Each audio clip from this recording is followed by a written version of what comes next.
At first glance, the dungeon seemed lifeless and safe, but this was not so.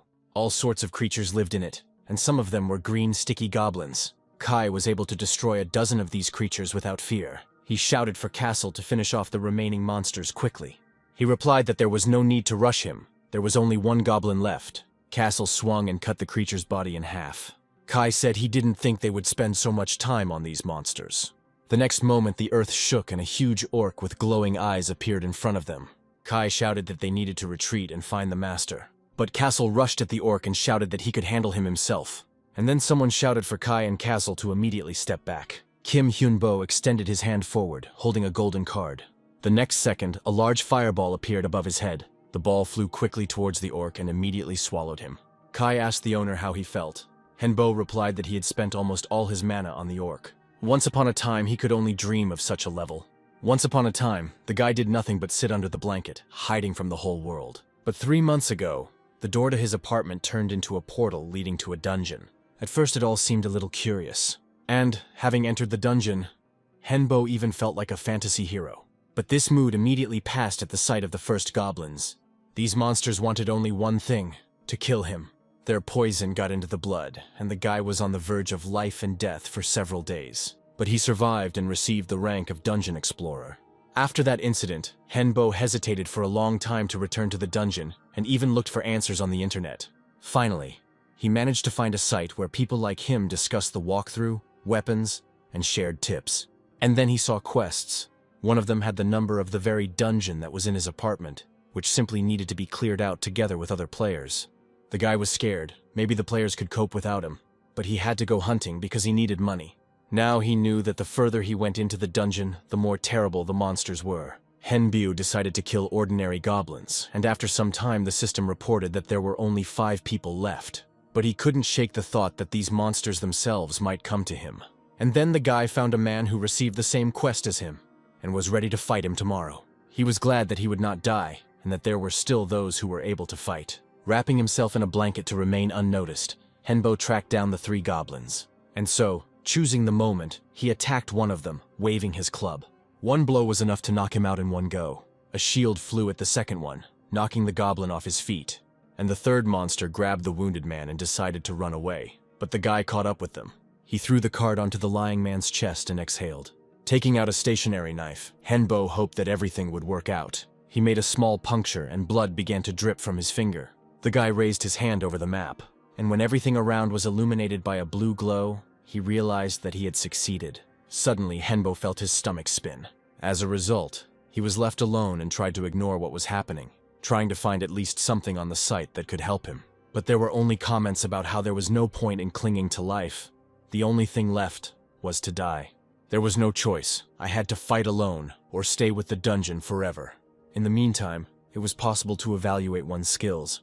Seeing that he could have mana, concentration, and luck, he realized that he was a wizard. And thanks to these skills, he learned to subjugate goblins. But this could only be done a few times. The mana was exhausted. After taking a closer look at the site, something else became clear. Magic skills were quite rare and were more often used in group raids. But at that moment, Hyun-bo got scared and didn't take the chance to fight in the group. Now he was alone, with 272 days left before the raid failed. And the guy spent only 3 days in the dungeon. And then Hyun-bo heard some rustling behind the door. He abruptly opened the door and prepared to destroy the enemy together with the tamed goblins. But there was no one there. Only some kind of box was standing by the door. The employee asked if the chairman had sent another parcel. He replied that we need to invest in their future, since most of them will die within a year anyway. But those who survive will become very strong. The chairman added that, of course, this is not a small amount of money. But if you come to the rescue in a difficult moment, then this act will definitely be remembered. Even if only 1% survives, it will be a worthy investment. The chairman wanted to know what would come out of all this. Hyun-bo read the sender's name and realized that it was the chairman of the Wizards. He had seen his messages on the website. The letter said that the chairman was sending him 2 books because he thought that Hyun-bo was in a difficult situation. He looked at the reviews on the site from those who had already received such books, and they were not very flattering. Many considered them to be fakes. The instructions said that if the covers were removed from the books, they would certainly burn. But Hyun-bo did not experiment and only mentally thanked the chairman for such a gift. He sat down at the table and opened the book. Only after half an hour the guy managed to draw the correct magic circle. and using magic was somewhat reminiscent of knitting after drawing up a pattern. You had to imagine the image in your head. It took Henbo 4 days to study the books completely. The system reported that 20 hours were given for today's task, and if it was not completed, the player's level and skills would be reduced. And Henbo had no choice but to go hunting. He went down into the dungeon and immediately noticed several wild goblins. Henbo immediately ordered the tamed creatures to destroy them. The goblins completed the assigned task immediately. A few minutes later, the guy managed to tame another one. After studying the books, managing mana became much easier. At that moment, other monsters appeared. They were skeletons with glowing eyes. Henbo managed to hide and thought whether he should try his magic on them. The guy read the information about them. To tame someone, you need to mix your blood with the blood of the enemy. But there was no blood in the skeletons, there were only bones. However, this did not stop them from using some skills. Henbo decided to catch them first and knock them out. Now it was necessary to try to tame them somehow. Unable to find the information he needed, Henbo decided to act intuitively. He tried to apply the same actions that were used to tame goblins. All you had to do was direct your mana correctly. And then the guy saw that he had succeeded, which meant he could rely on himself and trust his emotions. Even though it took a lot more mana, Henbo realized that he would now be able to advance further into the dungeon. Thus, having received more assistance, he decided to return to his apartment. When Henbo returned, he looked closely at the skeleton and realized that it was female. The guy thought he needed to give her some name. He approached the monster and said that her name would be Christy. Henbo had already been in the dungeon for 7 days, and there were still 268 days left before the quest failed. He woke up the next morning dreaming of nothing but battles. Suddenly, a skeleton head appeared in front of Henbo and said good morning to him. He was surprised, and Christy added that his mana had such an effect on her. The skeleton said that after receiving a name, she was able to remember her previous life. Hyunbo really wanted to hear everything in detail. He asked how the name he had invented could be connected to her past. Christy replied that nothing happens for no reason. She added that the creature that received the name is already moving to a new level and already has its own personality. One day she lost her identity and soul, and that's why she ended up in the dungeon. When asked if Christy knew who took her name, the skeleton replied that she did not. She added that her memory has not yet fully recovered, but she remembers one thing for sure. This is some kind of creature that scares the living daylights out. Henbo looked at Christy and realized that he might have to fight some new unknown creature in the future. But if he dies, he too may lose his soul. And then Christy touched Henbo with her bony hand and said that she would not let her master die. He asked if Christy remembered anything else. Every little thing was important to him. She replied that she still didn't have enough strength to continue the conversation. She needed time to recover. Henbo suggested that Christy browse the internet to try to fully restore her speech and memories. And he himself began to study information about her. Henbo noticed that in addition to her strength, magic, and skill, her skills now also included giftedness. He had an idea that if he and Christy developed magic together, then during the battle, they could stand behind while the other skeletons fought. Henbo looked at the skeleton who was interested in studying the information, and decided that he could buy a computer for Christy. After some time, Henbo said that since she was a sorceress in her past life, she would teach him the skills of magic. She taught him how to draw magic circles correctly, how to accumulate mana and use it correctly. Christy patiently pointed out all his mistakes, and within a week, Henbo had already learned a lot. He was already impatient to go down into the dungeon to use all the knowledge he had gained. Christy said that the first thing they need to do is tame as many goblins as possible. After a few manipulations, she added that this amount would be enough for now. Christy approached one of the goblins and said that she wanted to check something that was related specifically to her. She reminded Hyunbo of the moment when they were gathering mana to go out, but the amount of her mana did not change.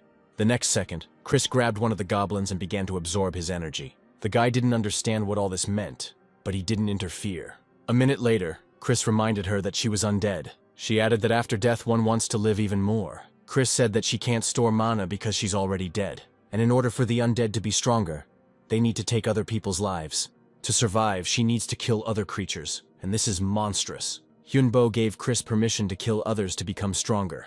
Otherwise, she would not be able to protect him. She looked at the guy and said that he was a very good person. Hyunbo replied that they just needed to survive at any cost. Chris added that there are still zombies in the dungeon, and unlike her, they need to eat their victims to become stronger. Henbo decided to test Christy's skills after what happened, but they did not improve. He decided that she needed to find someone stronger than the goblins. Suddenly, everyone saw a crowd of goblins rushing towards them. Christy said to leave it to her, and she could handle it on her own. The next second, she drew a magic circle in the air and created magic arrows. Arrows flew into the angry crowd and destroyed several goblins. Christy had used up almost all of her mana, and Henbo told her to rest and recover. He prepared for battle and directed the tamed goblins at the crowd. The creatures mixed together and a fierce battle began. The tamed goblins fought with all their might to protect their master. And then one of the monsters managed to get to Henbo and immediately got hit in the green face. The goblins decided to run away, but the guy ordered to catch up with them. He followed his own and then saw that all his tamed goblins were dead and the rest had disappeared. And then Henbo realized that he was wrong. The goblins did not run away, but lured him into their lair. He knew he didn't have enough mana to subdue them all. And then Christy came up from behind. She said not to be sad about the dead. These goblins were expendable anyway. Christy added that it was necessary to go back and heal the wounds. Once home, Henbo felt something unusual and asked Chris what she was doing. She replied that she was using the first circle of healing magic, quick healing. Once the wounds were completely gone, Chris said that she didn't think she would be able to use this skill as an undead, and was glad that she had succeeded. And then she leaned over to the guy and asked if it was time to buy better equipment, because the next trip could be even more dangerous. Hyunbo replied that the most basic set cost 150,000 won, but Chris said that it would not be enough. The guy replied that he didn't have enough money for anything else, to which the skeleton replied that they could create a page with paid advice and make money. Chris added that she could post tips on magic, then they would definitely have a lot of views, for which they would be well paid. Henbo didn't know that knowledge could be exchanged for money. He thought, surely there would be those who would need such advice. After some time, Henbo checked the status of his account and was horrified. Christy proudly said that now they can buy a new base, or rather move. She said that after payment you need to indicate the old address, then indicate the new address, then stay in the dungeon for half a day and then return to the new house. When Hyunbo said he wanted to move closer to people, Christy said that's what they would do. They paid a deposit, signed a 1-year contract, and moved into their new home 4 days later. Henbo went out onto the balcony. It seemed to him that there was someone behind all this who had sent him a parcel with magic books. Then Chris came up from behind and reminded them that they needed to go through the dungeon. The guy asked if there was any other way, but Chris replied that perhaps he does exist, but it is not a fact that he will be much more dangerous than the chosen one. She added that avoiding problems will not solve them.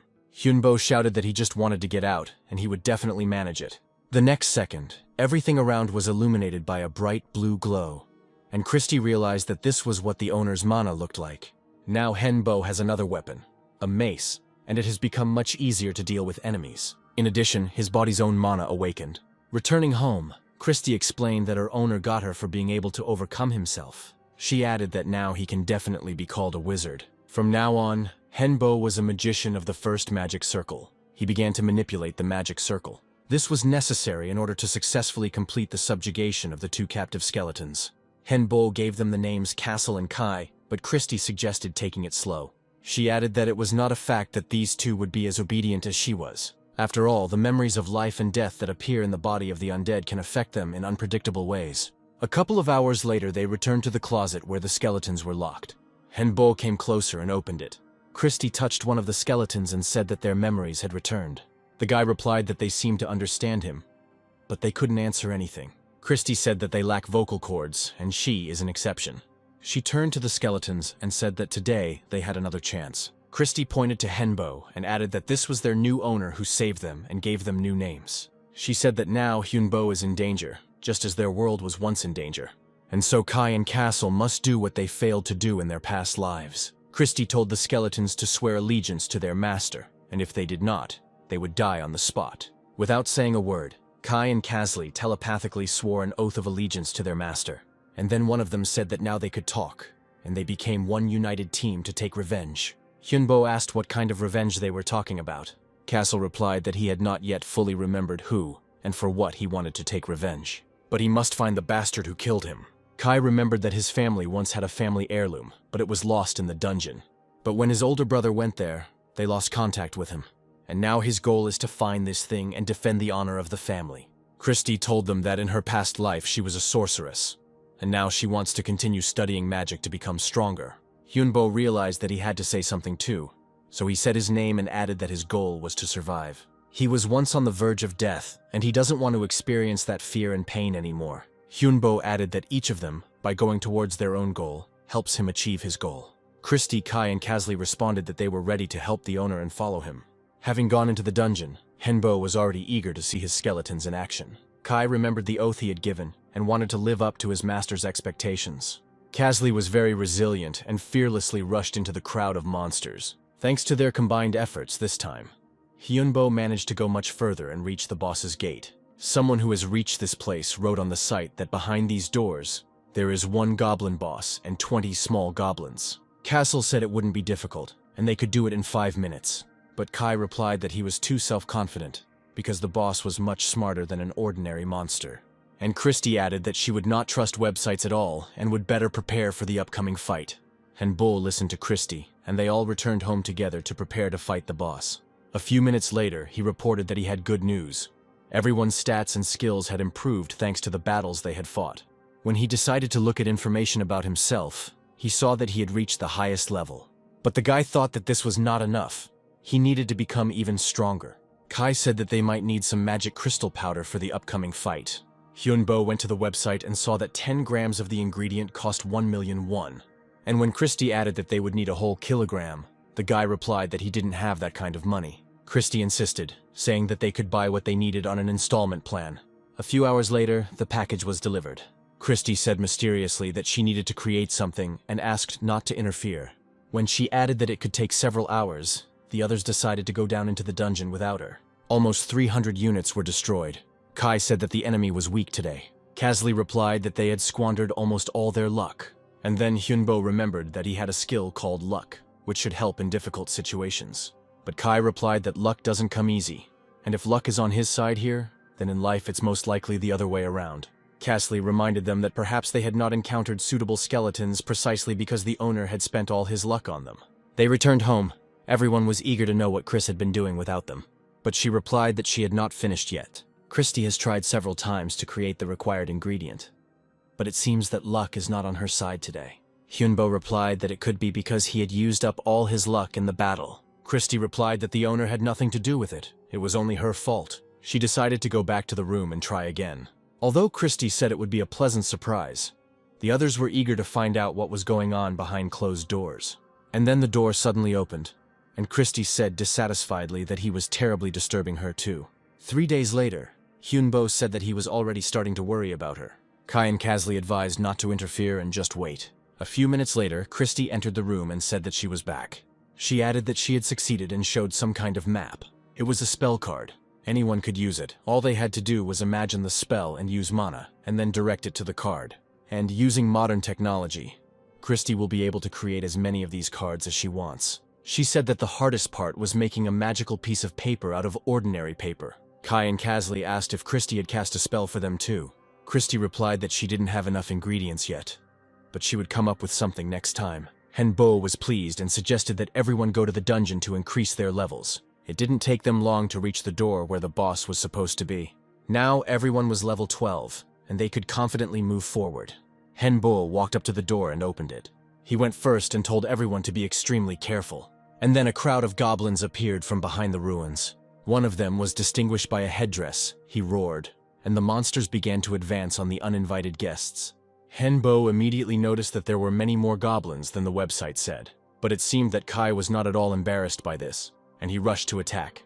The guy told Christy that it was her turn to use one of the cards. Together they held the cards forward and mentally cast spells, and then fireballs appeared in the air. The balls quickly flew into the crowd of monsters, destroying them.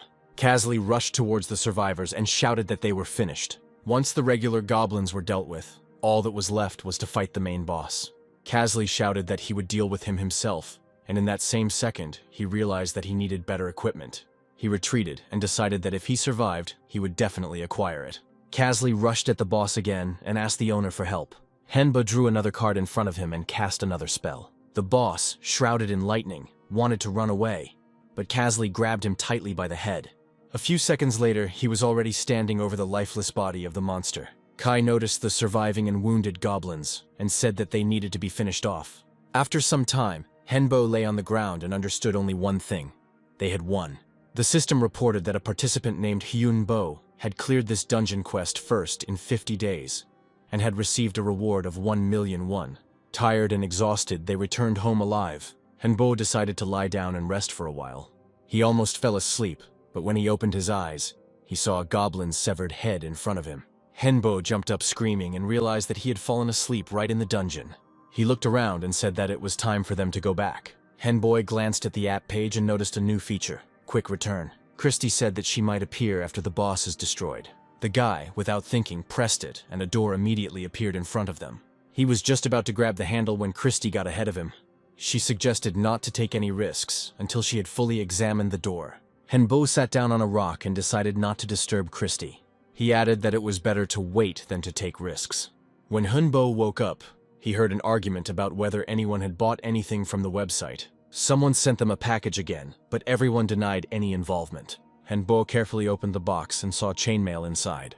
The letter contained congratulatory words about how he was making great progress in the dungeon and deserved such a gift. The guy thought that if it had been sent before the boss fight, it would have been quite useful. He decided that he needed to somehow thank the sender with a gift, but he didn't know what to offer him. Christy suggested that one of the magic cards she had created would work just fine. The chairman called his assistant, who, a few minutes later, appeared in his office. The chairman reminded him about the only surviving player. He added that the guy was doing well and was doing great in the dungeon quests, for which he received chainmail from him as a gift. The assistant exclaimed that it was insanely expensive, but the chairman replied that money doesn't buy happiness. He added that he intends to continue to support this guy. Henbo put on a brand new chainmail and went with his group into the dungeon. After defeating the boss, he advanced to the second level. Now, in addition to goblins and skeletons, there are also orcs. They looked like goblins, but they were huge and had fangs. On the master's orders, Kai and Kazli rushed to attack. But at this level, even the small creatures were much stronger. Kazli broke through the crowd of goblins and was already standing in front of the orc. Henbo shouted to him that another thug had appeared from behind. Christy told Kai and Kazli to retreat as soon as she gave the signal. She took out a card and told the owner that she would borrow some mana from him. After the appropriate spell, a huge fireball appeared in the air. Christy gave the command to retreat. She aimed the ball straight at the orc, and immediately there was a loud explosion. Henbo shouted that the magic was working wonders, destroying both monsters with one blow. He turned around and saw that Christy, having spent all her mana, had fallen apart like a real skeleton. And Kai was already dragging Kazli, whose legs had been torn off by the explosion, on his back. Henbo ordered to return immediately, since it was already dangerous to stay here. At home, it took Christy some time to recover. She saw the legless Kazli and said she would be more careful next time. Henbo was sorry that they lost all their goblins, but it was good that they were able to get out on their own. He said that since the enemies at this level are much stronger, next time they will start the battle with a magical attack. Kazli replied that they needed new and more powerful equipment. Kai added that they are skeletons and very light. It is difficult to fight, and additional equipment will increase their weight. Christy said there is another way. It's the core. She explained that every undead has a core like a heart, which, if destroyed, will kill even the strongest enemy. She added that, in addition to everything else, these creatures do not feel pain, making them dangerous opponents, and only their core is their only weakness. That's why you need to aim at it during battle. Christy said that we need to not only kill the monsters, but also try to get their core. Henbo wondered if this would add to their problems. She replied that with the core, they would now be able to use the magical aura, not just the circles. The guy asked how Christy used her magic before then. She replied that she had to use the magic of her bones, but now it was not enough. Henbo thought about it and then agreed to try using Christy's proposed method. She said that the core had to be made of something that could hold mana. It could be a special core metal or crystals, but right now they only have access to crystals. Christy added that such a 1-carat crystal costs about 4 million, and they currently have 30 million won in their account. But to become a core, they need a crystal at least 5 centimeters in diameter, and 1 carat is only 6 millimeters. And then Christy said there was one option. She knows how they can make money. From one purchased kilogram of magic powder, they can create 100 cards and sell them for 3 million each. Hyunbo said that then they shouldn't waste time and start preparing quickly. He immediately sat down at the computer and posted an ad for the sale of magic cards. Less than an hour later, Henbo's account already had 450 million. Christy said that now we can order the materials and start creating the cores. After some time, the cores were placed in the heart area of all 3 skeletons, and Christy said that they could now use the magic of the 3rd circle. She added that she purchased cheaper artificial crystals, which reduced the efficiency by 30%, and the whole thing only cost 16 million won. Therefore, each core contained 5 crystals that could be replaced. Christy suggested checking to see how much their numbers had changed. Hyunbo showed that they had increased, and that a new skill had appeared, Mastery. He added that now it remains to check the effect of the nuclei in the dungeon. But Christy replied that there was no need to rush, that they needed to monitor and test their effects outside of battle. Without going too far, Casley destroyed one of the goblins and said that he now had the Sword Whirlwind skill. Then Kai replied that now he would show what he was capable of. His weapon cut through the enemy like a piece of butter. Castle didn't want to be in second place and swung his sword again. But after a couple of seconds, he folded up just like Christy did last time. Christy said that this method takes a lot of mana, and the problem is that it takes a long time to recover. Henbo picked up Casley and suggested that he return home and sell the second batch of cards he had made, and then they realized that the road home would not be easy. A crowd of mouse gnomes stood in front of them. Henbo exclaimed that they couldn't cope without Castle, but Christy said not to worry and used Lightning Strike. And then she stopped the dwarves for a while using the Breath of Ice. Kai took advantage of this moment and rushed into the crowd of monsters. Swinging his sword left and right, he managed to destroy the entire crowd. Christy gave Henbo some advice. A wizard should never panic, otherwise he will not be able to use magic properly and will die. Returning home, Hyunbo went to bed feeling pleasantly tired. And then he found himself alone in a place unknown to him. Suddenly, Henbo noticed a faint blue glow in the area of his heart. He decided that it was just a dream, and he just needed to wait until he woke up. And if this is not a dream, then such an amount of mana can be dangerous. The next second, the sharp pain and the increased glow became unbearable. Henbo wanted to stop it, but he couldn't do anything. The mana was uncontrollable. A little more, and his heart will jump out of his chest or burst into pieces. Somewhere in the distance, the guy heard Christy's worried voice. He opened his eyes to see Kai, Casley, and Christy looking at him in horror. Hyunbo sat up on the bed and asked what happened. Christy said they saw a strange glow outside the door of his room, and when they entered, they saw that it had already filled the entire space. She added that if they had not woken up the owner, he could have died in his sleep. Henbo asked if Christy had helped him, but she replied that the attack had stopped on its own. He wondered if he could handle it on his own and keep his mana under control. Hyunbo was able to master the mana and control the situation. Now he could control her completely. Christy said that the owner becomes a real wizard, although sometimes it is dangerous, and his body of a magician immediately moved to the third circle, bypassing the second. Christy added that it was imperative to consolidate this result and start training and managing her mana from today. Hyunbo suggested having breakfast first, but she said that studying came first. On subsequent trips into the dungeon, she felt as if she had been born again. Christy said that the enemies in this location have been destroyed and they can return. When Hyunbo came out of the shower, Christy said that they wanted to test their stats with skills. The guy looked at their tables and replied that they had now been awarded titles. Christy became a skeleton sorceress, Kai became a skeleton knight, and Casley became a skeleton warrior. He added that, in addition to this, their performance indicators have improved. Casley said they feel it themselves, especially the changes in growth. Both skeletons stood in front of Henbo, and he was surprised by their enormous height. Christy said that she is changing too, but all these changes are happening inside. She added that when the owner became a third circle mage, it directly affected them as well. Henbo replied that since they had such improvements, they could go and clear the second floor, but Christy said that it was not ready yet. The guy didn't argue with the sorceress and decided to just wait. Casley added that their new weapons will not be ready until next week. Christy replied that she could still improve it with magic. And then the day came when new armor was delivered to Casley. Christy explained that after upgrading them, instant buffs and recovery became available. She added that she improved Kai's weapon, which became sharper and also recovers over time. Christy said she had a gift for the owner too. It was a cloak that also had protection and restoration. Christy added that she also worked on it and increased the capacity of its pockets. And although all this equipment is not cheap, it is still considered consumable. And Casley was already impatient to test the new equipment in battle. Christy replied that they were now ready to go underground and advance even further. The team had advanced quite a distance when they suddenly heard rustling sounds. They were goblins led by a huge orc. Casley said it was finally time for some real hunting. Christy pulled out a card and threw a fireball into the crowd. Casley got angry and reminded her that she had once inadvertently deprived him of his legs. Henbo asked not to sort things out, but to focus on the surviving goblins who could call others for help. The monster managed to escape, and Casley was angry that he was not given the chance to fight. 119 days had already passed since the beginning of the exploration of the dungeon, and 156 remained until the failure of the quest. Kai went on reconnaissance to see where the orc had escaped to. He returned half an hour later and reported that the escaped monster had called his comrades, of whom there were about 50. To save mana, Henbo suggested destroying them with one blow. The team walked forward a little and opened some kind of door in front of them.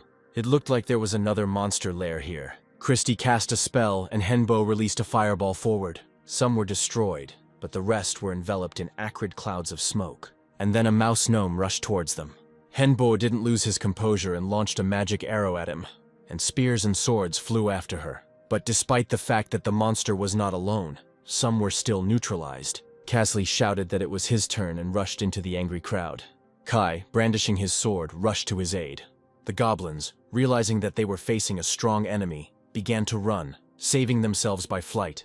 Henbo slammed his staff onto the ground, and a stone wall appeared in front of the monsters, blocking their path. Christie shouted that it was time for ice lightning. The goblins were immediately destroyed by ice shards. Casley reported that they also killed the mouse monsters. Henbo approached them and asked how their new equipment was. The skeletons replied that it was excellent, but there was a small problem. The problem is that there are too few enemies. Christie said that was enough for today, and they needed to go home. At home, she said she wanted to talk to the owner, and Henbo asked the skeletons to wait outside. When they were alone, Christie said that she had a very important conversation and asked Hyunbo to sit down. She said that all this time she'd been teaching the master various magics and asked what was easiest for him. Hyunbo replied that studying was very difficult for him and he got tired quickly. Christie replied that he should know as many options as possible, since in the future he would have to choose one. She asked if perhaps he had already decided on the teaching that he would apply. Hyunbo replied that he had made a decision and had chosen a certain subject. He would like to study Nictomancy in more depth. This teaching is based on the summoning of undead, the creation of golems and chimeras, as well as the creation of curses, poisons, and antidotes. This science ranks 5th in magic, but is considered very dangerous. Christie said it was too early to choose this direction, since the owner did not fully know all the aspects. But Henbo reminded her of her words. If you take an oath, the mana level will increase to the general level of the chosen direction. Christie replied that this was true, but then it would be more difficult to study other sciences, and the chosen direction would then be impossible to change. Hyunbo replied that he was confident in his choice. He added that he had 2 good reasons for this. Firstly, this science comes easier to him than to others. He feels it. And the second reason is that she has Chris, Kai, and Casley. Hyunbo said he didn't think it was a coincidence that they ended up together. Christie reminded again that this is a very complex science, and the owner may be rejected by society. Hyunbo replied that he hoped this would not happen, and chose the Nictomancy. Kai and Casley, who were eavesdropping on the conversation, could not resist, and, entering the room, exclaimed that the owner had made an excellent choice. Christie said she would no longer try to dissuade the owner. Henbo began to recite the oath, and the entire room was illuminated with a bright blue glow. Christie said that now he is officially a Nictomancer. She hopes that everything will work out for him. Henbo asked where he could get books on Nictomancy. Christie replied that all the necessary literature is on the website. But these books are very expensive, from 5 to 20 million won, depending on the circle of magic. Christie added that they can now afford to buy second-round books. She said that they come into this world empty-handed and leave behind everything they have acquired, so there is no need to be afraid to spend while you are alive. After going down into the dungeon, Henbo asked not to interfere. He wanted to try out new powers alone. Having destroyed the skeletons, he began to revive the skeleton archers. Now they had a small army of tamed and reanimated skeletons. Hyunbo said he could raise a few more. Kai said he hoped they would be stronger than they were on the first floor. But at that moment a crowd of mouse gnomes appeared, and Henbo ordered to attack them. The animated archers immediately carried out their master's order. They not only fired arrows, but also fought selflessly in close combat. Hyunbo said it wasn't difficult at all, and Casley replied that with a good weapon they would have dealt with it much faster. Christie asked the owner what was wrong with his mana, and Henbo replied that everything was fine. The chairman was upset. None of the guild players were able to complete the quest successfully, and Assistant Mark said that they still have to buy these cards. The chairman ordered to bring the already purchased parcel. A minute later, he looked at the sender's address and realized that the seller of the cards was the very guy they had been helping. The chairman said he would personally examine the cards and ordered Mark to buy more. He added that it would be much more useful if they could make them themselves. Christie reported that the next batch of cards sold out immediately and more needed to be made. She added that they had competitors and showed their maps posted on the website. Christie said that for now it is just a fake, but a competitor will quickly be able to recognize the technology and start producing a better product. Therefore, while they are afloat, we need to sell as many original cards as possible. Going down into the dungeon, Christie said that ghouls and slimes might appear below, on the 3rd floor. Henbo replied that he had read that one should be careful with them, as the poison of these creatures could destroy their equipment. Kai said that this is not a fact, because the previous floors were different from what is written on the website, and although the boss of the second floor was strong, they were able to deal with him. They had to work hard to destroy the Orc Mage, the boss of the third circle. Christy said she regretted that they had not been able to subdue him then. Kai said that something seemed wrong. The monsters should have appeared by now. Christy replied that she didn't feel anyone's presence either. Hyunbo said he would send ghosts to scout out the area. He cast a spell that was a summoning. A small squad of ghosts immediately appeared, and Henbo explained the task to them. After all, it's possible that the monsters could have gone quiet and set up an ambush for them. Henbo closed his eyes and telepathically contacted the ghosts. A minute later, he announced that they needed to find a large arched door. Henbo had a rough idea of where they needed to go and led the squad. After some time, he led to the door that he saw during meditation. Hyunbo said that this should be the boss room, and that is where he senses the presence of monsters. Judging by the comments on the site, none of the players have gone this far yet. Christy replied that she also felt the undead there, which were much stronger, and they could die here. Henbo said that they could send the ghosts there first. He began to monitor their progress through telepathic communication. Suddenly, Henbo saw some strange silhouette in his head. He saw what he saw. He couldn't stand on his feet and fell to the ground. It was a skeletal monster with wings. They had to return home again to prepare and not die. Christy asked the owner for the umpteenth time what he saw there. Henbo didn't know how to describe it and said that it was a dragon skeleton with white wings. Christy replied that from his description, it sounded like a bone dragon. She added that there are several types of dragons, and they all have their own characteristics. The bone dragon has white bones and can freeze everything around it with its cold. Hyunbo replied that he saw an ordinary skeleton and nothing like ice. Christy said that then it might not be a dragon, but an undead creature made from dragon bones, or more precisely a skeletal dragon. She added that they usually take a long time to form, and the one in the room had not yet reached the limit of his strength. Chris then explained her theory about the dungeon's capacity. According to her guess, the strength of monsters directly depends on their number in each sector, and is distributed among all creatures. Hyunbo replied that if there was only one monster in the room, it must be very strong. He added that in any case they need to move on. From the next day, it was decided to begin intensive preparations for the meeting with the skeleton dragon. Only 3 months later, they descended into the dungeon again and stood in front of the now familiar door. Hyunbo warned that it would be a very tough battle and opened the doors. At that moment, the skeletons that were guarding the boss began to crawl towards them. Henbo cast a spell and summoned his assistants. A minute later, the tamed skeletal warriors stood opposite those who were protecting the dragon. The main monster glowed red and tried to subjugate the alien warriors. Henbo shouted at the creature that he would not get them. The boss jumped up and, surrounded by his assistants, rushed towards the uninvited guests. Kai and Kasley realized they better be prepared. Kai took out some colored balls and said that they had been preparing these bombs for the monster for a long time. A second later, there was a powerful explosion and everything around was engulfed in flames. Kai told the owner that their skeletons were not coping and more were needed. The more damage the dragon suffered, the more helpers he called for help. Kasley yelled that his mana was running out too quickly, but Kai told him not to whine and to put all his strength into the strike. Kasley struck with a mace, but it broke, and he continued to strike with his bare hands. The next second he was thrown back. The dragon used Force Light. Henbo and Christy struck their staffs and summoned clay golems. Remaining invulnerable, they surrounded the dragon and began to suck it in, and now only the head was sticking out of the viscous clay liquid. Christy instantly created a fireball and threw it at the monster. When the clouds of smoke cleared, everyone saw that the dragon's head had been torn off. Christy said they were able to kill the monster by destroying the core in its head, but it turned out that it was too early to rejoice in victory. The monster was alive. The skeletal dragon was completely out of keeping with this level of the dungeon, and the boss here should be an orc necromancer, but due to the intervention of other players, he was on the verge of death. And sensing his imminent death, he created a skeletal dragon. But at some point the orc's powers ran out, and he lost control over the created dragon. Trying to survive, the dragon learned to absorb everything that surrounded him: the creator, monsters, and the energy of the dungeon. Despite all this, he was unable to achieve the final form due to the lack of a core in his head.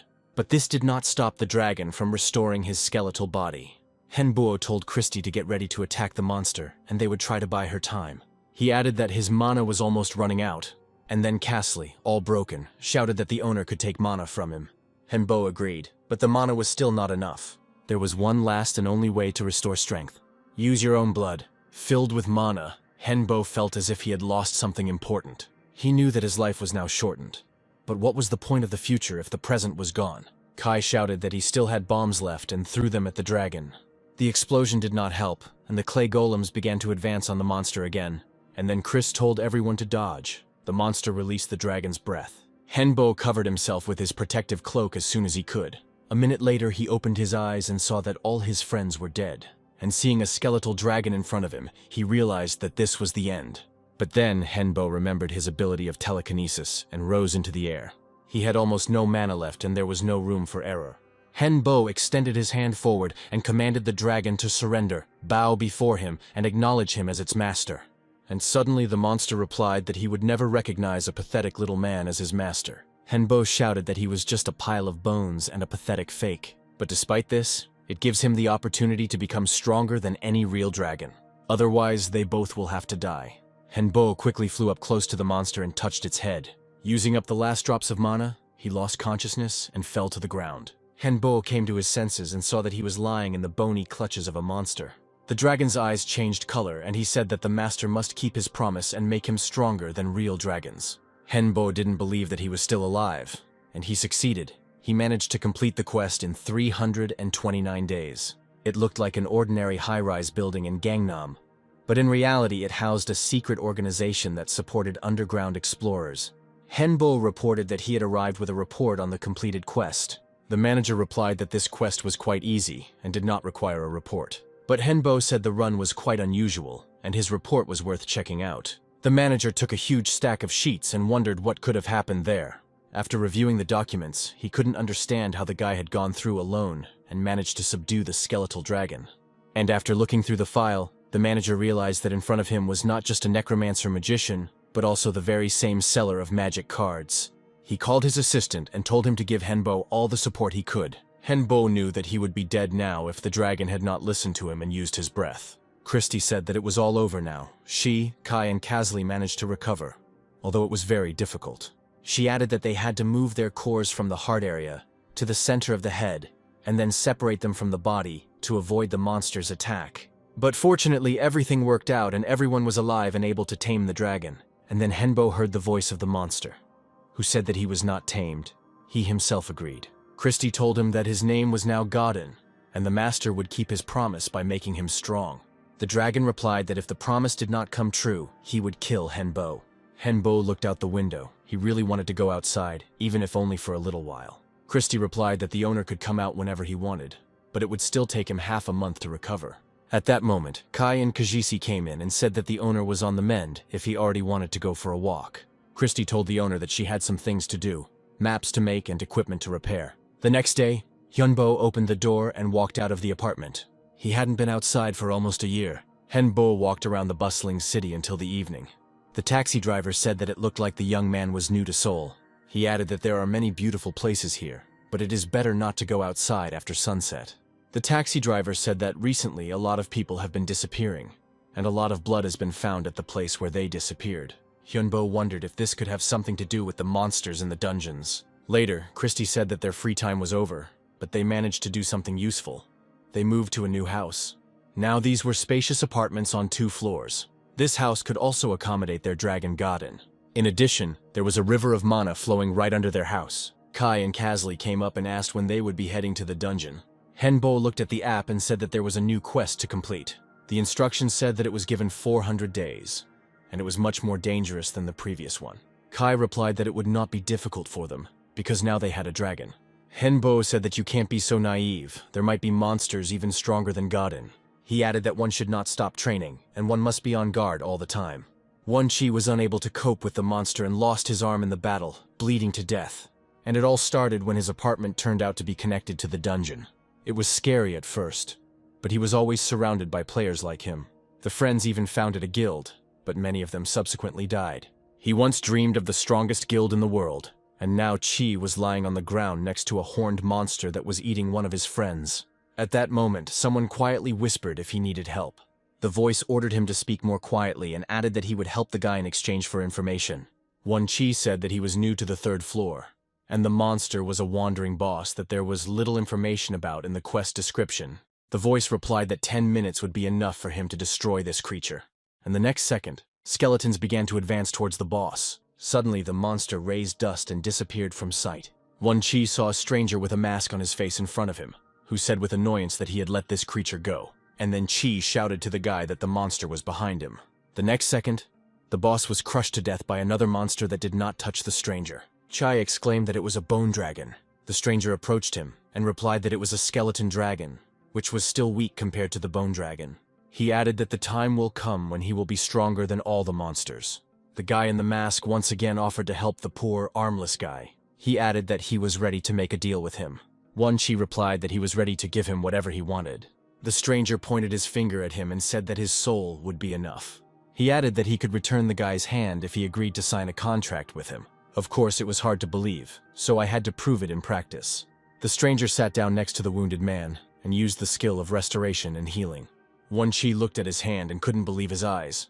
He looked up at the masked guy and said he was ready to sign a contract. That day, Henbo found more wounded and received 21 souls. He told me to remember 2 rules: to keep silent about what happened and to give him mana crystals from each raid. Later, Henbo gave them a magic book with information about the spell cards. Kai was surprised that someone was capable of signing such contracts. Hyunbo replied that in order to protect himself, he needs to develop and strengthen his defense. He added that one of the main points is non-disclosure. No one will know what connects them all. At that moment, a message about a new quest arrived on the phone. 500 days were allotted for its completion, and a reward of 5 million won was given. Castle walked ahead, angry that they hadn't met any monsters yet. And then Henbo told everyone to stop. He felt something. He closed his eyes and said that there were other underground explorers nearby. People. And they are 20 minutes away. One has a crossbow. The others also have some kind of weapon. Hyunbo put on his mask and told everyone not to relax and to be ready for an attack. They walked forward and met a group of explorers. One of the guys extended his hand and said that his name was Kim Jin, and he was the head of this clan. Hyunbo shook his hand and replied that his name was Wonhye. Jin asked who his team was. Henbo replied that it was the undead that he had managed to subdue in the first quest. The guy expressed his admiration and offered to join his clan, because mages are well suited for teamwork. Jin brought him to his clan to introduce him and tell him about the reunion. At home, Hyunbo had already looked into the information about this clan in more detail, and learned that 16 of their people had died. Kasley said that was not surprising, as most researchers had poor skills. It was even surprising how they managed to survive at all. Kasley handed the owner Kim Jin's business card and said that he was online. He added that this clan cannot be ignored. If all the remaining ones gather into one squad, then there will be much more strength. Kai replied that he didn't really want to trust this Jin. Henbo said what they didn't like about this leader. Kai replied that he was a shady guy, and the whole clan did not inspire confidence. And Kasley added that he saw the faces of guys who could only say good things to their boss to his face, but their looks said something completely different. Christie said that these are just guesses, and you can't rely on your own opinion alone. Kasley was outraged. Did Chris really trust this Kim Jin? She replied that she just needed to make sure first, but she had her reasons for not bothering with this guy. Henbo listened to the information and decided to completely agree with Christie. He said that they needed to get rid of Kim Jin's team before it was too late. On the site, they found his post, where he called on other players to unite to complete the quest and gather at a specified location on a specified date to discuss a plan together. Christie said they had 3 days to prepare. 3 days later, Kim Jin gathered volunteers who wanted to unite in a safe place in the dungeon. He added that if everyone was here, he was ready to begin his speech. Jin spoke about the danger of the next quest and about his dead comrades. He talked about his squad, which was prepared to meet the monsters, but their numbers were insufficient. But this does not mean that the dungeon is impassable. You need to combine forces and skills to increase the chance of victory. Kim Jin was silent for a moment, and then added that there was one problem: money. Of course, they get a bonus for killing monsters, but with such a large number of people, the profit will decrease significantly. It is possible that this may lead to conflicts within the group. Therefore, in order to maintain order, Jin suggested creating a guild with responsibilities distributed among the members. Henbo listened carefully to the guy. Now he understood his true intentions. And Kim Jin has already put forward his candidacy for the position of guild master. He said that there was a good reason why he should be the leader of the guild. Jin confidently assured that he had super strength. In addition, he has the skill of dominance. This ability allows him to control those who have a lower level than him. But this ability will not work on those who are higher level. Kim Jin promised that he would work hard to develop this skill in order to increase the strength of their guild. As a result, together they will be able to create the most powerful and invincible clan. He promised that he would be able to increase the skills of everyone who joined the guild. Hearing the incredulous whispers, Jin decided to show it in action and called for one volunteer. Having received his consent, Jin offered to test his skills. In the next second, the volunteer's treasure hunter skill increased by 1 level. Kimji said that the further they progressed in the dungeon together, the faster their skills would change. He firmly stated that he was ready to take the Oath of Mana right now. This oath cannot be broken, otherwise you can not only lose all your powers, but also be killed by her. Kim Jin vowed that he would never give his subordinates useless tasks. The crowd listened to the leader with admiration and was already ready to follow him. Hyunbo clapped his hands, and everyone present turned to look at him. He said that he knew that Jin would decide to create his own guild, but he wanted to hear the answer to his question. Hyunbo asked if Jin's influence would increase if he strengthened the skills of his subordinates. Kim Jin replied that it was, but they could resist if their level was higher than his. Hyunbo said he now understands how 16 people on his team died. They tried to resist, but ended up dying because of his orders. Kim Jin tried to object that he did not kill anyone, and if one he doesn't believe, then he can take the Mana Oath again. Hyunbo said that of course Jin didn't kill his subordinates personally, but he gave the dead the order to kill each other. Hyunbo turned to the crowd and said that Kim Jin was previously an ordinary dungeon explorer.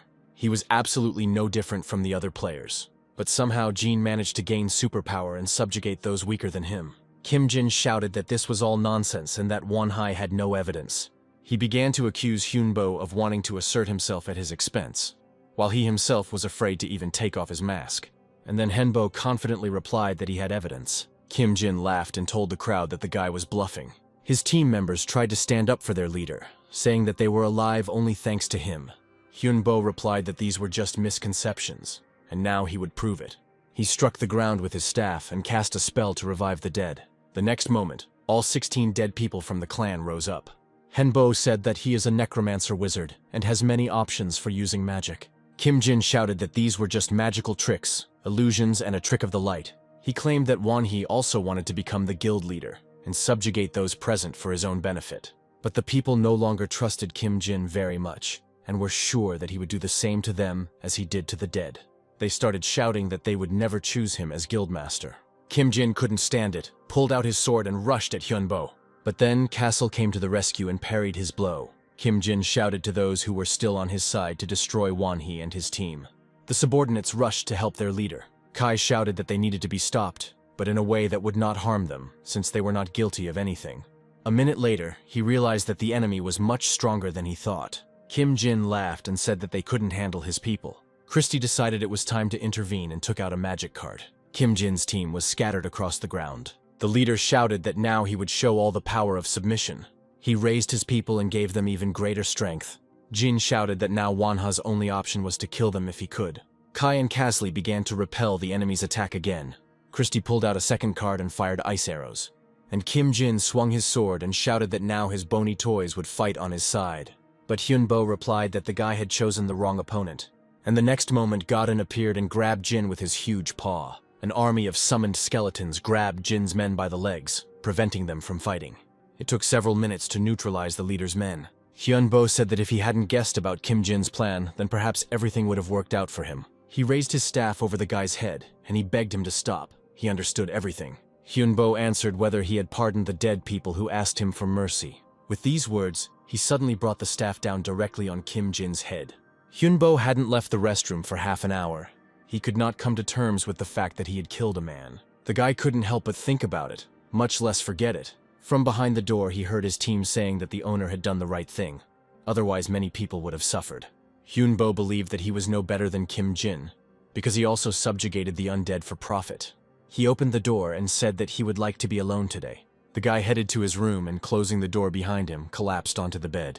Hyunbo tried to convince himself that this was the only way out, otherwise they would die. The next morning, he woke up to his skeletons entering his bedroom and telling him that the master had moved on to the 4th circle.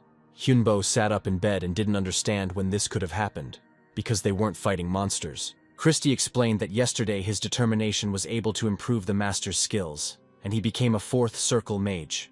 The guy wondered if he had really gotten a promotion by accepting his sins. Christie took the owner's hands and said that he shouldn't blame himself for getting a new level in this way. She added that a lot had happened recently and everyone needed a good rest. Christie said that there are a lot of people in the dungeon now. After they left, the remaining players united and, after all, created their own guild. But they still don't have a worthy leader and are trying to find Hyunbo. The guy laughed. Of course, he had solved the problem so brilliantly and saved people from danger. The chairman was already aware of the incident that had occurred, having read the players' posts on the site. But he couldn't understand how a skeleton dragon could end up in this dungeon, since it was at least a sixth circle monster. Michael reminded that only a very talented and powerful magician could subdue such a monster. The chairman turned to his assistant and replied that this meant that such a player already existed. And there is already a lot of confirmation of this on the site. Many people describe the same thing. He added that he now does not rule out the possibility that a 5th or 6th level necromancer already exists. Henbo decided that since they weren't going into the dungeon yet, they might as well spend their time usefully. Casley attacked the owner and recommended not to dodge the blows, but to repel them. Moving on to the 4th circle, Henbo's strength and speed increased, and he could now predict his opponent's movements. He had a complete feeling that he had become a different person. Kai, who was sitting at the computer, reported that 13 more people had died in the dungeon. He added that the guys who named their guild normal were too hasty and they still need a leader. Christie noticed that Hyunbo was deep in thought, and said that they needed to focus on improving their skills for now. Even if the owner wants to go down into the dungeon again, it is better to endure it. Hyunbo replied that he didn't seem to be planning to go there. Christie replied that since training was over, they could start planning their next trip. Hana saw the same nightmare over and over again. In his dream, Kim Jin again subdued her and forced her to attack the monsters. The girl woke up and sat up in bed. She knew that the leader was dead, but she saw him again in her dreams. Hana remembered that last battle in which she remained alive. She heard Won-hee's words in the mask that from the moment Jin died, he would begin to suffer real torment. Won-hee grabbed the leader and threw him into the crowd of resurrected. He told them that they could do whatever they wanted with him. That day, Hana realized that she could move. She was alive. The next second, she saw the ghost of her sister among the resurrected. Hana knelt before her and cried. She felt guilty for her death. The ghost smiled and said that her sister had to survive for both of them. Hana clenched her fists. She shouldn't just sit at home and cry. She must become stronger and more resilient. Henbo looked at the plan Christie had drawn up and asked why they needed a base. She replied that there were many dungeons in that world, and they could not explore each of them. If they make a mistake during the passage, the rest of the explorers may become undead like her.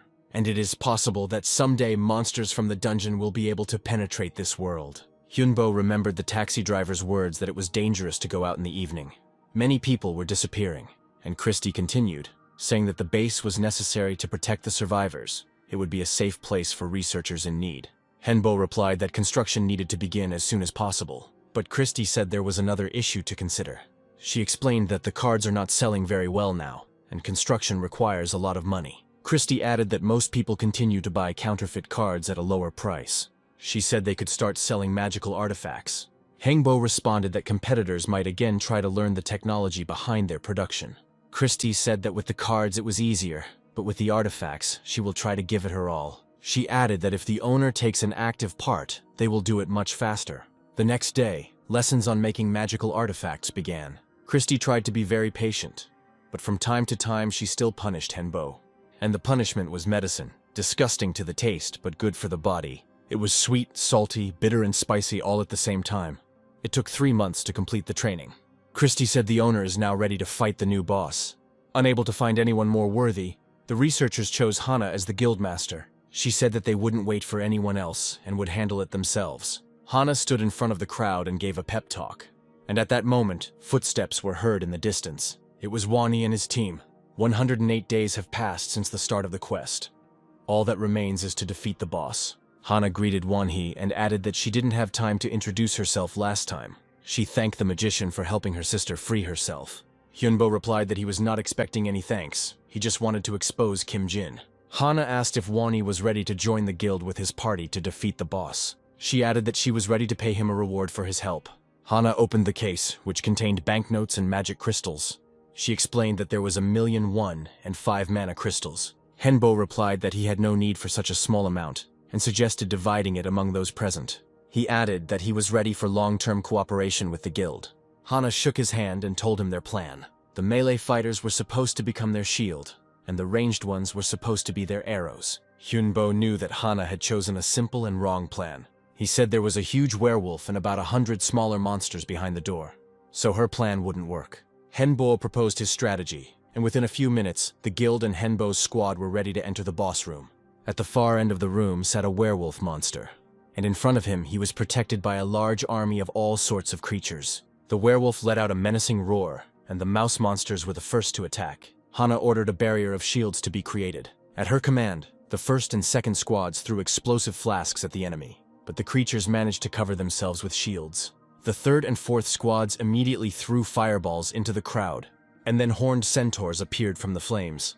Hana shouted for Wani to take charge of the bulls. Henbo immediately ordered his warriors to prepare bone spears. The guild, covering themselves with shields, began to move forward, and then spinning axes started flying at them. In an instant, the shield wall was broken. Someone shouted that the bulls were attacking again. At Hana's command, fiery arrows flew at them, but one of the monsters managed to break through the defenses. Hana screamed not to give up and to fight until her last breath. And then Henbo ordered everyone to step back. His warriors surrounded the enemy, giving them no escape route. And then Henbo called Godin. He shouted at the dragon to use his breath. It was the breath of darkness. Hana was horrified as she watched what was happening. There was no trace left of the bulls. She approached Wanha, who said that it was not over yet. More shadows of some creatures appeared in the smoke. This was the boss's second army. Hana ordered everyone to group up and prepare for another attack. The first to come out were the archers with crossbows. They managed to destroy the first enemy ranks, but other monsters were already running after them. Henbo did not risk people and sent forward an army of skeletons. In order to distribute the forces, he shouted that he would hold back the strong bulls and that Hana should take on the mice. Henbo ordered Kai and Kazli to attack the bulls, and Christy used lightning strike. The monsters received multiple injuries, but they had the ability to regenerate, and their wounds began to heal right before our eyes. But Hyunbo insisted that they still had a chance to win, and he sent Kai and Kazli into the attack again. The monster began to fight off the enemy's blows, but Kai chose the right moment and wounded the monster. He did not give the creature the slightest chance or time to regenerate. But the monster still managed to recover, and Kazli shouted that his head needed to be cut off. But this creature covered itself and did not give the opportunity to strike at the neck. Kai wanted to go around him from behind, but the monster immediately changed its position. Christy shouted that she would try to help them. She took out a card and cast a chain spell. The monster was immediately tied hand and foot and could not move. Kai flew above the monster's head and raised his sword, and a second later, the monster's head was already lying on the ground. Henbo saw something glowing and picked it up. Christy said that it was a moon crystal. It was very valuable and could be useful to them in the future. At this time, Hana was able to destroy one of the monsters. She told the others not to give up and to attack the enemy. The mice tried to escape, but people did not give them such a chance. Kazli immediately blocked their way and dealt with all the mice in a matter of minutes. Hana saw how this undead deftly carried out Wonhee's orders. Henbo announced that this dungeon had been cleared. The whole guild was jubilant. They still couldn't believe that they had won. Hana looked at Wonhee and said that they couldn't have done it without him. She asked what his future plans were. Hyunbo replied that he would help those in need, but would go his own way. He gathered his team and headed for the exit. Hana shouted after them that in 3 days they were going to the second floor. One of the fighters expressed his admiration for Wonhee's team, and said that it would be great if he came to their aid again in the next battle. Hana smiled and said that now everyone could go home and have a good rest. Henbo asked Christy if this crystal was really that valuable. She replied that in her world this object was called the Eye of God, which illuminated the darkness. And when the moon turned red, all the monsters became evil. But as soon as she changed the color to blue, the monsters changed. Therefore, this crystal can be used in many different ways. Christy reminded about the werewolf and said that they can have strong regeneration, which will surpass the strength of trolls. She added that the crystal could be used as a core for one of them. Now all that was left was to choose who would get it. Kai and Kazli said they were ready to give in to the lady. Christy said, can she really take the crystal for herself? Hyunbo also decided that it would be better this way. Christy replied that she would definitely live up to their expectations. She asked not to be disturbed for a while, and immediately rushed to make the core. Hyunbo laughed and said that it looked like they wouldn't see her again anytime soon. 3 days later, Hana's guild was ready to explore the second floor of the dungeon. The girl reminded that this floor was even more difficult than the ones they had gone through before. She told everyone to spread out and be ready to protect each other. She reminded them that their goal was to survive and return home. They walked down the slippery stairs for a while, and Hana finally said that she saw an exit ahead. She added that it is unknown what might await them ahead, and everyone should be careful. After passing through the dark tunnel, everyone saw a bright light ahead. No one could understand how there could be a sky in the dungeon, and ahead of them lay a dense forest and the unknown. The detachment did not move from its place and waited for instructions from the commander. Henbo watched the guild's progress with interest and was also puzzled as to where the sky came from in the dungeon. Kai replied that this could happen, but only in dungeons that were of a higher class. Henbo decided to ask Christy for advice and looked at the closed door. She replied that this could happen even in ordinary dungeons, and in such places the monsters are even stronger and more resilient. Christy added that such places are called field-type dungeons. She said that there are no boss rooms in such dungeons, and they roam throughout the area. But the goal remains the same: kill the bosses and clear the dungeon. After this, Chris returned to the room and closed the door behind her, and Hyunbo decided to go to training to prepare better. A few days later, Henbo and Christy came up with a plan and contacted the guild. Hana read the message and reported that he was not asking to join, but was only warning about the dangers of this dungeon.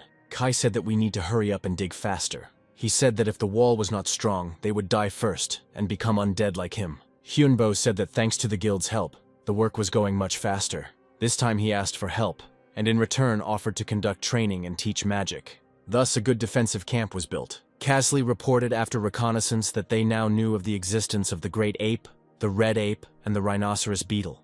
The beetle was the size of a human head, could fly, and had a large horn that posed some danger. Hyunbo said there was not enough information and advised caution, and at that moment Kai was conducting training for the guild. After the training, Hyunbo personally conducted the magic training, saying that a true magician should give as much as he received. After all the classes, many stayed overnight in the dungeon to accumulate as much mana as possible, and Hyunbo trained hard, meditated, and also worked on accumulating mana. Almost 3 months passed like this. Casley shouted that they needed to run as fast as they could, and from somewhere in the forest, huge stones were already flying. At this point, huge boulders blocked the path of retreat, and on the other side, a crowd of monsters was already approaching the guild. Hana ordered us to split into groups and stand back to defend ourselves. Casley lunged at the nearest creature to protect the others, but then he received a heavy blow to the head. He flew back to the rock, and the monster was already flying towards him, waving its huge paws. And then Hana appeared in his path and covered herself with a shield. She fainted and knocked the monster off his feet. Then one of the guys with a crossbow jumped up to help the commander finish off the creature. Casley said that thanks to her, he stayed alive. But there were still monsters that were already running towards the guild team. The boys stood back to back again, and on command began to beat the creatures. One of the monsters jumped too close and was immediately hit in the head by Hana. Casley swung his sword, cutting through bodies and severing limbs. It seemed like this fight would never end. Suddenly fireballs began flying, and Casley realized that the monsters had increased their activity. He almost missed the monkey's attack, but immediately responded with a blow. And now another monster has fallen dead to the ground. Casley shouted that the red monkey was dead. Things should be easier now. But he was very wrong. A white monkey was hanging right above him.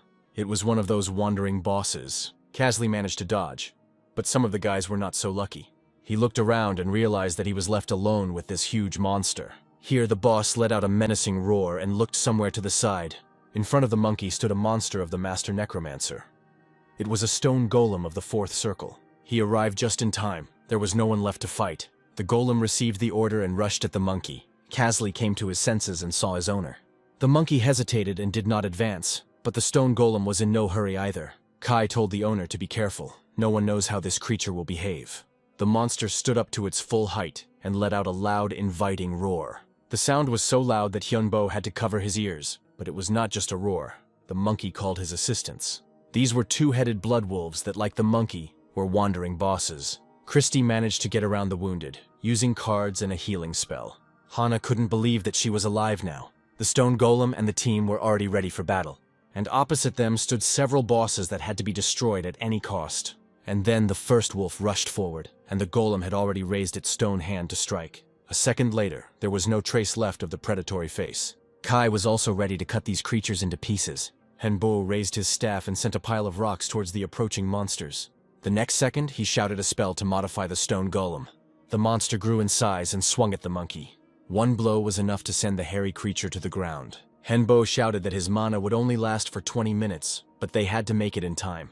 And then Hana shouted to look under her feet. There were crawling pieces of a 2-headed wolf. Henbo ordered that these pieces not be allowed to join together into one whole. And then Christy said it was time to show the strength of her core. With one movement, she summoned an entire army of enraged Meiji skeletons. Henbo now knew what the power of the moon crystal was capable of. But that was not all the skeletons. As they moved forward, they began to acquire armor and turn into skeleton knights. The first of them had already broken through the enemy crowd and pierced the wolf with a spear. Now none of the monsters could escape the deadly blows of the knightly army. The white monkey standing behind lifted a huge stone boulder above itself and let out a victorious roar. At that moment, a huge golem hand appeared above his head. She squeezed the huge boulder in one motion, and a bunch of stones flew at the boss. The entire team remained under the cover of the stone golem and knew that any interference would be dangerous to their lives. The two-headed monster opened both its mouths, and bloody breath came out of them. Henbo used his defense skill and managed to catapult everyone out of the dangerous perimeter. The guys were thrown back to a safe distance. The next moment, Henbo summoned his dragon again. He waited for the right moment and ordered Godhin to release his counter-breath. The bloody breath became stronger, and the dragon began to back away. Henbo put his hand on his body and shouted that he would give him all his mana so that he could show the boss his full strength. A second later, Godhin opened his mouth and used corrupted breath. Henbo lost his strength and fell to the ground unconscious. When he opened his eyes, Christy, Kai, and Kasley were standing over him. The guy didn't remember anything and asked what happened. Friends replied that he had used up all his mana, that the owner was completely exhausted and needed rest. Hyunbo asked what was wrong with Hana and her guild. Kasley replied that everything ended well and everyone was safe. But there was one problem. Because of Godhin's pride, they could lose. Kasley added that after the battle, Hana's team conducted reconnaissance and discovered a new monster. "This is a huge boss with a horn on its forehead and fangs," the boy exclaimed. Was he really even bigger than those they had fought? Kai said that it was a low-class monster, slightly smaller than a white monkey, and its name was a weak giant. He added that fighting him could be difficult as magic does not work on him. Despite its name, the boss has high intelligence. It is possible that he is the most dangerous of all, and we need to come up with a method to combat him. Then Godin appeared and said that he would kill him himself. He added that he would not need help and asked not to interfere with him, as last time. Christy quietly said that such behavior of the dragon could not be ignored. She added that now the owner needs to rest, and then they will take care of his upbringing. None of the dungeon explorers could have imagined that the monsters had a main master, or rather a mistress. Humans were able to defeat the two-headed wolves easily, and it became boring. She said it was time to play big and spun the roulette wheel. The sign stopped in front of one of the windows. The hostess chuckled. Actually, she wanted to save it for dessert. But now you can start your meal with something sweet. The guild people did not waste time and prepared for the next battle. Henbo took the crystal he had mined and looked at it in the light. He showed the stone to Hana and said that this is what a goblin's heart looks like. It drains mana from the environment and is very useful for summoning golems. The guy said they had tried many times to find the right use for it, but now everything became clear. Hana took the crystal and said that she would like to discuss some terms of the contract. She added that the guild is winning because Wanhee's team is fighting against them. Hana said that after the last fight, she was convinced of how powerful a mage Wanhee is. But now, as the leader, she made a decision. Her guild will not pass this dungeon. Hana was sure that this would not end well, except for casualties. Hyunbo looked at the girl and replied that he understood her perfectly, and that this decision was not easy for her. He added that he was ready to break the contract, but the guild could use everything they had built together. Hana shook Wanha's hand and thanked him for understanding her correctly. When Henbo had fully recovered, his team descended into the dungeon again. He was extremely surprised that there was another one in the dungeon. Kai said that we need to be as quiet as possible so as not to wake the monster. The giant slept peacefully in his gorge and did not feel any danger. He was confident that his army was guarding his sleep well. Godin said that we need to attack right now, while this creature is sleeping. Hyunbo was left with a bad taste in his mouth after hearing him say that the team was only getting in his way. But he did not sort things out and ordered everyone to prepare for battle. The dragon did not wait for the owner's command and was the first to emerge from hiding. His menacing roar immediately woke up the one-horned giant. The monsters immediately formed a wall to protect their boss. Godin waved his tail and knocked one of the creatures down, and the giant rushed at the dragon to strike him in the head. Godin was strong but slow and did not have time to dodge the boss's fist. The dragon grabbed the giant by the hand and jerked his head sharply. The boss flew back and fell awkwardly to the ground. Godkin again said that no one should interfere with him. He could handle it himself. The giant jumped up and immediately rushed at the dragon. The boss broke Godin's jaw with a sharp blow, and after the second blow, the dragon was already lying on the ground. He raised his head and directed his deadly breath at the boss, but this had no effect on the giant. The boss jumped up to the dragon and instantly pinned him to the ground. He shouted that it would definitely not hurt to intervene now and rushed at the giant. Godin stood up and growled at the boss that a nobody like him couldn't win. But the monster did not listen to him, and with a kick, knocked the dragon down again. But Godin thought of only one thing. He was a dragon, a representative of a higher race, and he could not lose. And then Hyunbo couldn't stand it any longer, and reminded him that he was just a bony fake. And the giant struck the dragon one blow after another. Hyunbo shouted at him to slow down. He would never become a real dragon by his own will. The boss walked up to the lying Godin, and the next second tore his skeleton into tiny bones. His head wheezed that the master promised to make him stronger than a real dragon. And Hyunbo replied that he did not want to continue on his journey with someone whose mind was clouded by pride. He added that if Godin continued to think only about himself, he would never become stronger. The dragon quietly said that he was ready to change. He begged his master to teach him to become different, to be stronger. Hyunbo looked at him and replied that he had been waiting for these words for a long time. He decided to give the dragon a second chance, and using magic, gave him power. Godhyun instantly pulled himself together and stood before the boss again, full of strength. Hyunbo jumped on the dragon and shouted that it was time to get rid of the monster. He added that Godin now has ghost armor, negative energy, and unholy weapons. To become stronger, the dragon must learn to use all of this right now. Godin replied that he would try and rush at the boss. Hyunbo jumped to the side, and the dragon flew into the air along with the monster. The master shouted for Godin to use the bone spear of death. The dragon succeeded, and a huge piece of rock was already flying towards the giant. The spear of death found its target and pierced the monster through and through, pinning it to the ground. The earth began to swallow the monster, and soon it went completely underground. Christie said that Godin now looked like a real dragon. And then the earth trembled in the place where the boss's body had disappeared. Everyone hurried there and saw that in the place where the giant had disappeared, some kind of glowing hill had appeared. The next second, a ball rose from the ground, with a giant inside. No one could understand what was happening, because they were able to kill him. Hyunbo shouted that he didn't like this area, and told everyone to be careful. He added that there was a feeling that someone was nearby and was now watching them. And then some horned female creature appeared in front of them and slowly clapped its hands. She said she was disappointed with the battle and suggested starting over. None of the team yet knew that this was the mistress of the monsters herself. She asked if Hyunbo wanted to ask her anything, although it is not a fact that she will answer the questions. The hostess added that she had been closely watching the fight and now understood what the guy was like. She said that she initially wanted to kill Hyunbo, but now she decided to keep him alive. She likes his self-confidence and the dedication of his team, and since she has already come, it will be boring to leave just like that. The hostess snapped her finger and everything was illuminated with a bright light. Hyunbo felt his body being filled with a large amount of mana. After a few minutes, the hostess said that if everyone had recovered, then the battle could begin. She smiled and added that she would fight at half strength, and that Hyunbo only needed to hold out for 5 minutes. Christie said that maybe she was just testing them, but Hyunbo replied that all they could do was accept the offer. He added that if anything goes wrong, he will transfer his mana to Godin to strike. Kai and Kasley will have protection. The hostess said that it was enough to waste time, and she would give them the right to strike first. She instantly flew up above the ground, and Godin decided to strike her first with his breath. It was the vicious breath of death. And then the mistress's right hand turned into a huge clawed paw, and she exclaimed, "Is this really their attack?" She added that it was too boring and dealt a powerful blow to the dragon.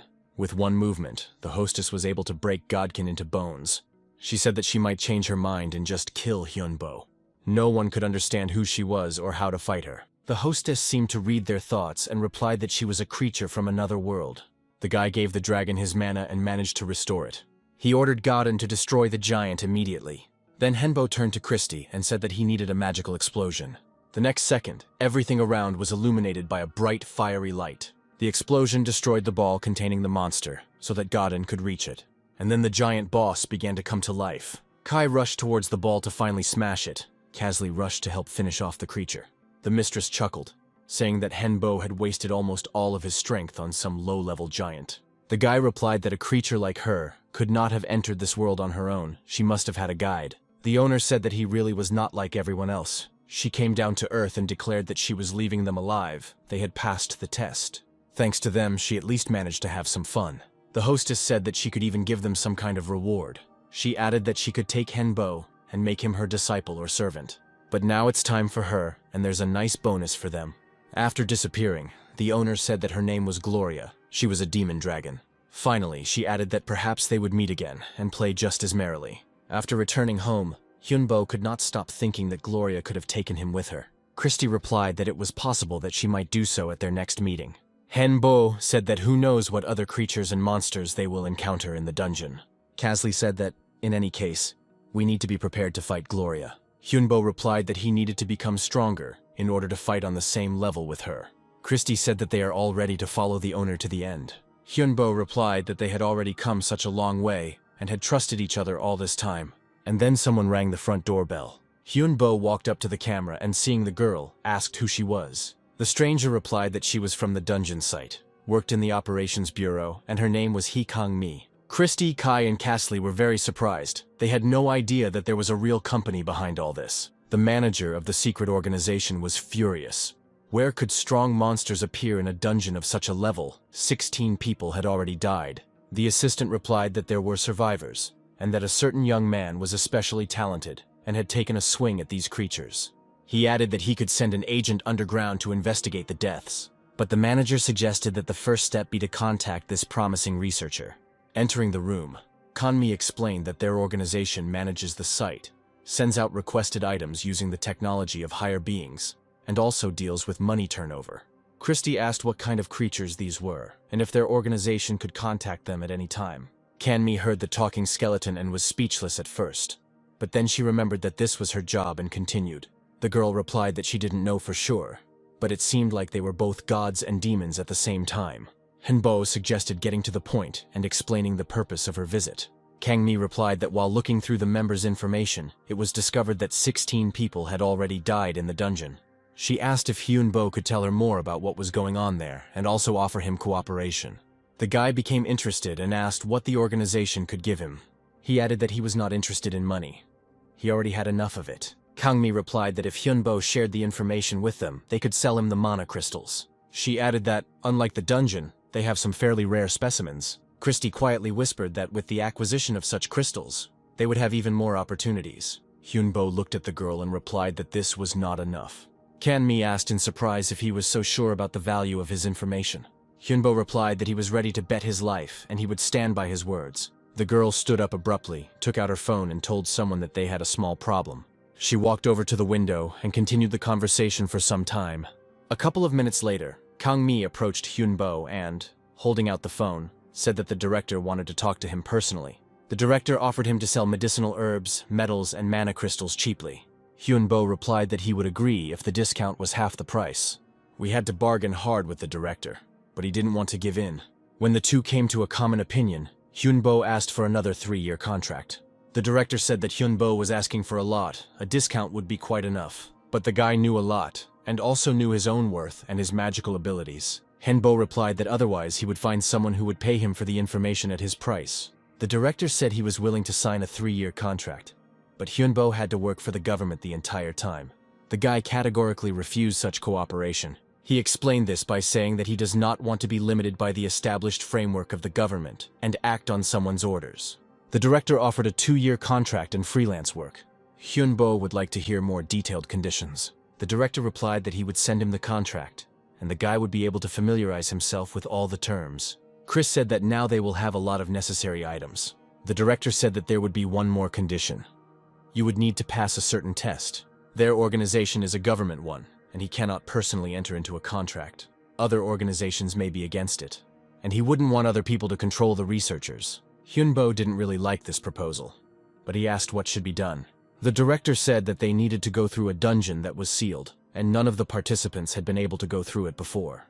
He added that it was in this world, but sealed so that monsters could not get out. As Henbo had assumed, these creatures were already in their world. Hyunbo looked at his friends and asked if they were willing to take this test with him. Christy decided to answer for everyone.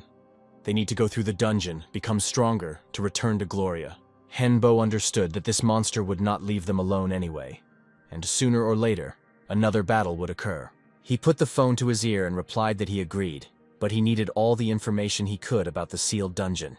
A few days later, the helicopter landed on the territory of a closed military base. Kan-mi was assigned as an escort for Hyunbo's team.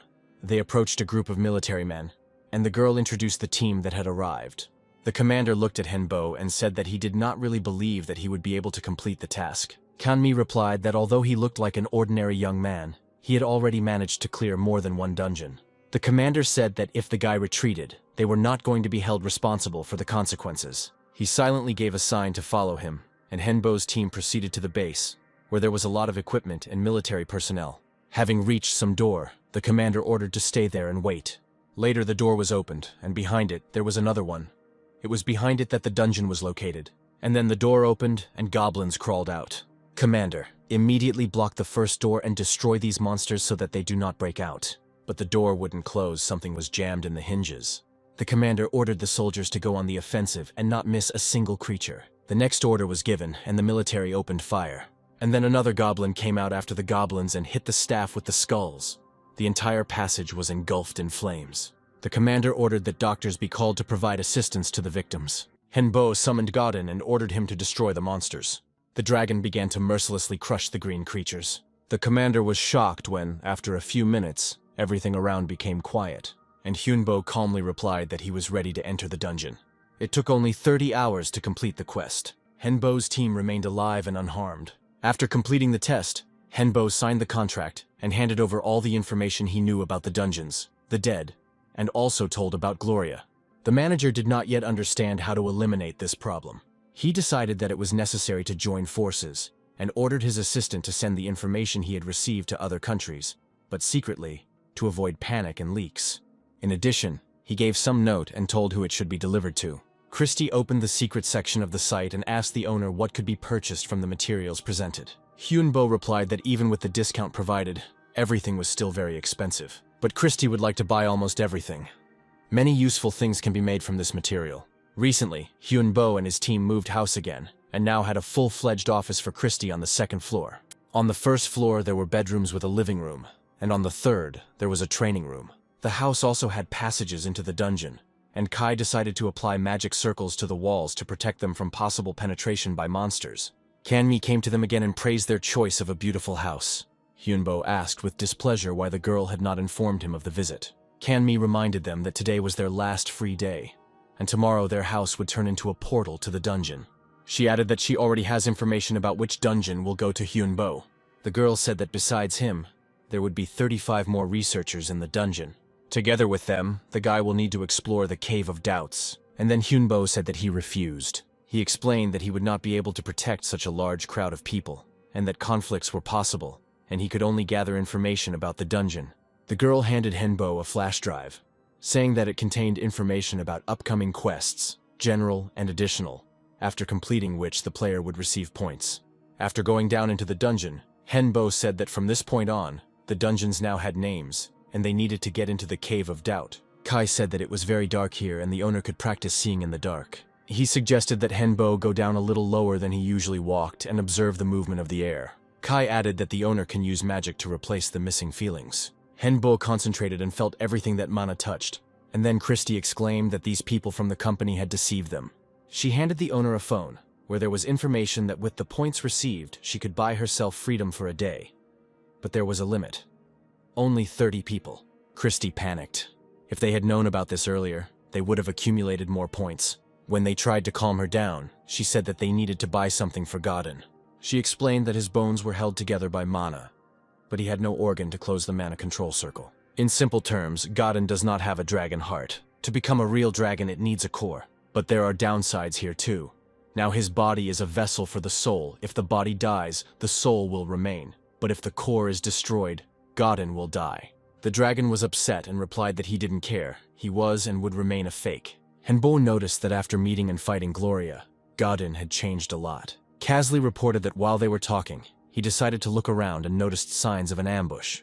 It seemed as if the monsters had begun to act deliberately. Their actions are similar to waging a guerrilla war against the researchers. Henbo took note of this and suggested moving on. After passing through the tunnel, the team came to the camp of the researchers that Kanmi had spoken of. Henbo saw the guys sorting things out and immediately figured out who the instigators were.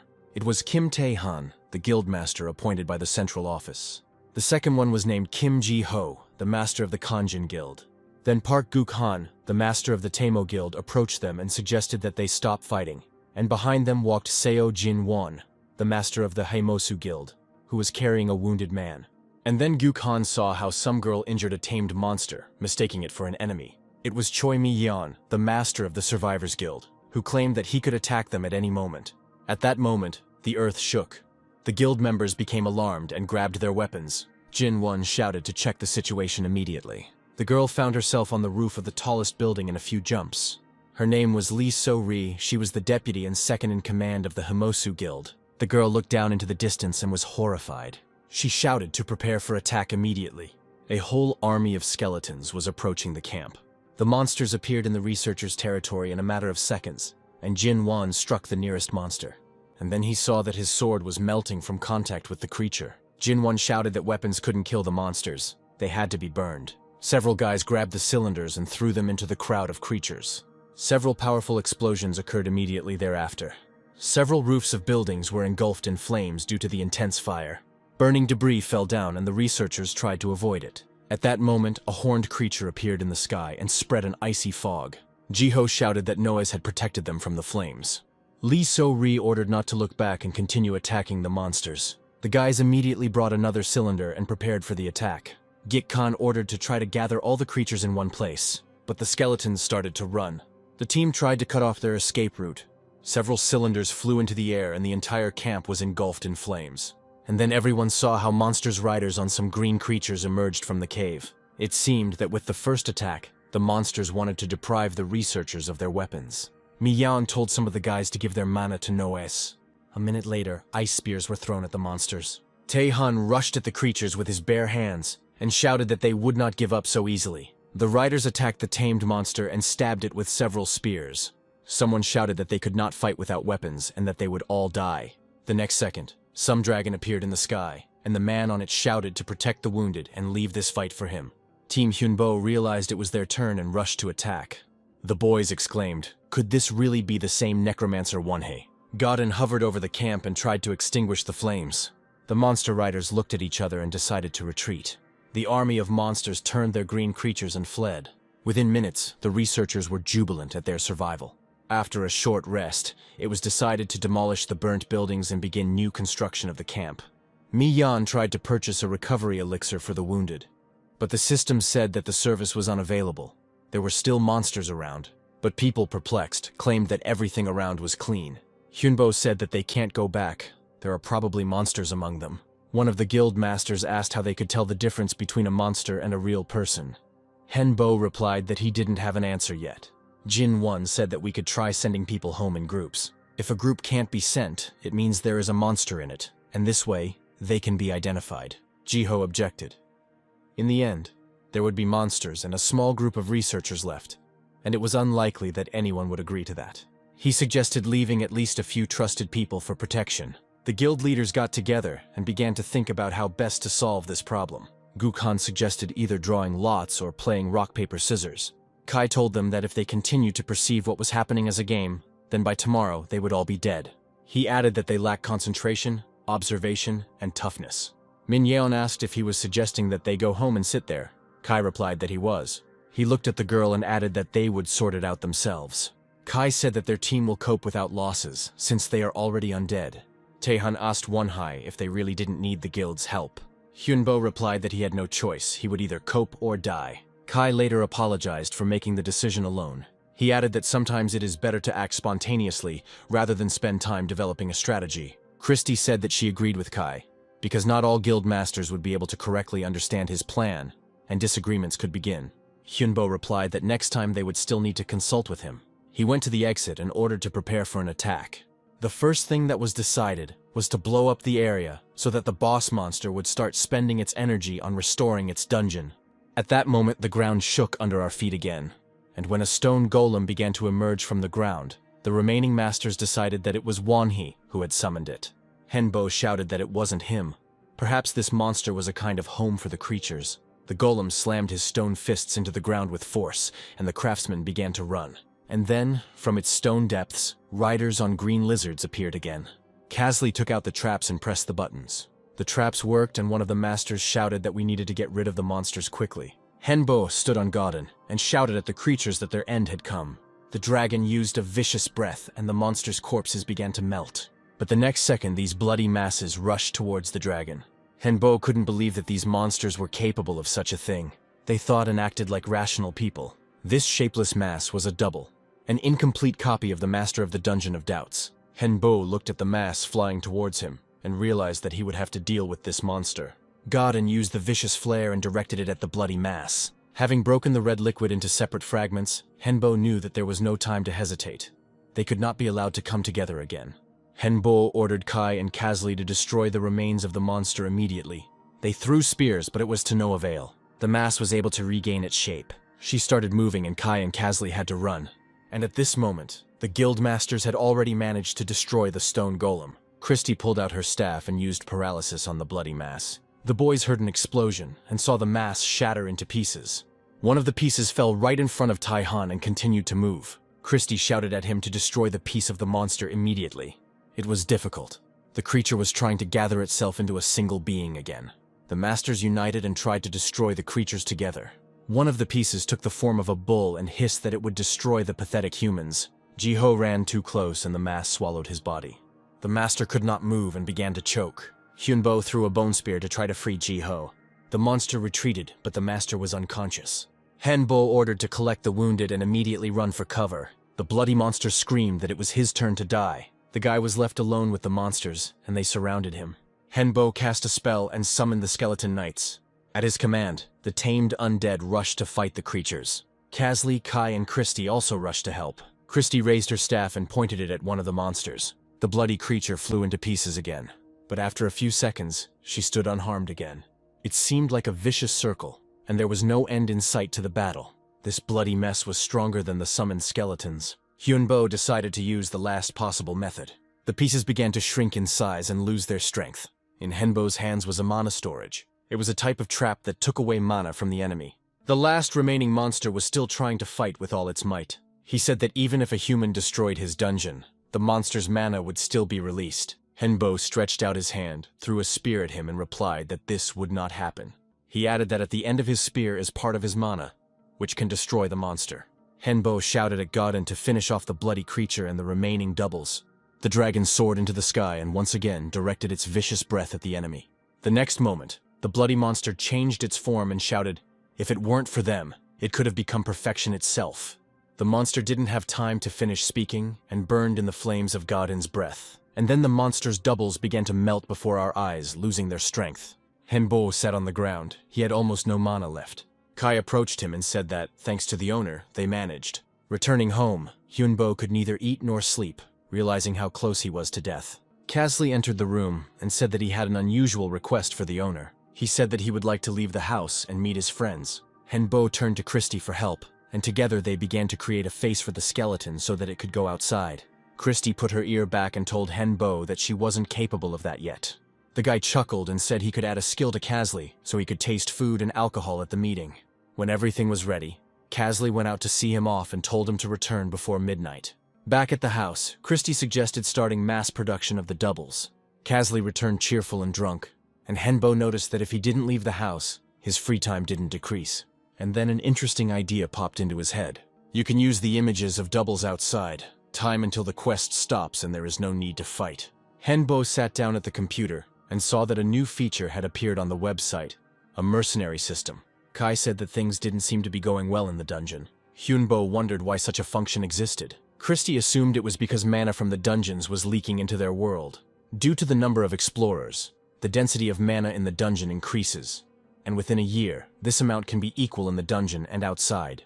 Hyunbo replied that for them personally, it was not so bad. But there was a danger that in the near future battles would begin in their world. He remembered Gloria, and Henbo was no longer sure that she was the final boss. Christy said that we need to have time to become stronger and do something before the amount and density of mana equalizes. Hyunbo said that they should try working as mercenaries first. And when Christy suggested that with this system, many strong players would want to get rid of the weaker ones, the guy laughed. He stated that they themselves would become wolves in sheep's clothing and would not spare the weak. After registering as a mercenary, Henbo saw that there were many people from other countries who wanted to join. Christy said that there would be no problem with languages. They could use the magic of translation. She wrote something down and added that she would immediately start creating this skill. Hyunbo and Kai started looking at more expensive offers for those who needed urgent help. He realized that he could not only make money, but also gain a lot of allies. The chairman carefully studied the researchers' reviews of the necromancer who came to help. Some even thought that he had made a contract with the devil himself. He decided that he needed to meet this magician as soon as possible and lure him to his side before he became too strong. The chairman went out into the hall to give instructions to the administrator, but there was no one there. And then he noticed the open door and heard some sounds there. The next second, someone entered and said that they had finally met. The chairman realized that he was all alone and panicked, asking who he was. And then this someone said that the time had come. The disasters that we wanted to avoid have already begun. The military threw all their efforts into preventing the monsters from entering the real world. Gloria looked at what was happening and rejoiced that there was a cheerful danger outside. Mi-yeon lay with her head under the blanket and muttered only one thing. She didn't want to die. She had lost too many people in the dungeon, and there was only a month left to clean it up. The girl was even scared by the sound of the incoming message, but she took the phone and decided to look. The message said that the dungeon had been cleared, thanks to mercenaries. Mi-yeon decided to carefully look out the door, behind which was immediately a dungeon. The first thing she saw was Won-hee and his dragon. She walked forward and heard the researchers marvel at the necromancer's strength and skill. The girl thanked Won-hee for responding to their request and helping with the cleanup. Hyunbo ignored this and said that he did it for a reason. He recalled that their application stated that the guild would do everything to save them. Mi-yeon didn't deny it and asked what she could do for Won-hee. Hyunbo handed her the contract and told her to sign it. The girl signed it without even reading it. Hyunbo said it was foolish to sign a document without reading its contents. Min-yeon replied that she understood the essence of the contract. Now her soul becomes his property. She looked at Won-hee and asked if he could give her strength so that she could do more for him. Hyunbo replied that he treats those who belong to him well and can give her strength. At home he understood that she was the only one who would be of the greatest use. Min-yeon has a talent for curse magic, and she is also a leader, so the squad will still follow her. Then Kai and Kazli returned. They were given the task of conducting training. They added that the researchers were doing a great job and were responsive. Henbo knew that even though the dungeon had been cleared, it wouldn't close as long as there were people there. It was a great place to replenish mana and train. He gave Min-yeon books on necromancy so that she could improve her magical skills. Then Kai came up and said that it was enough to walk through the lower-level dungeons and that we needed to move on to the next one. And Christie showed options of where they could go. Henbo looked and said that they needed magicians no lower than the third circle, at least 5 people. Christie said the latest offer not only offered a good reward, but also compensation for any damages that might occur. The team conferred and decided to head to the chosen dungeon. Hyunbo asked the name of the guild that asked for help. Christie replied that the Golden Black Hole Guild is one of the top 10 guilds in America. There was still time before the hike, and the team decided to use this time to train and improve their skills. The monsters were not very diverse, and Henbo easily dealt with the monsters. But this training was different from the others. Henbo was able to use absorption and subjugate the bloody mass. He could summon her at will and gave her the name Tia. And so the day came when Henbo's team was to meet with the Golden Black Hole Guild. Having passed through a narrow gorge, they were suddenly blinded by a bright light. Hyunbo said his name was Won-hee and asked them to turn off the lights, but someone told him they were doing it for safety reasons. A minute later, Henbo saw the guild leader and his men. The chairman said his name was Richard Leon Hart, and he was the one who hired him. He added that he considers himself the director of all magicians. Henbo realized that this was the very person who had sent him the packages with books and chainmail. And it was thanks to Hart that he was able to survive then. The chairman smiled and introduced his assistant Mark to the guy. Hyunbo was wearing a mask and had no intention of revealing his true identity yet. Hart said that although they don't know each other, he hopes they will get along and find common ground. He invited us to sit at the table and drink tea. Hyunbo took off his mask and the chairman said that it seemed like he had his own reasons for wearing it. When the others joined in, Hart offered to begin negotiations. He said that his guild was engaged in a complete clearing of the dungeons. According to his calculations, the work could take no more than a month. Kai liked these terms. He was already tired of constantly going down and back. After resolving a few issues, Hart said that he was glad that a necromancer mage of such a high level had appeared in their ranks. He was sure that Won-hee would never accept his offer to join his guild, so he didn't bring it up. The chairman said he knew about the tamed dragon, but he hoped his help would not be needed. Hart later led Henbo's team to the location where they would begin the cleanup. Henbo told Kazli to gather as much information as possible about this location. He added that he does not rule out the possibility that they will have to meet with Gloria again. Henbo turned to Hart and said that he had encountered dungeons of this type, and there could be a large number of strong monsters there. Mark told the director that he hoped the battle would end without major losses. Henbo added that in one of the dungeons he managed to meet one creature. Her name is Gloria, and she considers herself a demon dragon of disaster. She is different in that she feeds off other bosses to survive. Henbo revealed that Gloria had no intention of killing him, but was merely testing him with a fight. He noticed that she used 3 bosses in a 5-minute fight. She eventually acknowledged the force and said that he had passed. Hart asked how many men won he needed to defeat Gloria, but the boy refused to help. The chairman handed him the bracelet and explained that it was a magical communication item. He wished Warnie's team good luck and hoped that they would succeed. One of the previous days, Casley suddenly said that they needed transportation. He explained that they spend a lot of time moving around the dungeon on foot. Christie added that you can summon a dragon and ride on it. Hyunbo replied that it would use up too much mana. He suggested another way of transportation, which everyone supported unanimously. Kai pressed the gas as hard as he could, and the car sped across the sandy area. The chairman and his assistant looked after them in surprise. They did not expect to see such a thing in the dungeon. Richard gave the order, and the guild began to build a fortified defensive camp. Henbo said that, according to his calculations, they would be there in about 30 minutes. Having explored the area, the team did not encounter a single monster. Henbo reported the current situation and said that they were returning. The car made a sharp turn and headed towards the camp. Henbo looked around and asked Kai if they were going back the right way. After some time, the car stopped and everyone got out to look around. Christie said there was 2 pieces of news, good and bad. Henbo chose to hear the bad news, which would have to be resolved anyway. Christie said that they were stuck in the sand and magic alone wouldn't help now. She added that she checked the area, distributing the mana around, and saw that it stopped in one place. Mana is difficult to control and moves from one place to another on its own. Christie said it was no coincidence, and the same could happen to them. She explained that the lowest circle of teleportation magic is the 5th. For groups, it is the 7th, and for long distances, it is already the 8th, which means that they were blocked here by a being of the 8th circle. The good news is that the creature closed itself off as well. Henbo suggested that if this creature wasn't killing them, perhaps it could save them. At this moment, the camp was attacked by sand monsters. But despite the fact that there were too many of them, the guild managed to repel the attack. The chairman said that it was necessary to take care of the wounded and begin restoring the defense. The next moment, a ghost of some girl appeared and said that they were very smart. She looked at Michael and added that she liked his way of thinking. The girl said that they only had 1 hour to rest, and then the battle would begin again. She asked what they choose, quality or quantity. Richard asked if he could choose both options. The girl said that this was the 3rd option, and added that it would be so. She explained that the next opponents would be stronger, and there would be more of them. Having reminded about the remaining time, the girl disappeared. The chairman ordered immediate preparations to meet the enemy. He thought she was testing them and would want to use them later.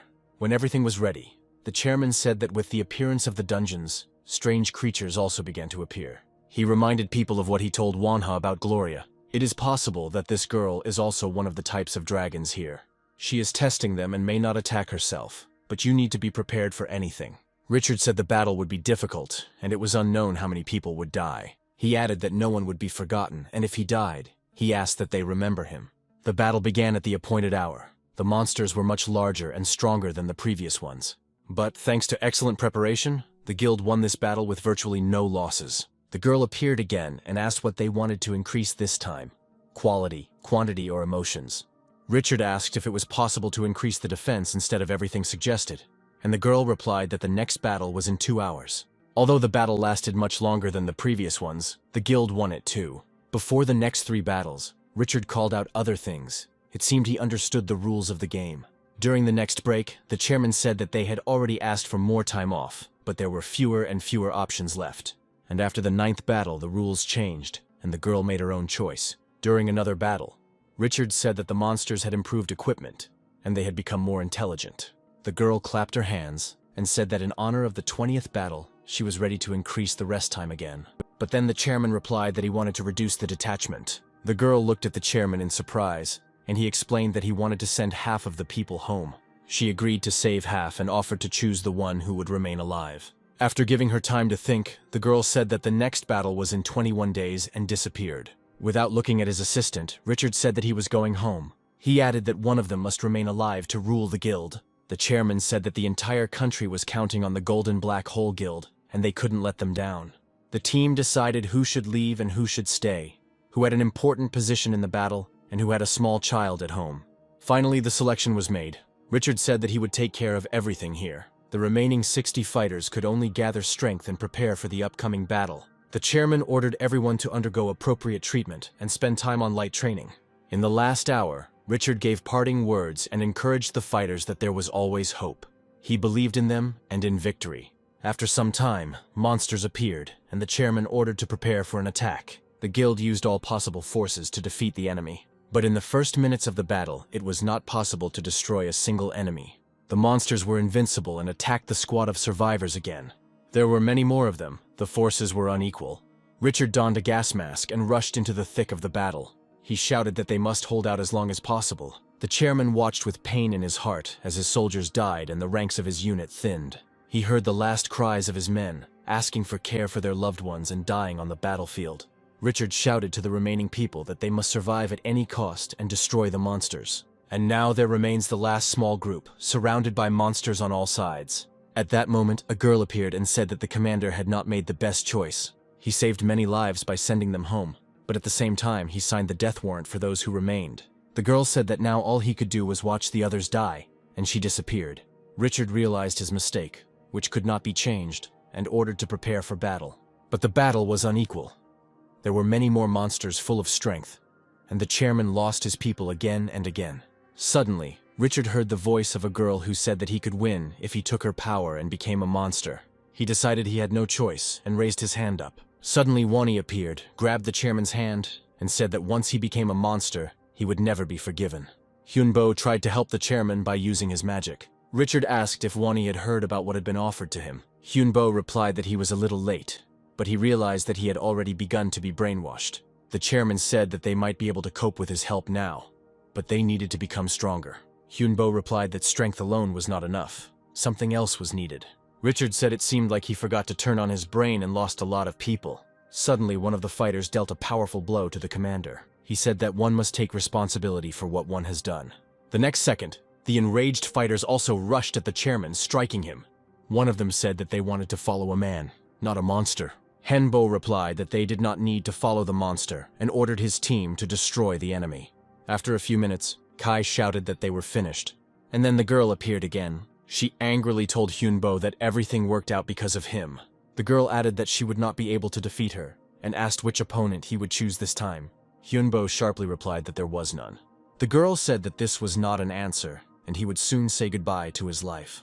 Hyunbo replied that he had no intention of dying. He still had too much unfinished business. He added that she would not be able to harm him, much less kill him. The girl released her claws and shouted that no one dared to talk down to her. Henbo realized that she was strong, which meant that somewhere in the dungeon there must be the source of her power. He said that the girl had spent too much energy on her soldiers, and she could not support herself. Hyunbo added that he had figured out her secret, and she would not have enough strength for another attack. He became stronger by overcoming the barrier. That's the first reason. The second is that he is a necromancer, and can control his own team of undead.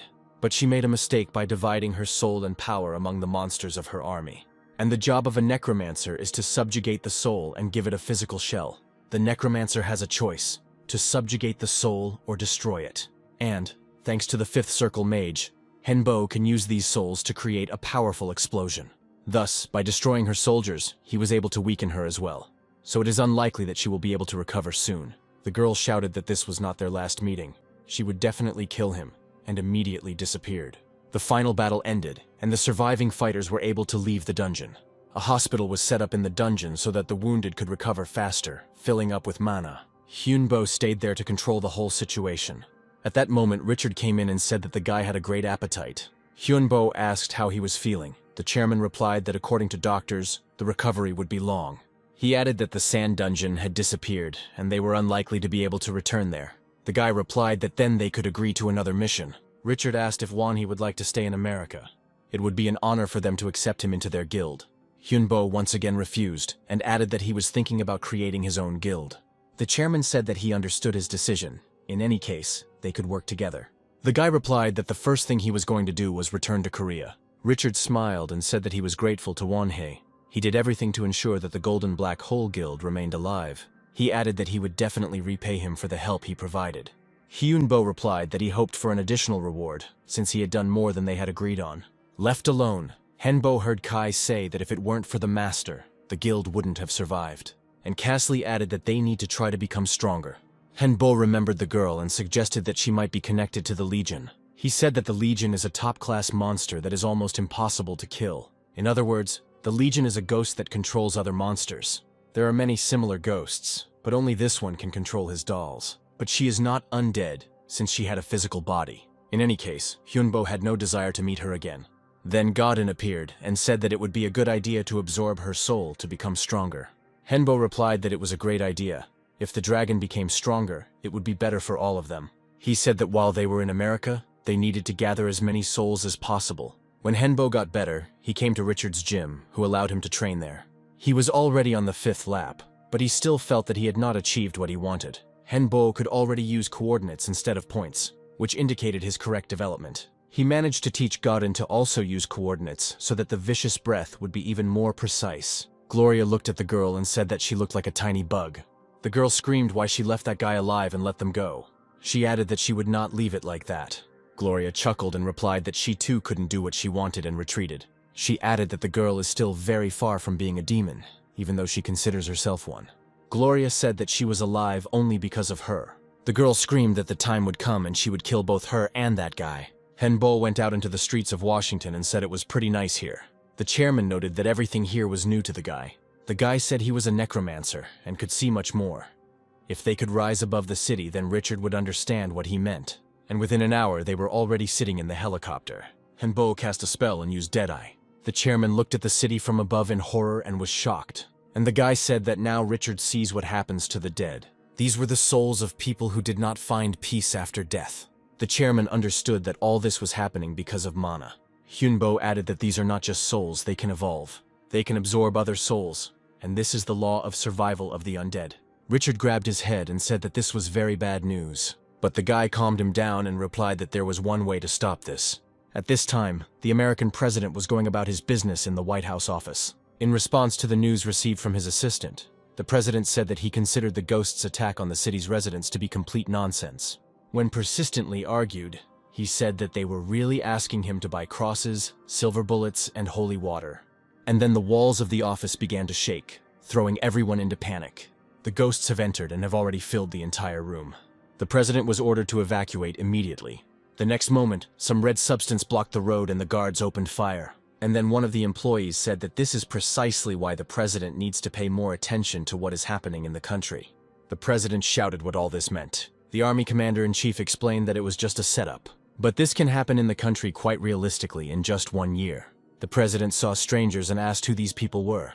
He was informed that one of them was Richard Leon Hart, the master of the Golden Black Hole Guild, and he was responsible for the demonstration. And the second one in the mask is the best necromancer. The commander-in-chief said that they had already managed to convince everyone except the president of the danger. Hyunbo added that if the president doesn't want there to be a kingdom of the dead here, he needs permission to act. He added that before coming here, they tested their suspicions in a small town. They checked in advance for the presence of dead souls in the city.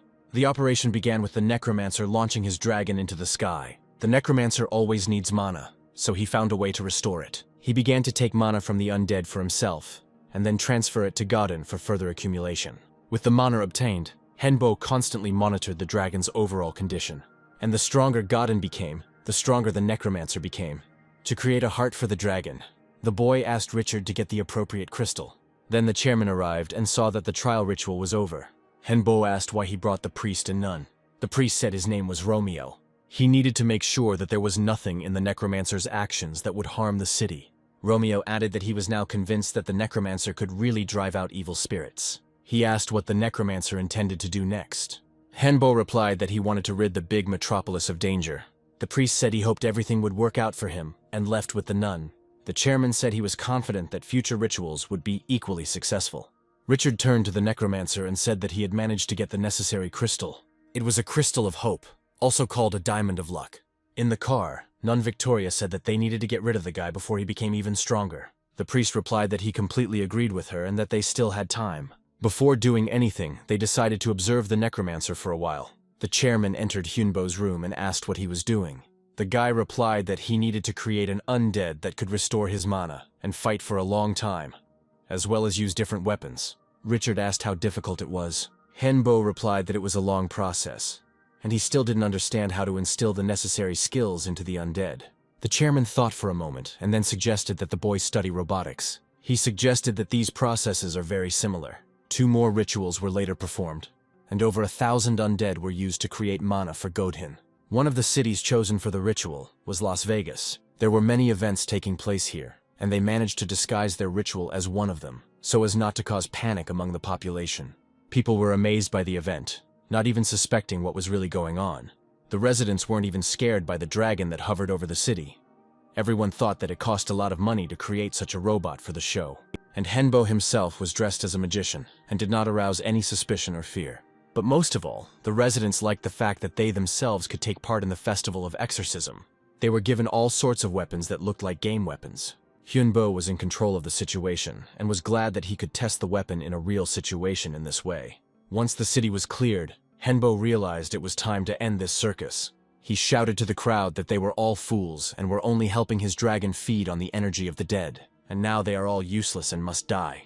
But today he is kind and will turn a blind eye to all this. Hyunbo added playfully that they wouldn't get off so easily next time. After these words, the magician flew away on his dragon, and the holiday ended. Henbo was about to leave this city, but he realized that it would not be so easy. In the crowd he saw knights with crosses and holy signs. They shouted that they would not let this vile creature escape unpunished. The chairman realized that they were knights of the Catholic Church, but they claimed that they would fully support this event. He immediately found the priest and said that they had broken the agreement. But Romeo replied that he did not understand what the chairman was talking about. The priest added that he had warned everyone, but apparently not everyone decided to listen to him. Richard immediately reported to Henbo that helicopters and tanks were heading their way. And then a soldier came up from behind and said that there was no need to worry anymore. He immediately transmitted over the radio that they knew of the traitor and ordered them not to touch the necromancer. The chairman was surprised and asked if they had deliberately delayed their actions in order to identify the traitor. The military man replied that this was indeed the case. Richard immediately contacted Henbo and informed him that he could leave the city without hindrance. But he suddenly replied that he would not do this. He was going to change the script. Henbo flew up to the Catholic army and said that their indignation was very great if they decided to act in such a way. But the knights shouted that today was the last day of the magician's life. Hyunbo exclaimed that they, as humans, are imperfect and are constantly trying to become stronger. In fact, they are just hiding behind God, thinking that he is protecting them. And then he said that if they think that they are doing things at the behest of the Almighty, then God forces them to commit misdeeds. There was complete silence among the Catholic ranks. The next moment, the knights' weapons flew to the ground. Hyunbo didn't expect that his words would have such an effect on the believers. One of the Catholics apologized. They just wanted to follow God's instructions, but they were wrong. He added that he did not want people to die in this battle. Hyunbo replied that they might consider him an enemy, but he was now leaving their city. The residents were delighted with this ending to the show, and with shouts they saw off the magician flying away into the distance on his dragon. Having found a safe place, Hungbo thought that he did not expect such an outcome and so many problems. He looked at the dragon's skills and asked why it was still under his control, when its stats were already much higher than his. Godin replied that it was most likely because of the oath. Hyunbo said that although it will always remain a fake, he will try to make the dragon stronger and better than the original. The dragon replied that he could share this power with his master. And then Christie said that the owner became the master of the dragon. He has complete power over him thanks to the oath. Hyunbo replied, that means that by working together they can all become stronger. A month later, the second stage of the cleanup began, and it also ended successfully. And Christie, Kai, and Kasley were able to get a lot of negative mana, and Hyunbo was able to raise his level even higher. After successfully completing the third stage, Hyunbo informed the chairman that it was time for them to return. Richard wished the guy good luck, and added that he would always be glad to meet him. Hyunbo was extremely surprised when Kang Mi met him at the airport, and then two guys whom she didn't know approached the girl and asked who they were. The red-haired guy laughed and replied that they had already met. Kang Mi looked closely and recognized him as Kai. Looking at the second one, she realized it was Kasley. Kai said that they got really good in the States, and now they look like this. A minute later, the girl handed Henbo a letter and said that it was from the director. It was a talisman that had a certain power. After returning home, Hyunbo went about his usual business, and then decided to look for information about the talisman he had been given. At first he thought it was just part of Asian culture, but it was a little different. And then Henbo felt that there was so much power in the talisman that he needed to learn to control it. Kai entered the room and said that they had guests. It was the same director who sent the boy the talisman. Hyunbo was surprised. He imagined him to be much older. He said that the director came personally. Doesn't he know how dangerous magicians are? He replied that he himself had fought the undead. They really are crazy guys. Henbo asked if magic already existed on Earth. The director replied that it was true, although there was little of it. The wizards had learned to use it correctly. The guy asked to tell him everything he knew about it. And then Henbo felt that he couldn't move. Could the director really control his body? The director said that many wizards wanted to kill him, but he just wanted to teach the new generation. Then he stood up and added that today would be a great experience for the guy. The director walked up to the window and said that Hyunbo had to do whatever he said for 10 days. And if the guy succeeds, he will receive a great bonus. Henbo had no choice but to agree to this proposal. As he left, the director added that they would communicate using the amulet they had received, since it was not a fact that the phones would work. It was a mystery to the boy how the director could use magic of this level. The skeletons said that they needed to prepare well. The director's tasks would probably be difficult. Henbo wanted to understand what it was, paralysis or some kind of pressure, or maybe a stop in time. And Christy said that either way, it was terrible. The next day, Kanmi showed up and said that these 5 trucks weighed 10 tons each, her director told her. Then she handed over 3 books and added that the director had also given these. These were books for modern wizards, the Book of the Dead and the Book of Talismans. A couple of days later, Hyunbo received an assignment and needed the chairman's help. Richard was able to obtain for him 1.5 tons of silver and 18 tons of iron. Henbo summoned the golems and ordered them to carry the cargo inside. After some time, he came to check how his task was being carried out. The work began with creating good protection. The soldiers provided by the government were completely under the control of Henbo, and their brains were constantly being improved. Soon the basement looked like a huge weapons depot. The government sponsored with bombs and missiles. Then Henbo began to develop new weapons. Christie came up with sketches, and America brought them to life. And spell cards were now mass-produced in huge quantities. In exchange for the cards he made, Henbo received crystals from America. Soon information was received that this task was completed. Hyunbo understood that the world was preparing as much as possible for something global. The changes also affected the dungeons. Explorers could not enter them. There were no new quests or tasks, but this did not reduce the skills and abilities. The manager really didn't want to go to work on the first day of the new year. It was already 9 in the morning, and it seemed strange that it was so dark outside. It was also strange that there were traffic jams on the road at this time. And the next moment, the roadway was attacked by huge monsters. What followed were 4 days that turned life into a living hell, and these days were able to completely change humanity. The director called Hyunbo and said that he urgently needed to go to Seoul and destroy all the monsters he saw. The guy asked how much time he had. The answer was, until tomorrow lunch. Henbo thought the task was a bit stupid, but he didn't say anything. He gathered his team and announced that it was time to move out. By this time, the monsters had already filled the entire city and were mercilessly killing its inhabitants. The woman did not understand what was happening and screamed that they were living a normal life. Nobody wanted to die, but there was no help. One of the creatures overturned the scooter and was already approaching the woman. But the next second, some figure in armor appeared next to her. The stranger helped the couple to stand up and then headed towards the monster. When the smoke cleared, the couple saw soldiers and realized they were alive. On the outskirts of Seoul, there was a secret bunker where the government was located. South Korean President Kim Dae-chol came into the room and asked how things were going. Defense Minister Chol Han-kyung approached him and reported that the military was trying to clear the city. He added that the causes are still unknown, and high mortality is expected in all cities of the country. Park Man-hae, the youngest son of the CEO of Chandan Group, approached them and asked what the president was going to do. His father approached him and asked him not to interfere in the leader's conversation. And suddenly he dealt his father a strong blow, from which he died on the spot. He exclaimed that he was glad that this old man would no longer bother him. Someone shouted how the boy dared to kill his own father. He grabbed him by the neck and warned him that if he didn't shut up, he would be the next to die. The president looked at the boy and assumed that he was the traitor among them. He spread his arms wide and said that he had chosen the side of strength, and no one could blame him for it. Now he was special. He looked around at those present and added that no one could defeat them, not a single earthling. And this is just a part of the invincible power. But they will pardon those who join their ranks. He killed another one and added that they could refuse and die. In order not to lose their lives, those present said that they would follow him and fell to their knees. The president sternly asked if the guy really didn't understand what he was doing. He didn't like his words and he rushed at the president. And then one of the soldiers blocked his way and grabbed his arm. He asked the commander-in-chief for permission to deal with this boy. The soldier squeezed his fist so hard that he doubled over and screamed in pain. The man added that he was an ordinary sergeant who had experience in going through dungeons.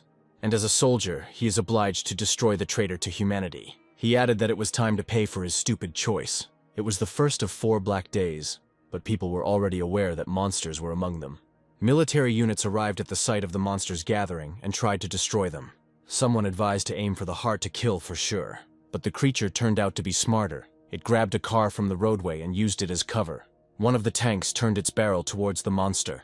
The commander prepared to give the order to shoot to kill. And then a silhouette in armor appeared in the ranks of the military and ordered the order to be cancelled. He rushed at the monster and delivered a powerful blow to the groin. The stranger lifted the car to move it to a safe distance. And then the commander ordered to shoot at the monster. There was a powerful explosion, but the man in the car was saved. When the monster was dealt with, the commander asked who he was, and the stranger replied that he was reinforcements. Kai added that he is not alone, there are others. He said reinforcements were on the way, and asked not to shoot at civilians if they were under attack. And then everyone saw that a new army of creatures was approaching them. Kai explained that these were reinforcements. The military could use them as a shield. He added that such tamed squads have also been sent to other areas of the city. The commander turned to the soldiers, explained who they were, and ordered them to cover themselves with them. Henbo watched his tamed troops and saw how harmoniously they worked together with people. And suddenly he saw some kind of magic circle and realized that someone was about to appear, but it was still not clear who it could be. Henbo told Christy that the circle was so strong that he would not be able to destroy it. She advised to leave. Now a magician or a higher level being might appear. The girl managed to hide in the garbage bags and was about to call someone for help. But suddenly she heard heavy, inhuman breathing. Yesterday was a completely ordinary day, but today everything has changed. A wolf-like monster appeared near the dump, slowly sniffing everything around. The girl held her breath so as not to give herself away. But the monster found her and had already opened its huge mouth. The girl did not hesitate and decided to flee. She already thought that she had managed to escape, but she found herself surrounded by other similar monsters. And suddenly a voice asked if she needed help. It was the guy who added that such a special girl should not die. When asked who he was, the guy replied that he was evil, which became so after losing to God. But unlike the Almighty, he can fulfill her wish right now. The girl burst into tears and begged to be saved. The next second, the monsters surrounded her and the girl was safe. The guy appeared next to her and said that even though he was a demon, he was her savior. A minute later, everything became quiet and he took the girl in his arms. The guy added that he would now move her to a safe place. Then he raised his head and saw in the sky a huge dragon with a man on it. He never thought that he would see a necromancer of such a level here. Henbo collected a lot of materials and destroyed many monsters, and now he landed not far from a guy with a girl in his arms. Godin quietly said to the owner, "It seems that this is not a person." The stranger said that he had never seen necromancers of this level, and asked if he wanted to talk. Hyunbo replied that he was not sure that the person in front of him was not an enemy. The guy said his name was Andromalius, and he was very happy to meet him. Henbo looked at him intently. That was the name of the demon Solomon, the 72nd deposed god, the Count of Justice. Andromalius noticed that the necromancer was not very surprised to see the archdemon in front of him. Henbo replied that he had already seen many undead, monsters, dragons, and demons. Godin quietly said that they shouldn't mess with him. They wouldn't be able to defeat the archdemon. And Andromalius continued to praise the boy, saying that he was able to reach such heights at such a young age. He asked if the necromancer had purification magic, since his treasure could not be left in such a state. The archdemon said that he saved this girl and now she belongs to him. He smiled and suggested they talk somewhere else. Andromalius said that he offered to help the girl, and she quickly and easily agreed. Hyunbo asked why he was telling him all this. He replied that he wanted to be closer to the necromancer, despite the fact that he was weaker than him. In addition, his visions told him to meet the first craftsman he met on the street, and that this meeting would be useful to him. Henbo was glad that, judging by these visions, he would still be alive. He said that he had already met 2 strong demons, but he didn't see any reason why they would do anything for the sake of people. The archdemon looked at the boy and asked who he had managed to fight. Henbo told him about Gloria and the girl he met in the desert. The archdemon smiled and replied that his enemies were indeed strong, and then said that he had a gift for the necromancer. The box contained a monocle that could grant wishes. He added that this thing can be used 3 times, and that one can also ask for help at any time. Henbo accepted the gift with gratitude and put the box in his pocket. Andromalius told him about black magic and the world of demons. He said that demons have been visiting the earth for over a century only when summoned by dark magicians. Then the archdemon looked at the girl and said that she was very dear to him now. Henbo asked how many dark magicians there were on Earth now. He replied that there were already more than 10,000, and their number was growing. He added that he has a book that contains all the information about dark magic. The archdemon took it out and handed it to the necromancer. Besides the book, he gave Hyunbo some kind of ticket. The guy looked carefully and saw some coordinates and a route. Andromalius added that they would be waiting for him at the specified place and suggested that he come. He carefully took the girl in his arms and said that it was time for him to go. Later, Hyunbo met with the director. He immediately noticed that he didn't look well. The director said that they had already given him a talisman and they had something else. He added that a trip to Yendo was coming soon, but for now, Hyunbo could rest. And the next second, the director coughed up blood. Hyunbo asked to tell him what was happening to him. The director replied that everything was fine and there was no need to worry. Then he quietly said that his entire family had tried to support this country for generations. But he was tired of living for others. Many are ready to do anything to save their skin. He will not allow this country to fall, but he does all this only for himself. Then the director said that there would be other people in Indo, but they would not be united into one team. Hyunbo replied that he understood everything and left with his team. It was the second day of hell, and the military was ordered to collect the corpses of the slain monsters from the streets. The soldiers were saying that they were being paid a lot of money for them. The two decided that they could make some good money from this, since they had killed the monsters themselves. And then the military saw that the corpses of the monsters began to come to life and stand up. Some unknown force brought them back to life. Both soldiers, in fear, abandoned their positions and fled. And then a stone golem appeared, blocked the path of the revived monsters, and began to throw them aside. Hyunbo watched what was happening and said that these undead were not so undead, but he shouldn't have interfered. Otherwise they would think it was his doing. Then Hyunbo decided to give someone a test. As a result of the infection, a new race emerged. The genie. It was a new being, neither an angel nor a demon. Hyunbo summoned the tamed Agni, who was glad to finally be called to work. Agni was a genie of fire and could grant his master's wishes. Hyunbo ordered him to burn everyone except people and those who were under his command. Agni soared into the sky, and everything around was illuminated by fiery light. Christie said that he would burn down the entire city, to which Hyunbo replied that Seoul would never be the same again.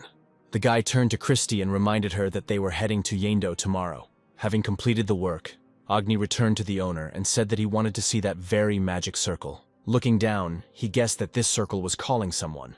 Hyunbo asked how much time they had, but the genie replied that they had none and suggested that they look around. And then Hyunbo saw that more of the same circles had appeared, and they were activated. The next second, a huge monster appeared from the ground, resembling a mammoth with glowing eyes. Agni said that this is the king of the earth, the king of monsters, one of the two best monsters on earth, and his name is Behemoth. The genie exclaimed that he could defeat him. He was stronger than this monster, although this was not the case before. At this time, the light from the magic circles became brighter, and Hyunbo decided to use the amulets. He gave each of his team an amulet. Then he remembered the glasses he had given her and handed them to Christie. Godin began to attack and spread a vicious breath, but neither the genie nor the dragon could defeat the monster. The amulets only held him back a little, and Hyunbo sent Kai and Castley forward. But the monster's skin was too tough. Neither sword nor spear could pierce it. Then a genie flew up and delivered a powerful blow right to the eye. The monster only let out a hoarse roar, but remained on its feet. Behemoth shouted that it was time to finish off this hairy creature and rushed at him again. Hyunbo looked up and hit the ground with his staff. The next second, hundreds of bone spears pierced the monster's body, but nothing helped. This creature was impenetrable. The mammoth suddenly grabbed the genie's hand and squeezed it tightly, and then he swung and threw it back. Hyunbo shouted to the genie to gather his strength. More fire was needed. He summoned the undead to distract the monster, at least for a while. Kai ran up to Hyunbo and asked him for the amulet. He had an idea. And now the undead cooperated with the undead, obeying Kai. He imbued the skeletons with powerful strength and directed them at the mammoth. Leading a squad of undead, Kai rushed at the monster. Agni managed to gather his strength and also rushed to help. And the dragon attacked from above, using a dark blast. The team tried their best to deal the monster a fatal blow. Hyunbo shouted for everyone to get ready. He was going to use reverse gravity now. The ground instantly dropped out from under their feet, and the team had to find the right position in the air. On Hyunbo's command, the genie and Kai simultaneously struck the monster's head. He later admitted that his lack of strong attacks was his weakness. Is there really no way to increase negative mana? Christie replied that he had attributes of death and curses, so anything was possible. But only by uniting all forces at the same time can we win faster. And so, thanks to joint actions, the mammoth monster was defeated. Behemoth exclaimed that it was a great attack. And then Hyunbo saw that Christ had lost her limbs. He reassured her by saying that he could restore her body. The genie flew into the sky and shouted enthusiastically that everyone deserved a great rest. Thus ended the third day of hell. But on the fourth day, people realized that after the monsters, nature would become their enemy. In the face of fear of death, they were willing to do anything to survive. And at that moment they met angels and demons. People were ready to accept help from any of them, just so as not to die. People were offered to give up their souls for salvation, and they agreed. The demon in human form said that he was ready to make a contract with anyone. Many were afraid that the demon would take their souls, but he wanted something completely different. The demons gave their subordinates dark power, and so dark magicians appeared. But at that moment, bright angels also appeared to people. They helped to restore what was destroyed, returning the cities to their former appearance. The angels called for us to unite and act together.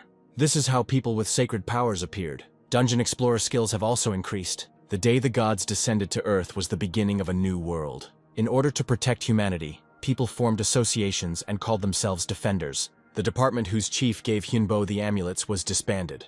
In its place appeared the Great Market, created by beings of another world for commercial purposes only, who maintained neutrality. Hyunbo looked at the ceiling. It was that red substance he called Tia. She jumped to the floor and took on the human form that Christie had designed for her.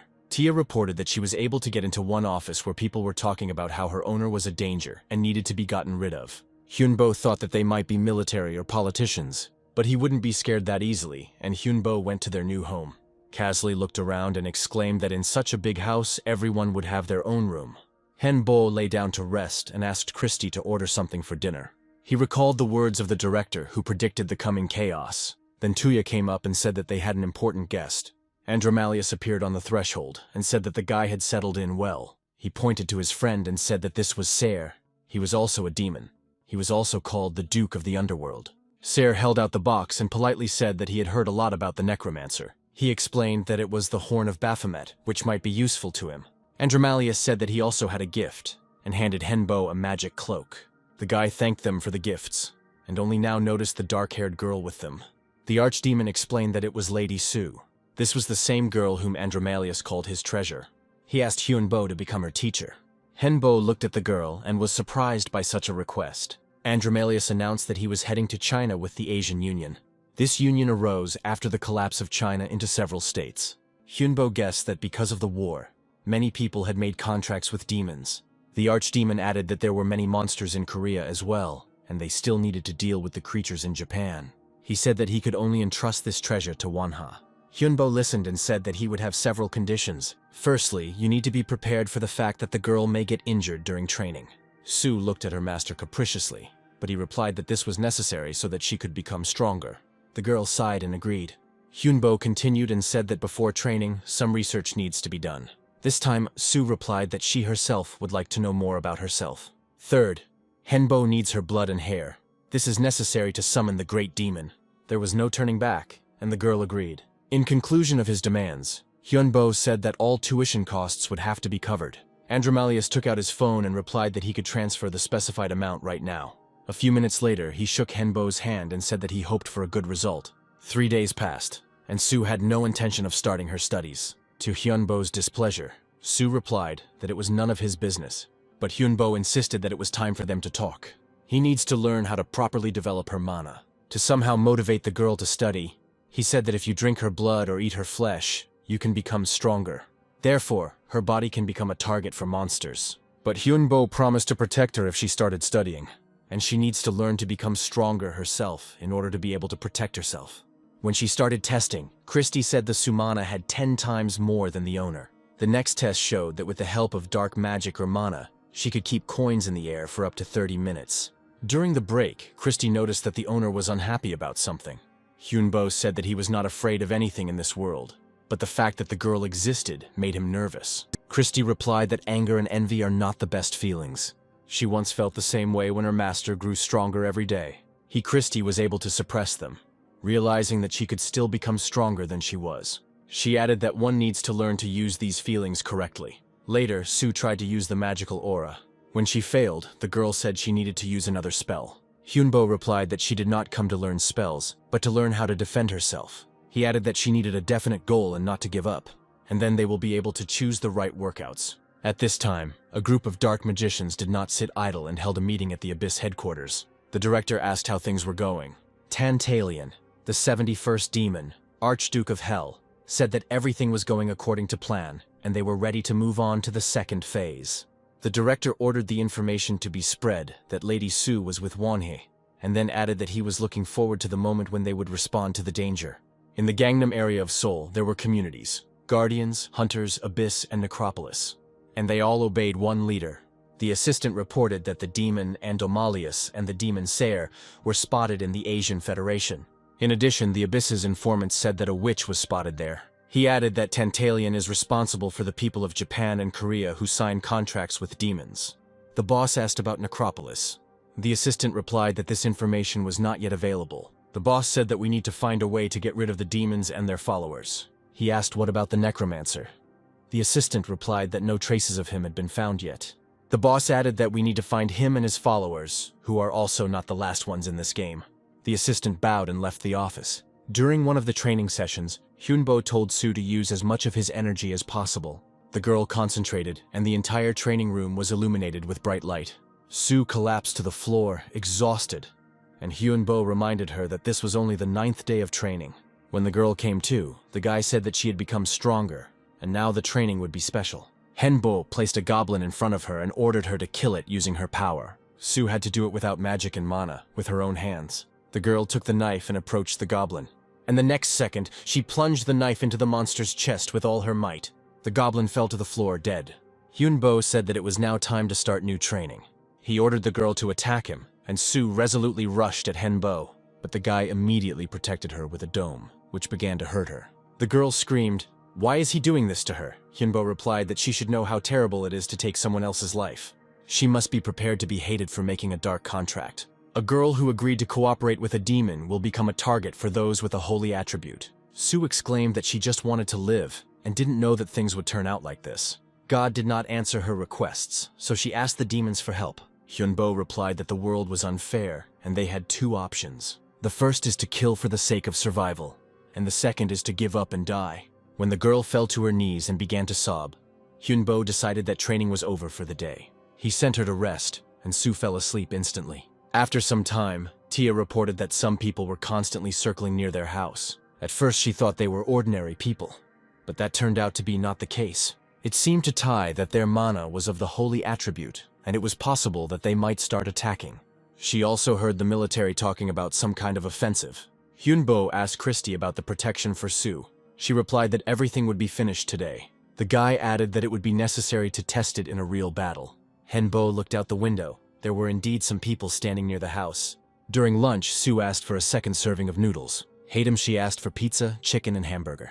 After finishing the last slice of pizza, Su firmly declared that she did not want to die and was ready to kill. Hyunbo was glad that the girl made this decision herself and replied that there would be a lot of things to do soon. Evening came, and Henbai was ready for any actions of the people near the house. He walked into Christie's room and she said everything was ready. She added that she managed to obtain demonic magic from Sumanu.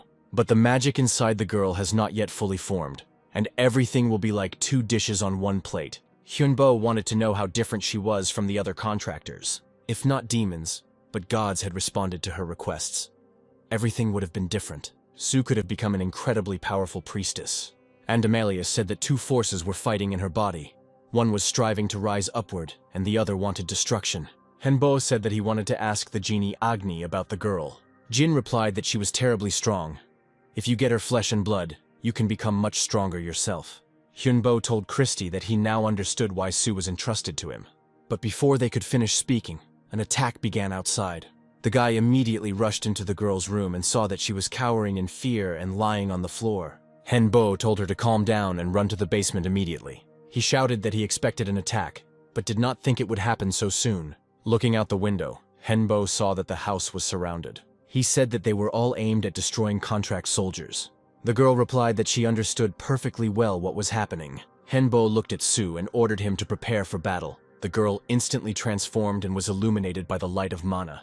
The guy handed her the staff and added that it would help her control her power. Hyunbo added that he had already prepared everything to deal with everyone.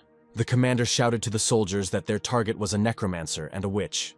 Henbo summoned the undead and sent them to repel the military attack. The commander gave the order to hit to kill, but the ranks of the undead were replenished again and again, and the military did not have time to destroy them.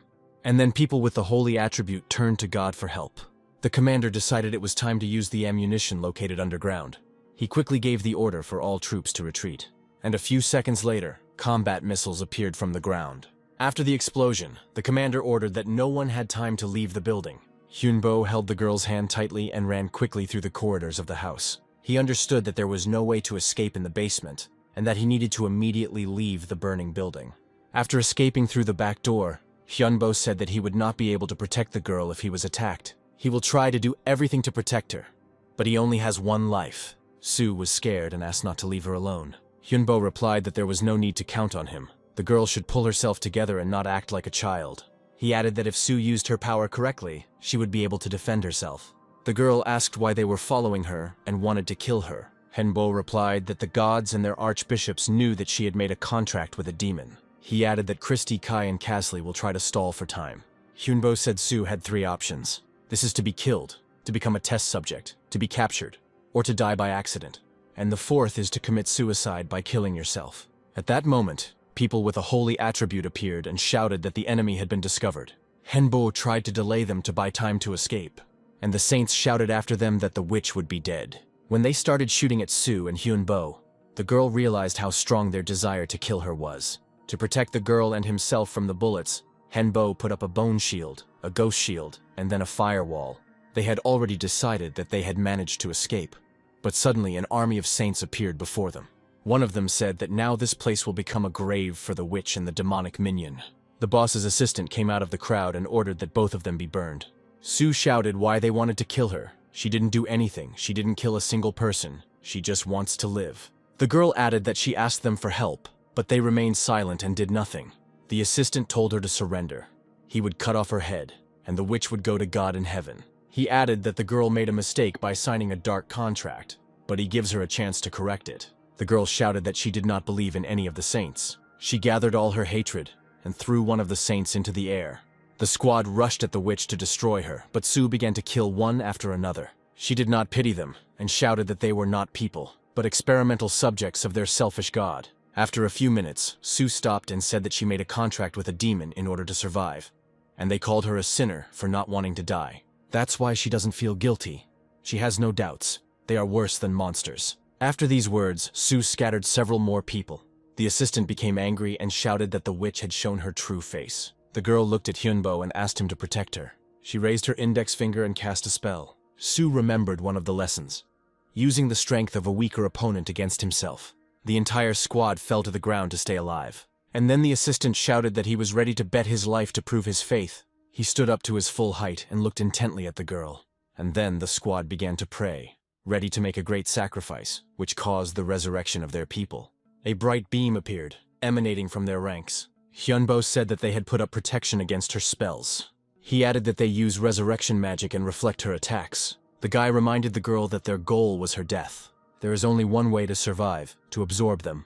Hyunbo shouted that before they died, Sue needed to absorb their holy power. He added that her body was capable of containing not only mana and demonic magic, but other types of magic as well. Hyunbo shouted that his shield wouldn't be able to hold for long and ordered the absorption to begin. Sue closed her eyes, concentrated, and was once again illuminated by the bright light of mana. The guy shouted that now they would join forces and they would succeed. He added that if she died, then he would die too, since they were now in the same boat. Hyunbo told Sue to absorb holy energy and transform it into demonic energy. The girl briefly remembered the first lessons that Andromalius gave. Then she answered that light conquers darkness. But the demon laughed and said that the one who is stronger will win. Sue realized that the strongest wins. The girl began to absorb holy energy and transform it into demonic energy. And Hyunbo shouted that everything was going according to plan. At some point, Sue became so strong that he became afraid. A few minutes later, both were lying on the ground, exhausted. They heard the voices of the military who were trying to kill the witch, but the soldiers' bullets hit the shield and ricocheted back. Hyunbo helped the girl up and said that it was dangerous. He said that Tia told him that they would make a great sacrifice to kill Sue. But she was able to transform their energy into her own and became stronger. And thanks to their joint actions, the power was transferred to Hyunbo as well. The risk they took was able to turn into success. Then Hyunbo and Sue heard Andromalius's voice, regretting that he was a little late. The demon thanked Hyunbo for being able to protect Sue. He understood that they had suffered losses and promised a corresponding reward and offered to go with him. Hyunbo thought it was dangerous and said he had his own way. Andromalius took the girl and said that they could see each other later. And a second later, both disappeared from the battlefield. Henbo summoned Godin and ordered him to clear the area. After these words, he fell down and lost consciousness. One of Tantalion's men watched the dragon and asked if he should let it go. Maybe it's worth removing it, despite the signed contract. Andromalius decided to join the conversation and said that, thanks to the necromancer, Lady Su absorbed a lot of holy energy and rose to the next level of cultivation. He added that the necromancer could still be of use to them, and there was no need to touch either him or the dragon. Tantarian agreed, and added that they could try to lure him to their side. Having come to a common opinion, they disappeared. A minute later, Tia appeared in this place. She continued to keep an eye out for anyone who might be dangerous to her master. The mission to assassinate Lady Su ended in failure. Almost all of God's minions were killed. Only a few people survived. Video from city street cameras has become the most discussed topic. The media were quick to report on the strange behavior of the henchmen, and the government, the military, the associations of hunters, guardians, and other communities began an operation to suppress them. The factions tried to get rid of the minions, and some even sacrificed them for the sake of the status of the chosen ones. Henbo slept for 30 days after the hard battle. After watching the news, he learned that thousands of his henchmen had been taken into custody. Special equipment was even used to obtain metals and rare elements from prisoners. Now money had no meaning in the world. The world was turned upside down. Christie said that once upon a time the idea was good, there was magic in it, and magical creatures lived in the world. But the main thing is that dragons existed there. As Tantalian said, dragons left this earth long ago and now live in other worlds. It was then that the era of myths began, when gods and demons began to share power. Christie added that this world was dangerous for people, and she was fine there. While Hyunbo was sleeping, his body changed twice due to the union with Lady Su. Christie said it was amazing that both dark and light magic existed in his body. She wanted to add that they had two problems, but Hyunbo replied that he already knew how to solve them. Henbo asked everyone to take human form and said that they were going to the abyss. A joyful Lady Su ran out to meet him. Kai asked why she was here. Didn't she need to hide? The girl laughed and replied that everything was fine. She was using a mask. She thanked Hyunbo again for saving her and teaching her so much. From the outside, the entrance looked like an ordinary building with a store sign. But when they entered inside, everyone was surprised. It looked like a small town with an office building and its own shopping area. It felt like we were in another world. An elf girl came out to meet Henbo and greeted him politely. He knew that the elves hated the undead, and besides, it seemed to him that she knew that he was a necromancer. Then another elf came out and apologized for the new employee, Anna, saying that she still didn't know a lot. The man added that he was ready to offer guests goods and provide a discount. He was the manager of the Korean branch of the Grey Market. His name was Bellaran. Hyunbo wanted to introduce himself, but the man said that they were very famous. At the market, Henbo picked up one of the stones and said that it was an excellent mana crystal. Bellaran replied that he had good taste. There were only 5 such crystals on Earth. Henbo was surprised when he heard that the Grey Market owned more than 10,000 crystals of this quality. Christie explained that such crystals and in such quantities are only found in wizards' guilds and empires. Bellaran announced the prices and waited for the guest's decision. Su immediately began choosing and saying that they were ready to buy a large batch. Bellaran was surprised that someone in Korea could buy more than 10 kilograms. Hyunbo said that he too couldn't pass by such nice prices. The manager said that he had something else for such important clients. He handed over 2 envelopes and asked not to open them here. Once outside, Kai couldn't forget the manager's surprised face when they bought such a pile. Su was eager to find out what was in the envelope. She opened it and read the message. It said that tomorrow there would be an invasion of Earth, which would be like 4 for hell. Henbo looked at the girl's frightened face and opened his envelope. He said that they were returning to base immediately. Su said she didn't expect him to agree, but she still invited Hyunbo to join them. He replied that he did not trust these demons and was forced to refuse. The girl looked at Hyunbo and said that she hoped that they would meet again. He summoned the dragon and they headed to the base. Arriving in North Korea, it was clear that the country was destroyed by monsters. The first thing was to understand how mana behaves, to feel its origins and paths of displacement. After going down below the base, Henbo didn't feel anything special, but then Godin said that changes had occurred in him. Henbo looked closely and saw that the dragon had scales. In addition, his strength also increased. Godin said that this was not all, now he could sleep. Hyunbo replied that he would like to investigate his changes, but there is no time for that now. Christie said they could at least examine the scales. Henbo agreed and began by studying his mana. Christie created a vessel that contained the dragon's elixir. Henbo exclaimed that they would now be able to restore mana faster and also increase its supply. After some time, he received a new quest called The Abyss of the Fallen, which was given 150 days to complete. Henbo said that their enemy now is the former humans, the traitors who betrayed the human race. He added that this time the battle would be unusual and told everyone to prepare. Much had changed in the world, and now even ordinary people were connected to the dungeon. But the good news was that there was no punishment for refusing to pass. No one forced me to do so. But now the monsters themselves could come into this world. Henbo didn't like the area right away. There was no shelter here. Besides, the door didn't disappear, and that was bad news. This indicated that the monsters could follow the hunters and get out. By this time, there were already more than 50,000 dungeons on Earth. Each country began to prepare for underground exploration, and the first expeditions were organized within 2 weeks. It was an air base for the Korean Expeditionary Force. When the people and equipment were ready, the military opened the gates, and then they were immediately destroyed by otherworldly monsters. Later, more than 1,500 guardians and the same number of military personnel, as well as 1,000 hunters, were called up, and the Abyss had to call upon the heavenly guards who have light powers. Hai Quan, the general of the Hunters Association, said that the Necropolis forces will move together with Wanhai. Kang Hyun Chol, commander-in-chief of the Expeditionary Force, said that there is little information about the enemy, and they are fighting on their territory. But they must fight and win, be ready to die for their country. But there were too many monsters. The forces were unequal. There were truly previously unknown creatures that were impossible to deal with. We tried using protective magic, but it was useless. At some point, the sky was illuminated by a bright glow. It was Wanhei who arrived with his team. He summoned his undead and sent them at the crowd of monsters. Christy, Kai, and Kasley also rushed to attack. The Survivors Guild, led by Mi Yan, also came to the rescue. Henbo saw that everything was going according to plan, but there were too many wounded and killed. He cast a spell and used mass healing. The soldiers began to rise and gain strength. Finally, the battle was over and the monsters were destroyed. In just 10 minutes, about 500 people died and could not be healed or resurrected. The commander-in-chief said that they were able to win thanks to Wan Hyun and Mi Yan. The girl apologized for her squad arriving so late, but Hyun Chol wanted to hear the reason for being late. And then Henbo said that it was he who told her to wait. He explained that he immediately realized that the monsters would try to get to the door. Chol said that they intentionally hid this information for their own benefit, which makes them traitors to the country. But Henbo replied that all this was done so that the war would end in victory. And then he added that the expedition had not organized a place to spend the night, or food for 4 days. Hyunbo said that they went to places like this to stop the invasion, and the military always didn't care about the opinions of others. Chol replied that because of his beliefs, they had lost more than 500 people. Hyunbo reminded that this is a war, and if there are more survivors than dead, then he does not see a problem. Then Mi Yeon said that you can't say that, because necromancers understand how valuable human life is, and if Wani continues to hold this opinion, then the necropolis will not be able to follow him.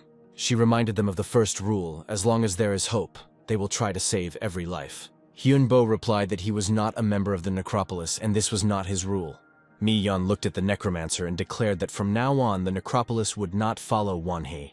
Not only was not everyone ready to follow the necromancer, but enemies also appeared. Hyunbo said that he would not change his mind.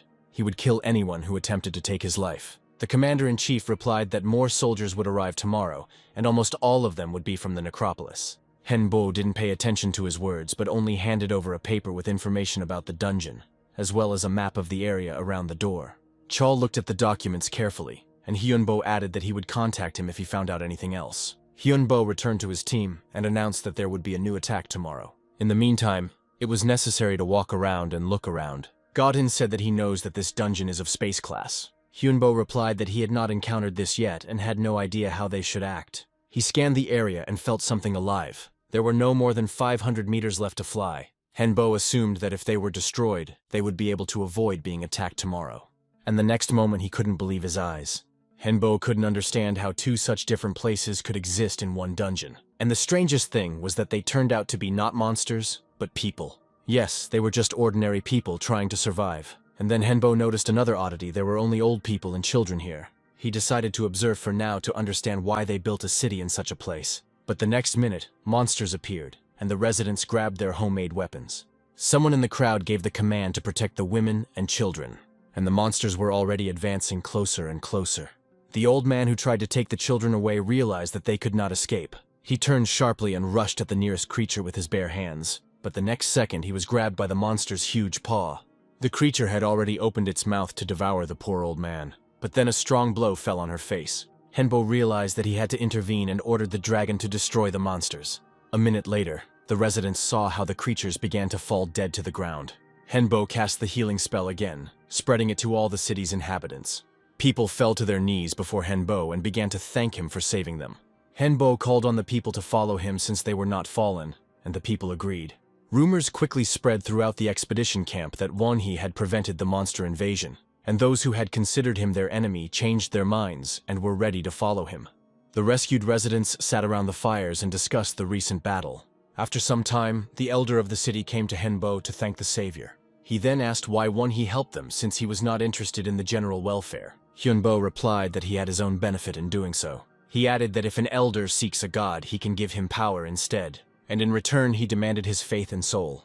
Henbo explained that after death, the elder's soul would go not to God, but to him. While he is alive, he is an ordinary person, but he can already gain power. The elder, without hesitation, replied that he agreed to everything. He said this sincerely, so the dark power of Henbo and the sacred attribute reacted to each other. Henbo said that in order to confirm his consent, the elder must touch the magic circle. From that moment on, the contract was signed. Unlike dark magic, light magic is not so easy to restore. It required faith directed at Henbo. Bo becomes stronger through faith in him, and then he can share his power with believers. By subjugating people's faith, you yourself can become like God. After some time, Christy came in and anxiously asked how the owner was feeling. Hyunbo replied that everything was fine and did not immediately understand what the question was about. He said if it's important, he feels connected to the head pastor and the rest of the believers. Hyunbo added that to better convince them, he needed to show them his strength. Christy replied that it wouldn't be difficult, he was already considered a seer. The believers were truly fanatics and quickly advanced to the second level of magic. They gained divine power and even a little dark power. Henbo suggested that all this might be related to a curse. When Alan first entered the dungeon, this village already existed. The area was full of food, alcohol, and illegal substances. Many were destroyed by greed and became monsters. Seeing this situation, the elders decided to leave this village and live outside it, creating a new settlement. The number of monsters attacking the village has increased dramatically. But the saddest thing was that those who got into the village could no longer leave. Henbo said that the village had ideal conditions for mutation, and it would be difficult to get rid of the curse. He didn't understand why no one wanted to become stronger to fight the monsters. Perhaps the inhabitants mismanaged their mana, spending it only on maintaining life. Henbo said that he would try to free the people from the curse, and asked Christy to bring him any old man from the village. Chal gathered the people, and asked if there were any reports on the current situation. One of the soldiers reported that everything was under control for now, but there was a shortage of water and food. The commander-in-chief reported that they were already thinking about getting water from the dungeon, since only weeds were growing around. Chal asked if anyone had contacted Wonhee, but was told that they had not yet contacted him. At this moment, information was received that a village with people had been found. Henbo immediately learned that the military had learned about the village. He wanted to make at least half of the inhabitants his apostles. But for now, it was difficult. Many quarreled with each other, not thinking about the attacks of monsters, the death of friends and family. At present, there were 215 people on Henbo's side. More than 1,000 had chosen another path. Having assembled a detachment, the military headed to the discovered village. They met a resident who repeated that those who become monsters will meet the prophet. The military assumed that this was about Wonhee. Apparently he had already been here. Chal ordered to move on, but under no circumstances to touch the food without first checking. Having explored the village, the detachment headed back to camp, and then their way was blocked by disgruntled residents. They were locked here forever.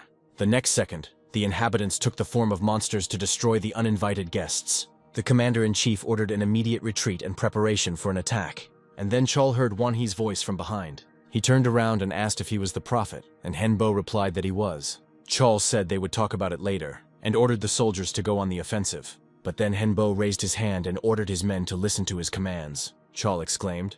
Could he really force ordinary people to fight?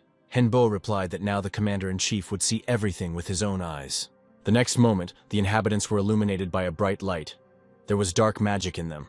Monsters appeared in their ranks. These were fire demons. Henbo said that it was quite possible for a dark magician to obtain such power. This is possible if you use other people's souls correctly.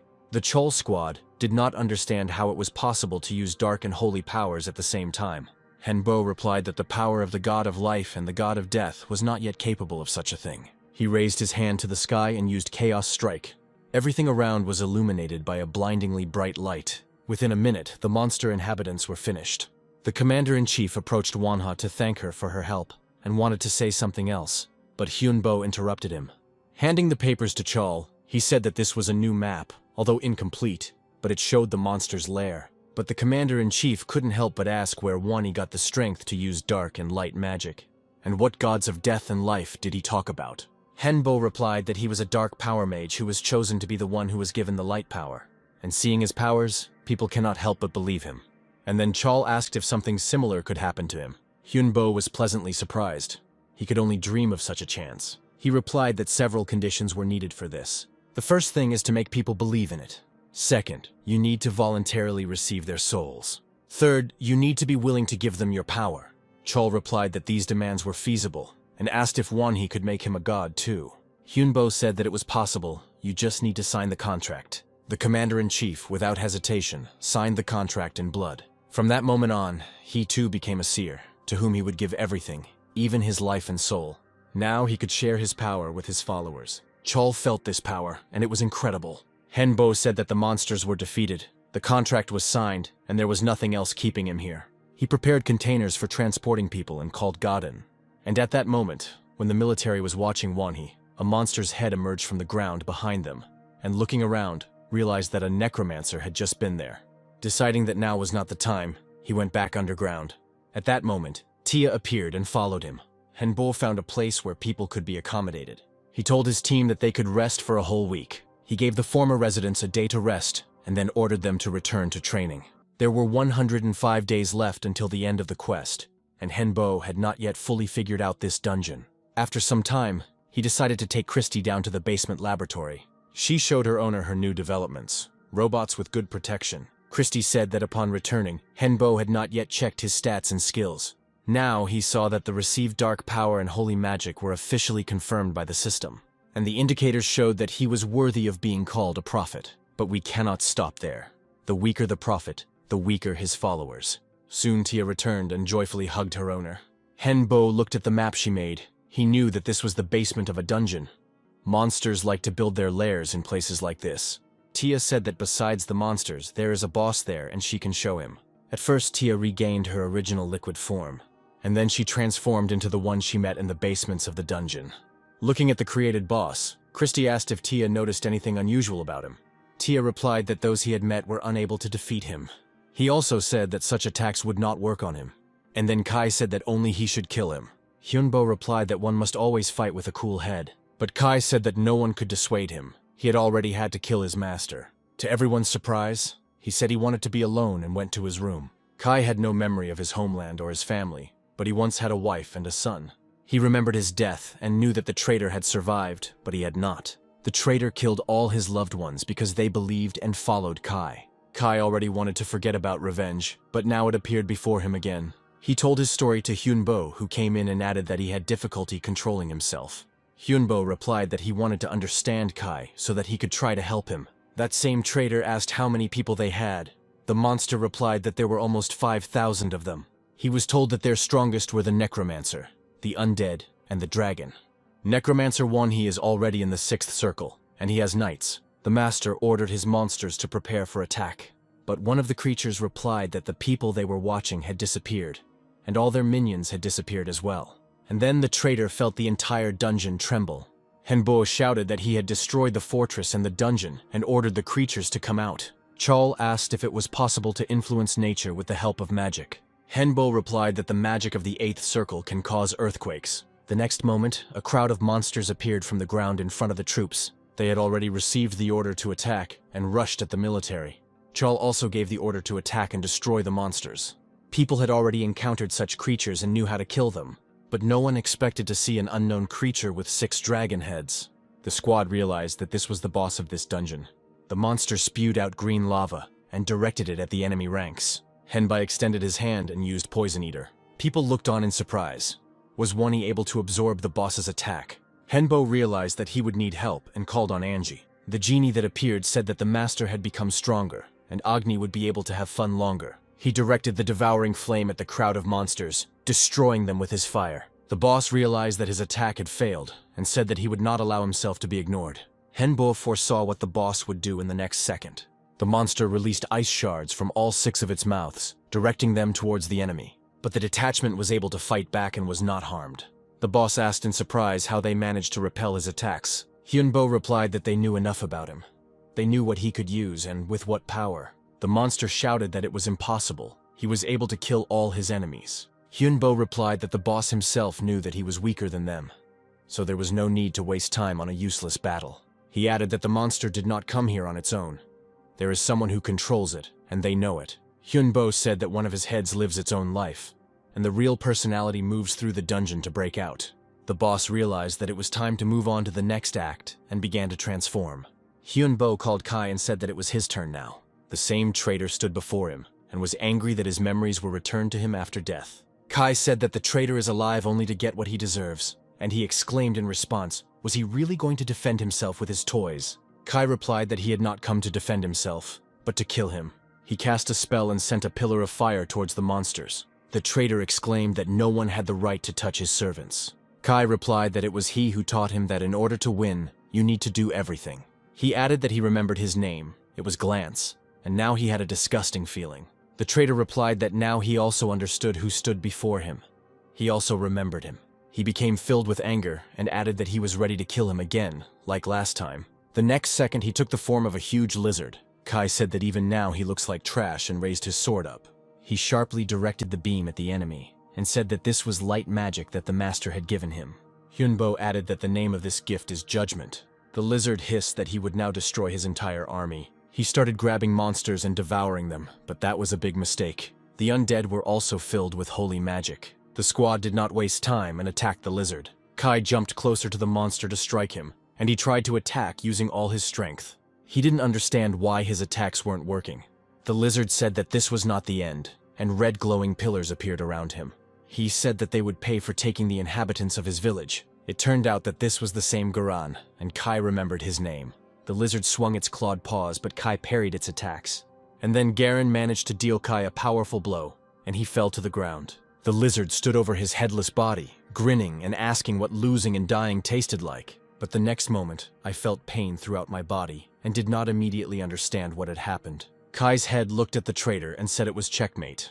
Even before the dungeon, Henbo told Kai that he should not fight the traitor one-on-one.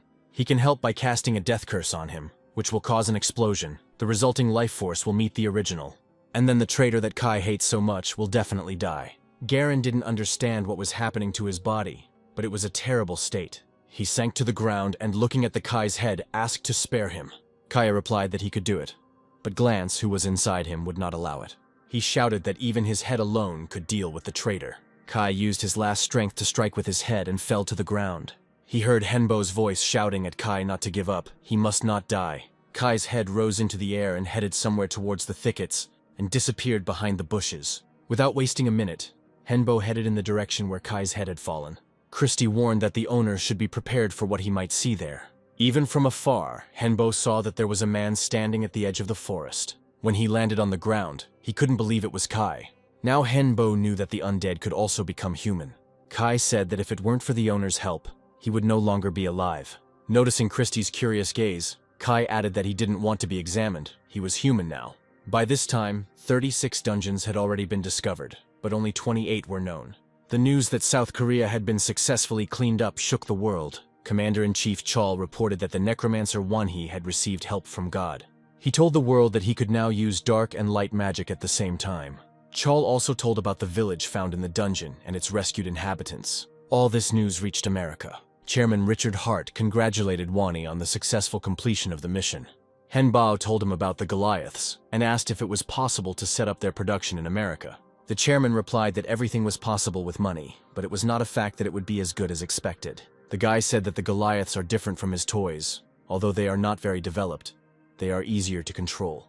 Therefore, in any case, studying the technology of their improvement will not be superfluous.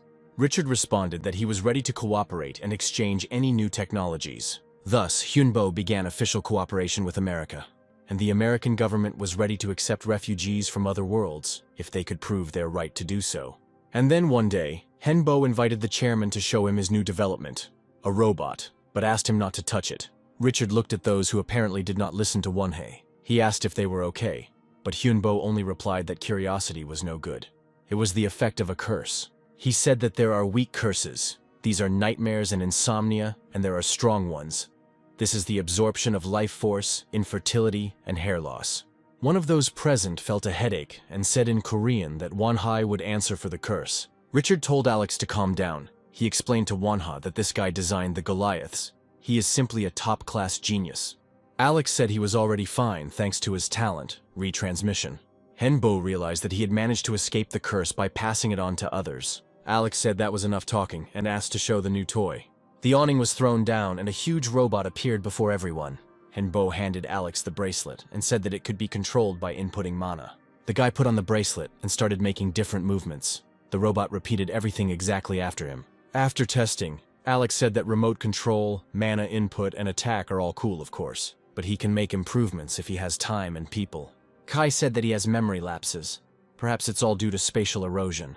The app was updated. A new raid was planned called Lord of the Uninhabited Territories. The completion time was 300 days. It was also said that if it failed, the second erosion would continue and the third quest would begin.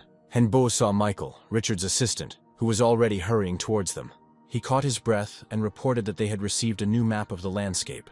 This time it was Nevada. At the meeting, Richard reported that in places where spatial erosion has occurred, devices become inoperative. He added that the power of superpowers is weakened by about 5%. Someone present suggested that erosion begins where the clearing of the dungeon failed. Richard said that the upcoming dungeon also features golems, undead, and werewolves. And it was here that the American Skyguard was destroyed twice. Henbo said that there must be something else there. We need to explore the dungeon. As he descended with the team, Kai asked Christy if this dungeon was similar to the one she lived in before. She replied that she felt there was something in common. As the report said, there was a strong snowstorm here. Apparently it was snow magic. Hyunbo said it was hard to feel anything because of the snow and wind, but he could feel negative energy. After some time, he offered to return, but then Kasley stopped him. He said that he felt like this map was very familiar to him. Kai exclaimed, "Did he really remember something too?" Kasley replied that he simply felt like the place was very important. After hearing Kasley's suggestion, Richard suggested that the dungeons could be copied from another world and created to be similar to each other. The chairman added that it would be good if Kasley was somehow connected with the place. Hyunbo said that they still have time to make proper preparations. On the day of the expedition, Richard came out to the expedition and said that this raid would not be easy. Even though they have already lost over 1,000 people, they must do everything to pass the dungeon. The chairman added that everyone must try to remember the dead and survive at any cost. After these words, Richard spread the psychic magic he had received in the previous battle to everyone. This magic united allies and gave everyone greater strength. Only Henbo refused the magical union, explaining that he was closely connected with the undead and dark magic. Richard gave the order and the squad entered the gates of the dungeon. They didn't have to go far. Right at the entrance, they were met by a crowd of underground evil spirits. The chairman ordered the guns to be aimed and the hosts to be greeted. The fiery blows sent heads and remains of the monsters' bodies flying in all directions. Henbo raised his staff and added a fiery explosion. It was the magic of the seventh circle. The dungeon was filled with fire and smoke. Christy directed the driving wind and the consuming storm at the creatures. And then she added a fire tornado. And then ghosts and ghostly riders appeared in the sky. They immediately realized that the necromancer was strong.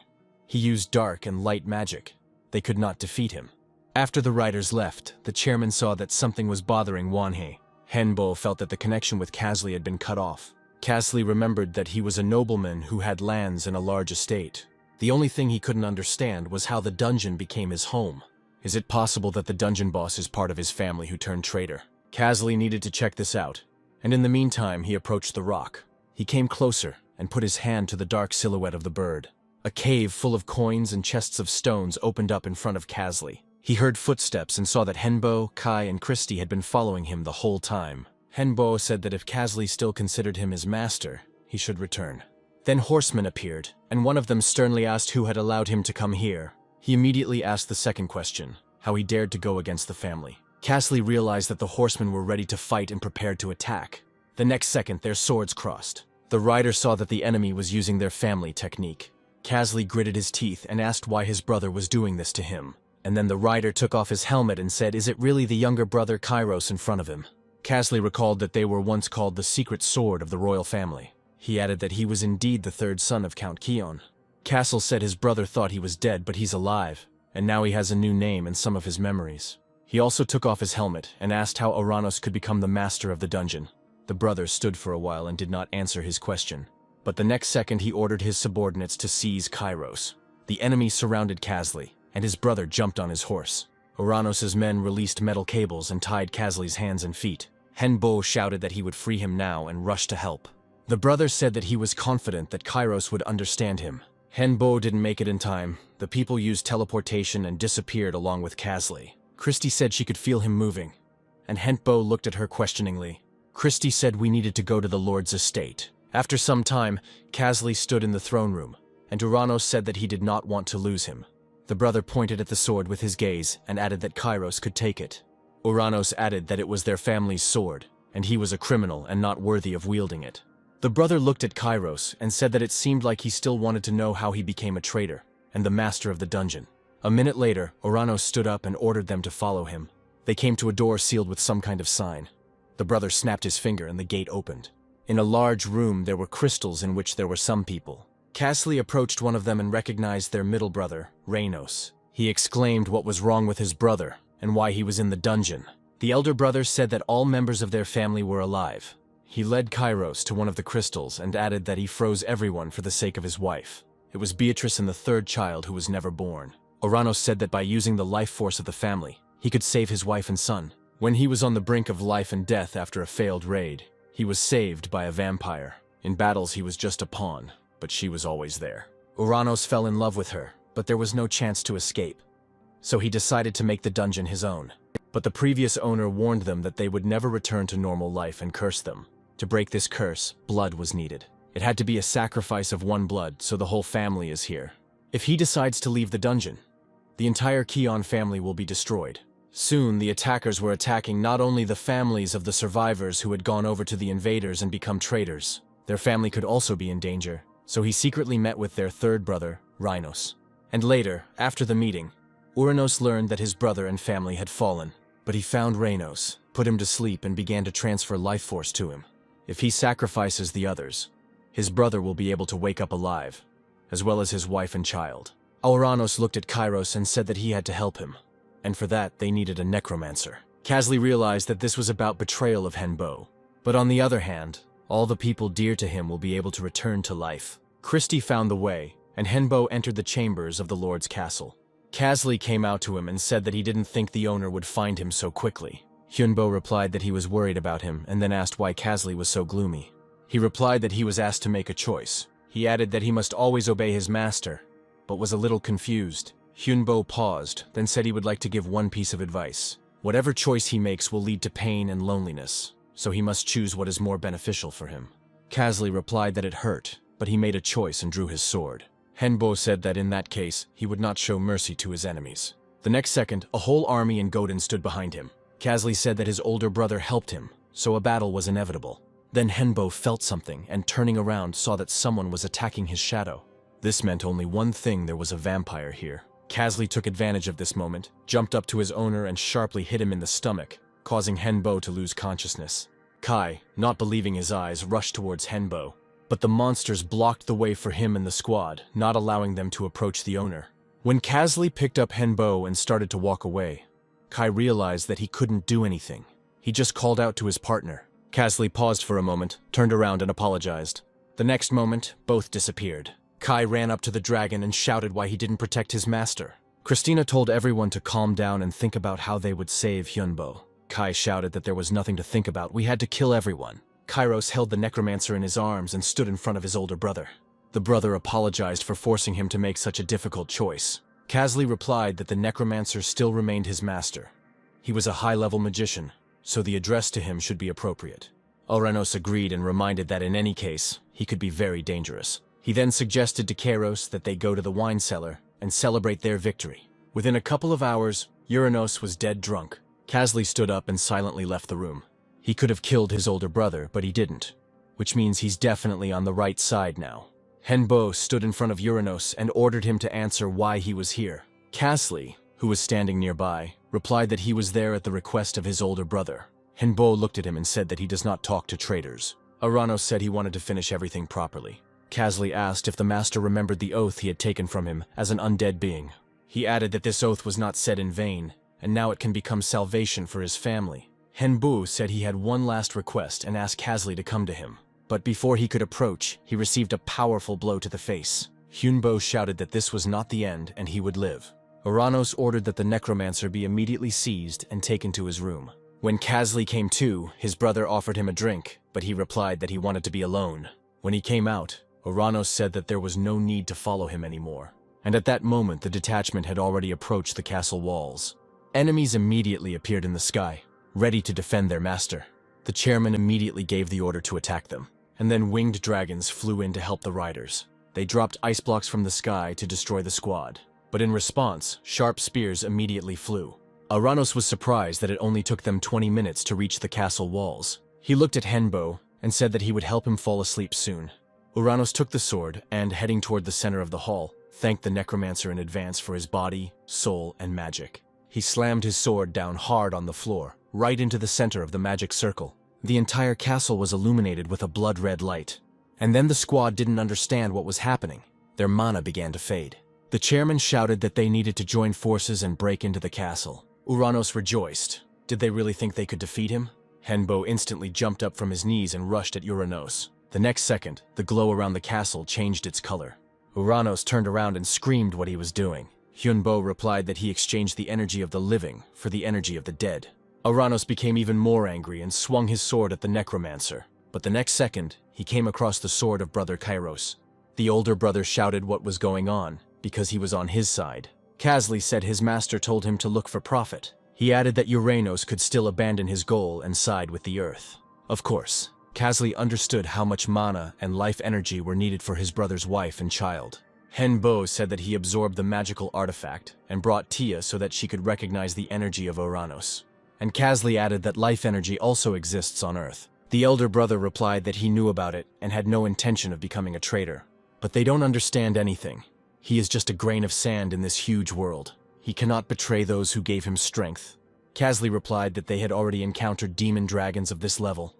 They use souls by burying them in the sand and then control them. He added that they are also scared of them, but they continue to fight. Uranos turned away and said that he had been a fool to believe that his brother would help him. But Kazli replied that he needed to come to his senses and understand that nothing would work out. The next second, the wall of the hall collapsed and Richard's squad appeared in the opening. The chairman said that the land would be happy to receive Uranos and suggested that his proposal be accepted. But Uranos replied that this was all nonsense. He did not believe in it. He added that their army could not cope with him. He would defend himself. Henbo replied that one Kairos would be enough, but Uranos stood his ground. They could not defeat him. Kazli jumped up to his brother and shouted that they could check it out.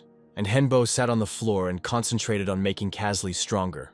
Uranos rushed at his brother and swung his sword, but Kazli managed to get ahead of him and cut off his right hand. Uranos abruptly grabbed the sword in his other hand and put the tip to his brother's face. He said that he was not going to give up, and offered Kairos one last time to come over to his side. But Uranos heard a negative answer and that he would still lose. He cut his brother's body in a few moves and said that no one would stop him from becoming the winner, and his hand instantly regenerated. And suddenly the severed limb grabbed Uranos by the hair, and Kairos stood before him, alive and well, saying that his brother had probably forgotten that he was no longer undead. The elder brother looked at Kairos and replied that then he would fight with full force. He shouted that he would now show the true power of the monsters and turned the sword towards himself. The next second, blood gushed from Uranos' body and he let out a loud scream. Now standing in front of Kazli was not his older brother, but a huge monster. He said that now Kairos would feel what he felt and sharply chopped his brother on the left hand. Uranos aimed a fire table at Kazli and sent him flying with a shockwave. Kazli decided that things couldn't end like this, and he couldn't die again. And then he heard the words of Henbo, who asked him to trust him and do as he said. Kazli shouted that he trusted his master completely. Henbo shouted that the only way out was to absorb Uranos, become a part of him, and begin to control him. Kazli abruptly threw out his sword and prepared to absorb.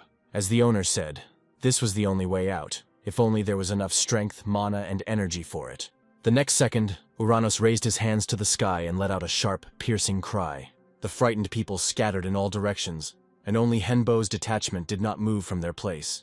Kai shouted that something had to be done, otherwise Casley wouldn't last long. Henbo looked at Christy and said that it was her turn now. She replied that it would be difficult, and told everyone to hold on. Now Christy entered the battle using her energy and spells. Kai shouted that there was not much left, but his strength was running out. Henbo said that he himself then approached Uranos. He was glad that Casley had managed and was stronger than the damned soul. He had managed to get inside, and now Henbo needed to call him back.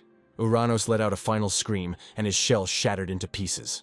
Henbo approached Casley and said that he was the winner in this battle. Casley came to his senses, and the first thing he did was look at his brother.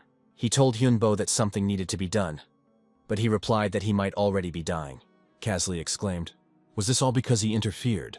Uranos, without opening his eyes, quietly said that this was the price of his curse. This curse made him stronger, but it only took one loss for his soul to be destroyed. The brother smiled and added that Kairos should not be sad. He had seen with his own eyes what loyalty was.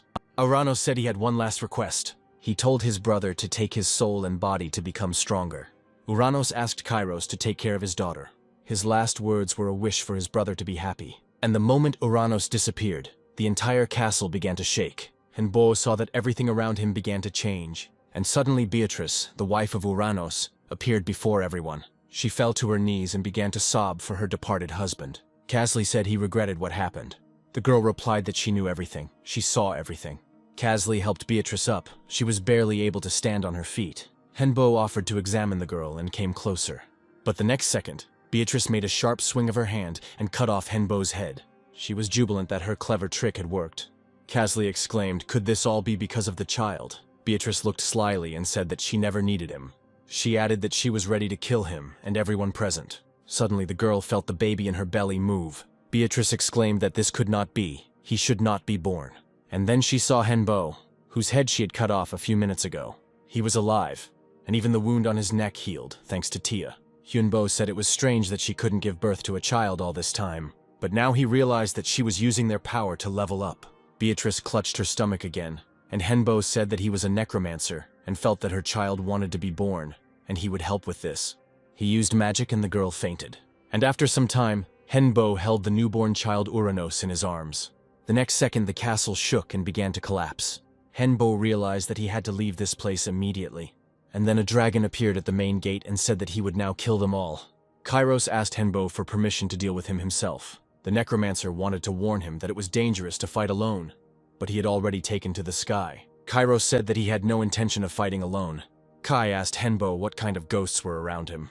The necromancer replied that these were undead, loner squads and spirits. Meanwhile, Kairos formed a legion of summoned undead. The dragon hissed that this would not save them from certain death. The legion rushed to attack, and the dragon began to defend itself and try to kill the undead. Kairos shouted that this fight would soon end. His spirits were stronger than the dragon. The dragon exclaimed that she should not just die like that. Kairos replied that he had no intention of killing her right away. He added that she would die in terrible agony, and that it would be a lesson for everyone. After a few minutes, the dragon was dealt with, and Henbo said that the clearing of the third dungeon was complete, and it was time for them to return. He looked at Kairos, and didn't even ask whether he would return with them or stay here. Hyunbo spent some time in the hospital to recuperate. Richard dropped in to see him to see how he was doing. Next to enter the room were Casley and Iris Kiona, who had been in the dungeon all this time. In just 2 weeks, she had aged 5 years. The girl had spent too much time in her mother's belly, and was now happily telling how she had walked around the shops. Soon, Casley and Iris went out, and the chairman said that she was a good girl, and that he should look after her as if she were his own child. There are 36 C-class dungeons on Earth. So far, only 2 have been cleared in America, and 1 in Korea. Hyunbo said that the mission becomes more and more difficult each time, but after some time, 12 dungeons were cleared all over the world. It happened in Europe, France, Germany, England, Italy, Greece, and Russia. And in Asia, the undergrounds of China, Japan, and Indonesia were cleared. Henbo said that someone other than them was doing the cleanup and supported not only Henbo's squad, but also the Golden Black Hole. Richard replied that he had no information. The government was keeping it a top secret. All that was known was that they had existed since the time of creation. Hyunbo said he only had one guess. It was the director of the Korean branch of the dungeon community. After some time, he was walking down the steps of the plane. Hyunbo didn't expect that the director personally met him, and said that they hadn't seen each other for a long time. He said he was surprised that Wonhee still called him director. Hyunbo replied that the director had given his name. The director extended his hand and said that his name was Bokguk Yeon. Hyunbo immediately asked why the director had made an appointment with him. Bokguk Yeon replied that Wonhye probably already knew about the appearance of the dungeon clearing group. And then the director suggested that the necromancer train them. And for this service, Bokguk Yeon will give him a book containing the powers of the other world and information about the American territories. Hyunbo has been really interested in America lately. Bokguk Yeon looked at Wonhye and said that he wanted to show him one terrible outcome. Hyunbo suggested that this was a terrible version of the future. The director added that this may affect his life expectancy, but it is worth it. Suddenly he said that they would talk about it later. There were people coming here whom he did not want to meet. Bokguk Yeon instantly disappeared, and Hyunbo realized that he also had to get out of here as quickly as possible. People ran after the dragon and tried to stop Hyunbo. Hyunbo and his team stood in the training hall, eager to see what Iris was capable of. Kasley countered that it was not yet time for such a young girl to be training and testing. Hyunbo replied that she was strong enough and could handle it. Iris said that she was now going to show her secret, but no one yet understood what she was talking about. The girl approached the vessel and touched it with her hand. The next second, the vessel cracked and blue liquid burst out, and then everyone saw some kind of castle in front of them. Kai asked how the owner knew about Iris's talent. Hyunbo replied that after 20 days had passed since her birth, Kasley noticed that the girl began to disappear constantly. Iris created her own dungeon and could adjust its size and change it. Hyunbo asked the girl if she could change the dungeon a little more using magic.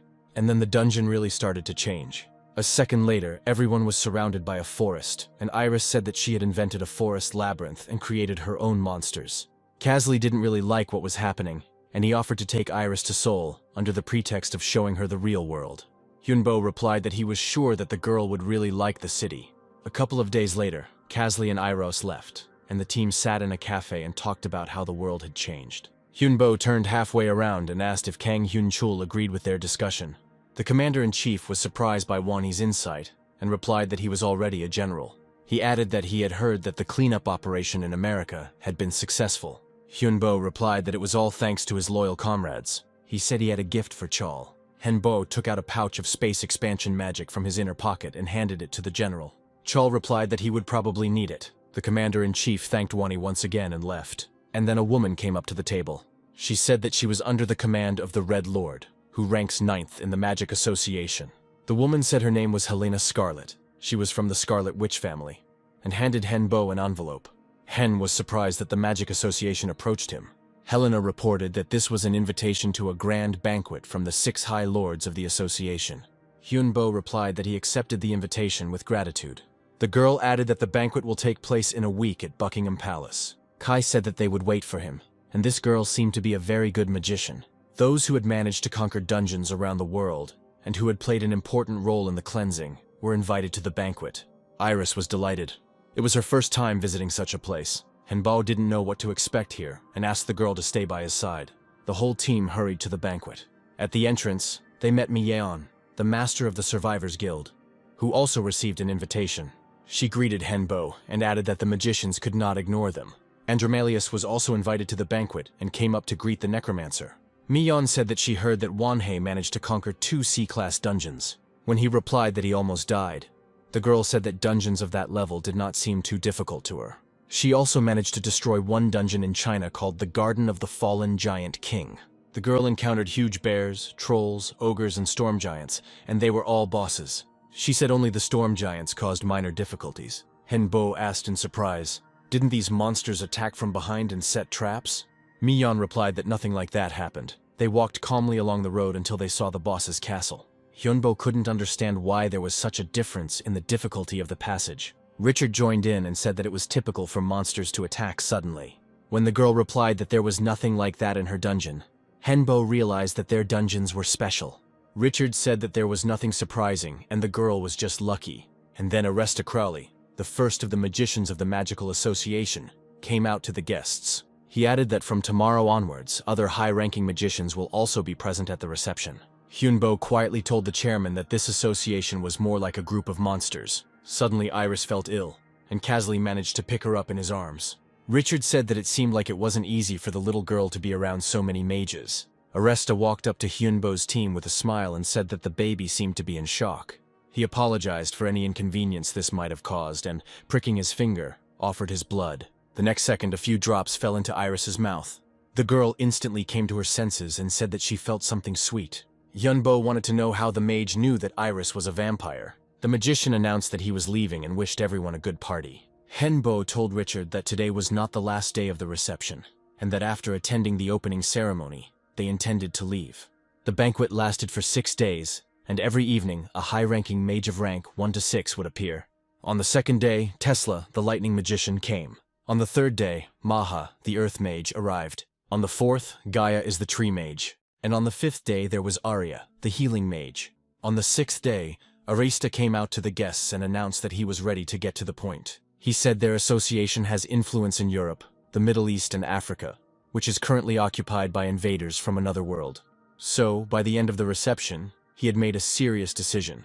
The association intended to carry out a great conquest with the aim of restoring Africa. The magician added that many dungeons still remain under enemy control, but first, they need to conquer the dungeons created for humans, and for this they are ready to actively cooperate with other factions. As a gift for consent, the association is ready to give everyone present a magical new weapon absolutely free of charge. And in 2 weeks a special test will be organized. Anyone present, as well as anyone worthy throughout the world, can take part. And the gift is an item that contains the magic of pre-space, lightweight, and stabilization. Hyunbo told Kai that he didn't think they could get something like this. Noticing the question in his eyes, the necromancer said that he intended to participate. It would be a great experience. Information about the reception and the upcoming competition instantly spread throughout the world. But when it was announced that only 100,000 people could take part in the competition, panic began. After all, for superhumans this was an excellent opportunity to show their abilities and declare themselves. And so, by the appointed day, transportation to the competition site was organized. The ship stopped in the middle of the sea, but there was nothing around. The next moment the sea surface began to come to life. A huge militarized platform emerged from somewhere in the depths of the sea. A hologram of the first magician appeared in the sky, thanking everyone who arrived. The image of Ariast informed them that they were in Atlantis, a city of magic and science. After landing on the platform, Hyunbo said that this place did not look like it would be suitable for holding a competition. Kai replied that there would probably be some kind of epic entrance like in the movies. The next moment, one of the walls began to change, sliding apart like a gate. All participants saw a huge arena, similar to the one in ancient Rome. Having settled into one of the hotel rooms, Hyunbo wanted to know if it was possible to obtain permission to inspect the building. But Kasli said that Arista invited him to dinner today. Hyunbo remembered that the mage had shown interest in Iris, and thought that he would have to be careful. By the appointed hour, the magician was already waiting for his command in a spacious gazebo. Arista said he didn't know their food preferences, so he prepared according to his own taste. During dinner, the magician suddenly asked if Hyunbo would like to become his disciple. The guy was surprised how he could know his real name. The old man said that it was not difficult for him to find the necessary information about the necromancer. He added that his actions indicated that the magician was very interested in Hyunbo. The guy asked why him, because there were other worthy researchers. The magician replied that it was all about his talent for magic. Hyunbo said he thought it was all down to luck and meeting Kai, Kasli, and Christie, and if it weren't for Godin's help, he would already be dead. Arista replied that more than 1,000 people have a talent that is directly related to luck. There are only 4 people with the talent of luck and high rank, including Hyunbo. Surya, the sun god in India, was chosen as the god of misfortune. The god of luck was chosen as the god of the religion of humanity, who became a saint. The evil fate was Valkyrie, daughter of Odin of Scandinavia. The mage added that he did not insist on his offer, but the Yinis could swear by their souls and mana. Hyunbo replied that you can't get someone by force. The old man understood this, and said that he simply wanted to make him his follower. He asked Hyunbo to think about it and give an answer, and then immediately disappeared. The boy remembered that Araista Crowley was the first magician in the magical association. By becoming his disciple, he will be able to receive the best education and decent support. Hyunbo said that he had made his decision and would have to refuse. And there were reasons for this. Hyunbo was confident in the path he had chosen. He thought it right to stick to it rather than become a disciple. Besides, he would be sorry to give up all his achievements to the association. Later, Hyunbo came to Arist and informed him of his decision. The magician replied that he understood him, and handed Hyunbo the gift that had been prepared for him. It was a book of magical theory on necromancy. The magician suggested that they have lunch together, and then he would let Hyunbo go. The next day, the rules of the competition were announced. The competition will be individual and group. Any techniques can be used. The organizers are not responsible for anyone's death. After reading the rest of the terms, Hyunbo said that they could very well win. But he won't give them any slack if they have to fight each other. When the command was given for the participants to arrive, Kai said that he would go first. Henbo advised him not to relax, especially in close combat. The gong struck and the first stage of the competition began. The commentator reported that a high-class minion from Wani's squad has been very active. He literally flew between his opponents, which is not natural for paladins. Henbo, who was watching the fight, asked since when Kai became a paladin. Christie replied that since Hyunbo became an apostle. In addition, Kai is very popular on the internet. He often spends time there. As expected, Kai emerged victorious in the first round. In the second stage, one of the participants distinguished himself the most by behaving very aggressively. Christie said it was Hercules and he had a blessing. Even when attacked, this divine blessing remained with the player. But Hercules was unable to complete the round faster than Kai. Hyunbo was in the 9th round and was ready to take the field. Everyone gave their advice, and Iris asked that the owner not get hurt. In the ring, he was announced as a world-famous superhuman, necromancer, and master of a skeletal dragon. The fight began, and Hyunbo waited for all the participants to blend into one crowd. Choosing the right moment, he cast a spell and used bone freeze. This was followed by constant explosions, which came as a complete surprise to both the participants and the fans. Then Henbo summoned a bone army and staged a parade of corpses, and then a squad of tamed demons appeared. In a matter of moments, he was able to summon over 1,000 undead. Only Wani could do that. One of the participants said that he had used up too much energy and would not last long. But for Henbo, the ending was expected. With such an army, the result was known in advance. The singles competition lasted the entire day, and 6 hours later they were already open for publication. Christie said that popularity is good, but the enemy will be able to learn more about their techniques. While they were talking in the cafe, no one noticed someone approaching their table. The girl sat down on a free chair and said that they hadn't seen each other for a long time. Her appearance had changed a little, but that face was impossible to forget. It was Gloria. In one of the rounds, the participant Lord Chang-gak, the puppeteer, lost. After the fight, Gak looked at the screen where the completed fights were being broadcast. His words were that he had finally found this man. Gloria looked at Iris and said that she looked like that blood bag and had the same skills. Hyunbo asked which bag she was talking about. Gloria meant the vampire emperor. She even visited his dungeon once. Casley jumped up and shouted, "Did she really mean to say that Iris was the daughter of this emperor?" Henbo told him to calm down and said that he would decide everything himself. Gloria said that she thought that after their meeting, Wonhee would die, but he even grew up. With such success, he will be able to become an equal enemy for her. Hyunbo said that Gloria was too arrogant. He asked how she managed to get out. Gloria replied that she had succeeded in doing so in the form of a golem. At that moment, the waitress came up and offered to help choose an order. Gloria opened the menu and said that she would choose all the dishes. Half an hour later, she was already saying that the food in this world is very tasty and varied. But Wonhee will pay for all the dishes, and in return, Gloria will tell him something important. After chewing the piece, she said that it was not only she who had come out, but also the bug that Wonhee had attacked in the desert. She told him to remember that that girl was very angry with him. Half an hour later, Gloria stood up and said that she would watch the fights and asked not to disappoint her. Henbo looked after Gloria and told Iris that they would go to the aquarium after lunch. He later visited Ariest's office and reported the presence of the catastrophe dragon to Gloria. He added that he had met her before and today too. A magic ball appeared in the magician's hands, and he asked if this was the woman he was talking about. Hyunbo replied that it was so, and she entered this world in the form of a golem. The old man added that upon entering Atlantis, blood and skin samples were collected from all participants for further observation. And it was strange that Gloria was able to cross these boundaries. The association staff could not feel her walk inside. Hyunbo said that he also knew that she wasn't the only one who snuck into the competition. The magician said he needed more information to prepare the guards. The next contestant in the arena was Christie. The enemy suddenly threw several sharp axes in her direction. Christie used magic, and the weapons broke before they even reached her. She then directed her energy at the enemy and immobilized him. Hyunbo said he likes the fact that his opponent fights to the end. Kai replied that he would have fun with him too. Henbo gave him the go-ahead and reminded him that the lives of the entire squad always come first. But after just a couple of minutes, he heard that something bad had happened. He, along with Casley and Iris, hurried toward the screams. Kai sat on the floor, and his defeated enemy lay next to him. Kai said that before he could reach the arena, two magicians attacked the enemy. He added that he had evidence and held out a piece of cloth. Henbo couldn't understand why the magicians needed to attack the guy, and at that moment they heard someone shout that they were the ones who killed the magicians. Henbo was confused and did not understand what kind of murder was being discussed. Now the entire Wani team was accused of killing the association's mages. Aresta entered the room and said that he had acted as a guarantor in order to buy them time. He added that the whole situation leaves much to be desired. The old man said that 2 corpses of magicians they had met along the way were found. He added that the dead were the former Lord's students. Magi were considered to be quite talented wizards in the association. The enemy came to his senses and reported that he had indeed been attacked. The magician replied that he knew this. He checked everything through his memories. For some reason, he could not summon the souls of the dead.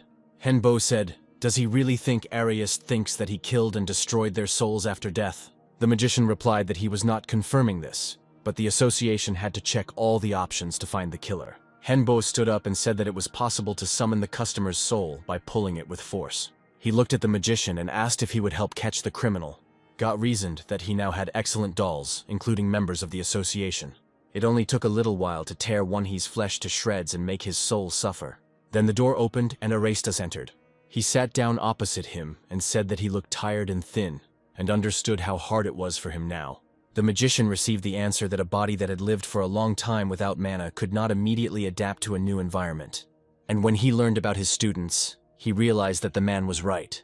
The old man replied that now was not the time to give up, and the other students still needed his help. He added that an official decision had been made that Wonhee was not a criminal, but there is a clue that can lead to the criminal. Hack thought that he had calculated everything, and all the evidence was destroyed. Arista stood up and asked to follow him. Walking down the long corridor, it became clear that they were going into the heart of Atlantis. He tried many times to get to this place, but all to no avail. The magician said that he was sure that he was seeing it for the first time. It was a magic stone. It was left by the ancestors of the association's mages many years ago. The stone absorbs powers, converts them into mana, and directs it into the city to increase the concentration of mana. There were people standing right under the stone, and in front of them lay 2 dead bodies. Arista stood before them and thanked them for coming here. He reported that someone had entered the territory of Atlantis and was their enemy, but Gok's thoughts were occupied only with the stone he had seen. The magician introduced the magician Lord Changgok to those present and said that he would speak as an interested party. He added that the souls of his dead students were sealed and then became part of the criminal. To test the hypothesis, a magic circle was created that could summon the souls of the dead. Hack panicked. How could they have guessed everything? And Aresta continued, saying that the necromancer Wonhee had volunteered to help them. Somewhere deep inside, Gok was already rejoicing finally. Wonhee's soul would belong to him. Hyunbo said he was ready and walked up to the circle. He sat in the center of the circle and began to read the spells. And Gok decided that it was better to pretend to be a victim and not arouse suspicion. Hyunbo went into meditation and said that now her soul would become his toy. He followed the one he met in the desert. The girl said that he was too slow and she would help him. A second later, the necromancer found himself again in the desert that was already familiar to him. The dragon demon stood before him and said that he was finally caught. This is her world. He can't defeat her here. Immediately, a whole army of sand warriors grew up around her. But Henbo, using dark and light magic, created his own squad. He said that he had long wanted to ask her name. Her name was Ejit, the mistress of dolls. She is a commander without subordinates and a queen without a country and people, and also the future mistress of his soul. Hyunbo replied that she would never take possession of his soul. During the battle, he noticed that his army was using only power, while hers was using the very soul that Ejit controlled.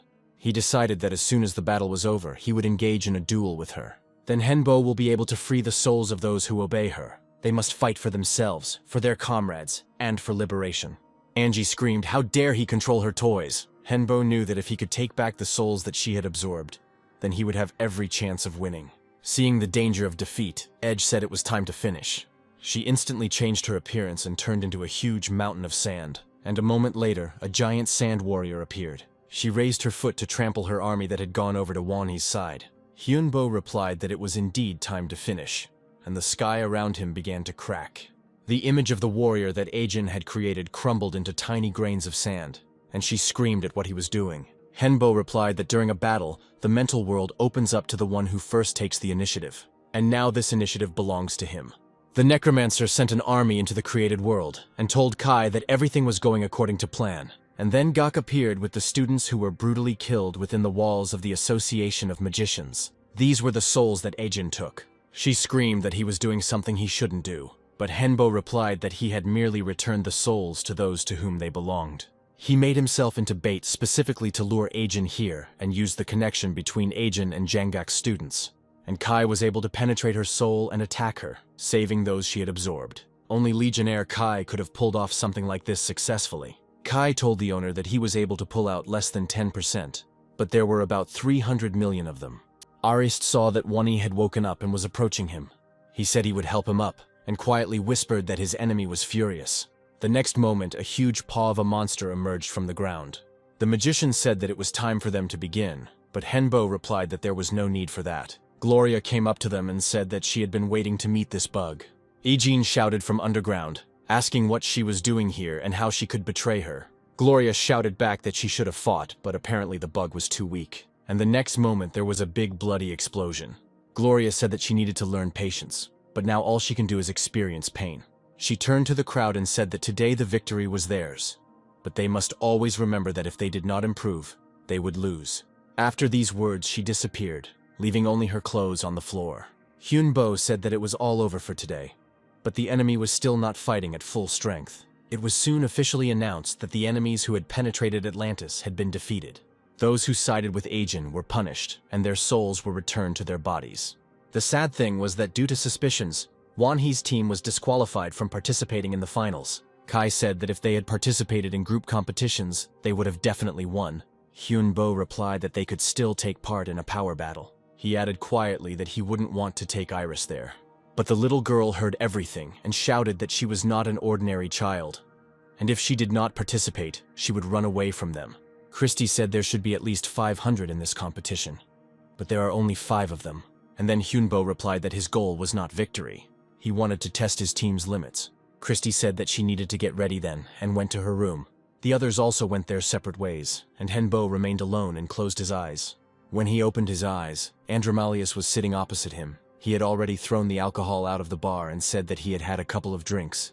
Hyunbo said that he was expecting him a little later and asked if he had prepared the contract. Andromalius handed over the paper and replied that neither side could break it. The plot was very simple. Wanhee destroys organizations, and Andromalius shows him the worst possible future.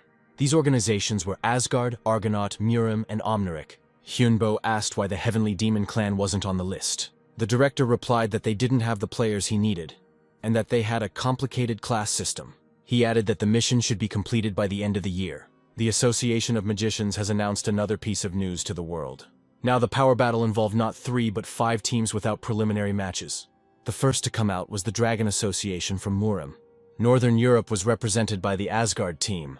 Omneric played for the Land of the Samurai, for Japan.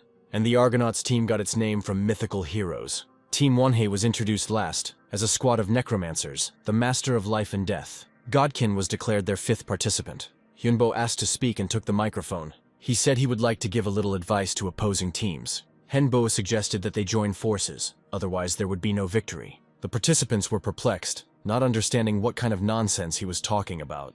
Arista said from the screen that Wanhee was too confident in himself and announced the start of the battle. He added that he had prepared a special location, and the space around him began to change. Now it was open, natural terrain. The magician said that time would be limited, and the fight would last until the last team won. Henbo's squad moved forward to take a comfortable position. Team Omneric's scout spotted them and reported in which direction they were moving. The commander ordered to follow them to find out their capabilities. The summoned creatures immediately began to prepare the master's order. Henbo told his squad that he could summon more than 5,000 lower-level undead. And then the Umrenic team appeared in front of them, and the commander said that Wanhee would be the first ones he would fight. But he couldn't have imagined that Wanhee would summon so many undead. Henbo said that if Omneric could hold out for 10 minutes, he would give them a second chance. The battle began. Both sides destroyed their opponents, but the forces were unequal. After some time, Henbo pointed to his watch and said that they were great and were able to hold out for a whole 15 minutes. He kept his word. He healed the enemy and gave the Omneric team a chance to win. Hyunbo added that next time he will not take pity on them. Wanhee's team mounted the dragon and disappeared into the trees. The commander ordered to find another team of 5 for the battle. Magni, the leader of Asgard, suggested that the Argonauts join forces. Alexander replied that they were only great in appearance. but in reality they had no courage. Magni got angry and said that he would gladly destroy him, but he can't hit a player in a lion costume.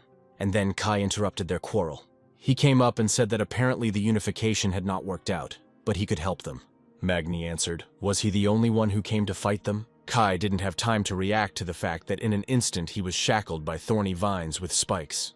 Magni shouted that he was ready to spit on the fight and just kill the enemy. Kai used magic and shouted that his roots were too weak and he was too overconfident. The next second, both rushed to attack each other. Magni swung his sword sharply, but Kai managed to avoid the blow. Kai soared into the sky, said he had a surprise, and split into 3 bodies. He shouted that he was ready to have fun and rushed down. The defeat of the Agnonauts and Asgard was inevitable. Alexander looked at Magni and asked if his offer was still valid. It was decided to unite. Now the number and strength have doubled. And then their path was blocked by a skeleton, on whose sign was written a message from Wonhei. Magni read that whoever could find him would receive a gift. Alexander said that there were magical mines everywhere and ordered his subordinate to open the way for them. Atlas knelt down and began to call upon Poseidon, the god of the seas, and ask for his help. He prayed and asked for permission to use the legendary ship blessed by the goddess Hera. And indeed, a couple of minutes later, the ship of the Argonauts appeared in the middle of the desert. The united detachment rushed towards him to go in search of the enemy, but almost immediately they were fired upon by Wonhei's team. Henbao said that they did not read the sign carefully. Anyone who goes beyond it is immediately considered an enemy. Of the 2,000 participants, 900 remained. Hyunbo added that he had a new rule. If they could knock him out, he would let everyone go and the battle would end without casualties. Charon of the Argonauts said he would go first. And from Henbo's side, Kai rushed into battle. Magni and Alexander were already hurrying towards him. Kai reminded them that they had already tried to fight him, but they had failed. Both commanders rushed at him and shouted that now everything would be different. Christie noticed that the Omneric team from Japan had also arrived here. The squad also saw her, and the player was ordered to destroy her. The Argonauts also tried to attack the enemy and defend themselves. Christie threw lightning bolts at her opponent and barely strained herself. But then she saw Perseus and said that she had heard about him. After all, it was he who beheaded the Gorgon with his sword. He replied that then she would understand that it would not be so easy to deal with him. Charon managed to reach Wonhei, and he rushed at the necromancer. He called upon a tamed 3-headed Cerberus for help, but Henbo used an ice trap to stop him. He then used Death Fear magic and said that he made sure that the enemy would not be harmed. Henbo added that in 3 minutes he would cast a spell and would be unarmed for a while. They must try to neutralize him if they want to win. Argonaut Jason told the commander to rely on him. He used splitting, and the number of ships increased. Jason took aim and threw his spear at Wani. He couldn't see if he had hit him, but he hoped that Wani was already dead. And then Henbo felt himself begin to fall into the resulting crack with a spear in his chest. While he was recovering, he said he was giving his final warning. And a minute later, he was again standing at the head of his detachment. Araista, who was watching the battle, decided it was time to end it and declared Wonhei the winner. No one could believe that a squad of 5 members was able to defeat all the squads. The magician came out to the participants and said that the competition had given a huge experience to all the participants, and added that the magic items would be distributed among everyone according to their level of activity. Later, the instrument maker asked Henbo what item he wanted. The necromancer replied that he would create what he needed himself. He only needed a few details. The master handed him the bag, adding that he had used subspace magic and suddenly called him by name. Hyunbo asked in surprise how he knew his name. The master suggested that he go to another place and talk. He asked if Henbo knew what dragon veins were. The master said that in the West, dragon veins are called a sanctuary, a hidden sacred place, and Stonehenge is one of them. He asked if the necromancer could find them. How would he use them? Henbo replied that he could make this place into a mana storage facility. After the conversation, Henbo wanted to know why this master wanted to find out something from him. In addition, he had a constant feeling that someone was constantly eavesdropping on them. The championship ended successfully and Hyunbo's team was able to return to their base. The guy said that most of the work was finished and they could rest a little. Later, Hyunbo came to Kai and asked what he was watching. He replied that these were walkthroughs and clearing of other C-class dungeons, but he was surprised that the researchers still had time to film. Kai was interested in the question of why the dungeons they cleared were so much more difficult. Then Christie came in and Kai said that he and Kasley had already resolved their issues related to the past, and only she was left. Christie said that she was a sorceress in life, but she doesn't remember anything else. She added that there may be reasons for this. Kai replied that this could now become her goal, and suggested trying to find out why she needed all this. But then Casley reported that a man from the Remainers Association had been sent to them. Henbo didn't understand why he came to him. Is this all because of Iris? This man was an aristocrat, possibly a vampire. Kai told Henbo that these aristocrats were not human. At this point, everyone looked at Iris, and Henbo said that she had to make a choice. He added that no matter what she chooses, they will always be on her side. The little girl did not expect such a question, and was silent for several minutes. And then she said decisively that she wanted to meet other vampires. The aristocrats who ranked third were indeed the vampire faction. They are said to have been created by a dragon who had gathered together several times and was now still sleeping. And now, from the three factions of aristocrats, the faction of ancient blood has come to them. Hyunbo greeted them and said that he was Iris's godfather. The chief immediately asked where the girl was. Then Iris came out and Henbo asked why they needed her. The chief did not delay and immediately answered that they needed her blood. Kai and Casley weren't very happy with this conversation and were ready to defend Iris at any second. The man said that his name was Helion. He was the only one from the ancient blood faction who was able to awaken. They are currently in a dire situation due to the decrease in mana on the ground. The concentration of mana in people's blood also dropped sharply, and their gene also became weaker. But Helion learned that they could regain their power if they obtained the blood of another ancient vampire. Casley couldn't take it anymore, and said that he wouldn't allow Iris to sacrifice herself for their faction. Helion replied that there was another way. Iris must absorb it, then it would become part of her blood. Henbo looked at the girl and asked if she could do it. The girl replied that it was difficult to do if the chosen one was very strong and suggested absorbing a weaker vampire. Helion said that if it wasn't the blood of the best vampire, they might disappear right now. Casley continued to insist that Iris should not sacrifice herself. But then Henbo said that Iris should do as she saw fit. After all, she had already made a decision for herself. But she warned that immediately after the ritual, she would fall asleep. The girl approached Helion and sank her teeth into his neck. After this, Helion changed in appearance, became younger and knelt before Iris. The girl said that he was now her first blood relative and told them to find the others and follow Wana's orders while she slept. After this, Iris, like her mother, fell into a deep sleep. Helion stood aside and said that he was ready to carry out any order from Wonhei. Henbo ordered to find the rest and become the head of the aristocrats. Helion thanked them for the honor shown to him and left. Kai told Henbo that Helion seemed strong to him, on par with the mages of their magical association. The necromancer looked at the necessary information and said that the awakening of Eros would coincide with the restoration of Africa. She will no longer be the same little girl, but will become a very strong lady. Later, Hyunbo's team got a new job. They began running dungeons with the Golden Black Hole Guild. Richard noted that the dungeon's difficulty was weak for the level. 4 months passed after the successful cleanups, and Henbo received another visitor. It was an employee of the shoe company. He said that the organization was involved in changing bodies through genetic manipulation and offered Wanha cooperation.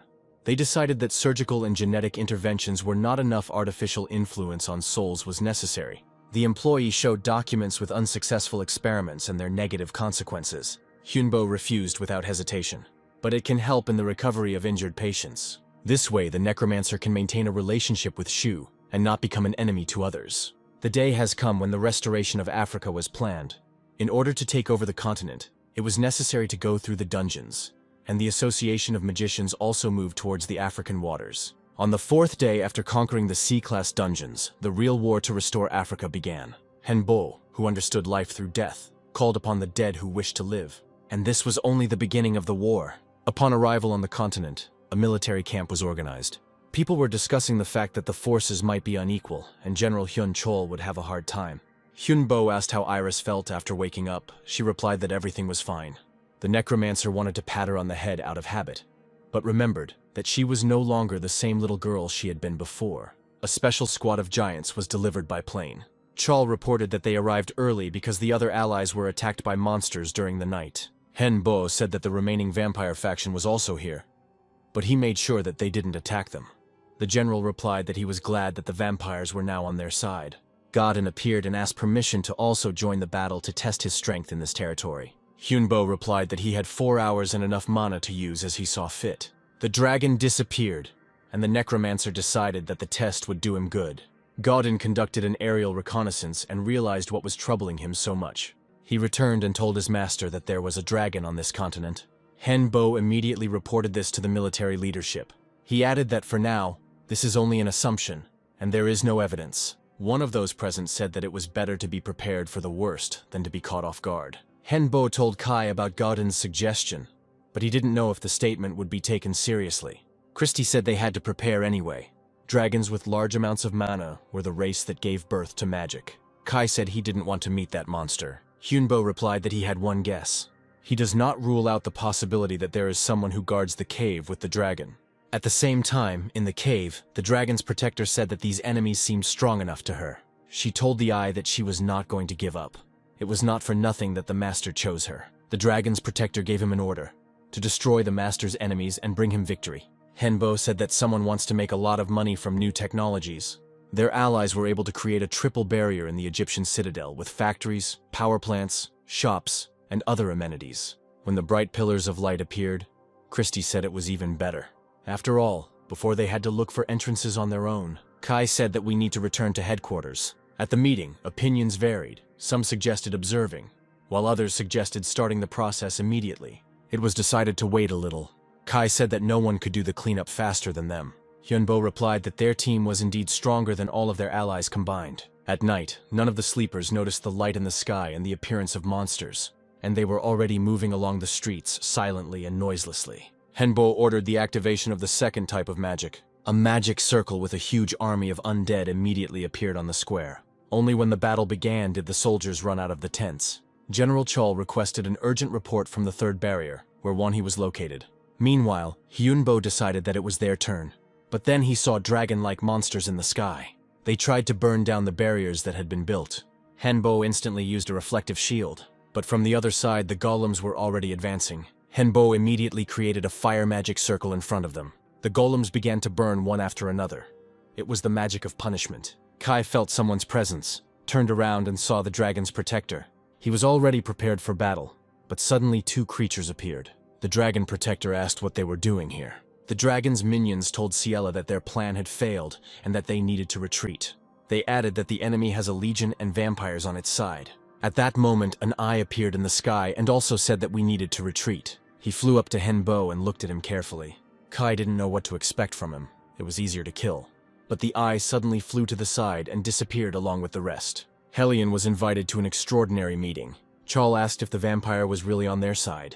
Helion replied that thanks to them, many people were able to survive. One of those present said that vampires cannot be on the side of people. He has already lost many because of them. Hyunbo said he understood his mistrust very well, but he can personally vouch for the fact that the vampire faction is on their side. Henbo turned on the projector and said that these enemies were more important now.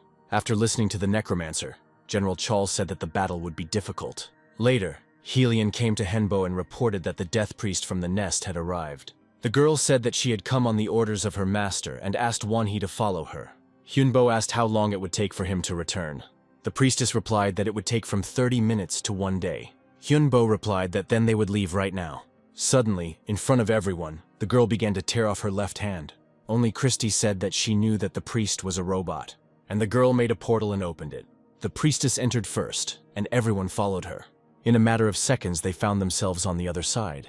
The team found themselves in a room where a boy was sitting in front of a screen and playing games. There were all sorts of toys on the shelves, just like a normal child's. Seeing his displeased face, the priestess said that the limit on games was only 6 hours. The boy started to complain that this was not enough, and only now did he notice that they had guests. To everyone's surprise, Hyunbo knelt down in front of the boy.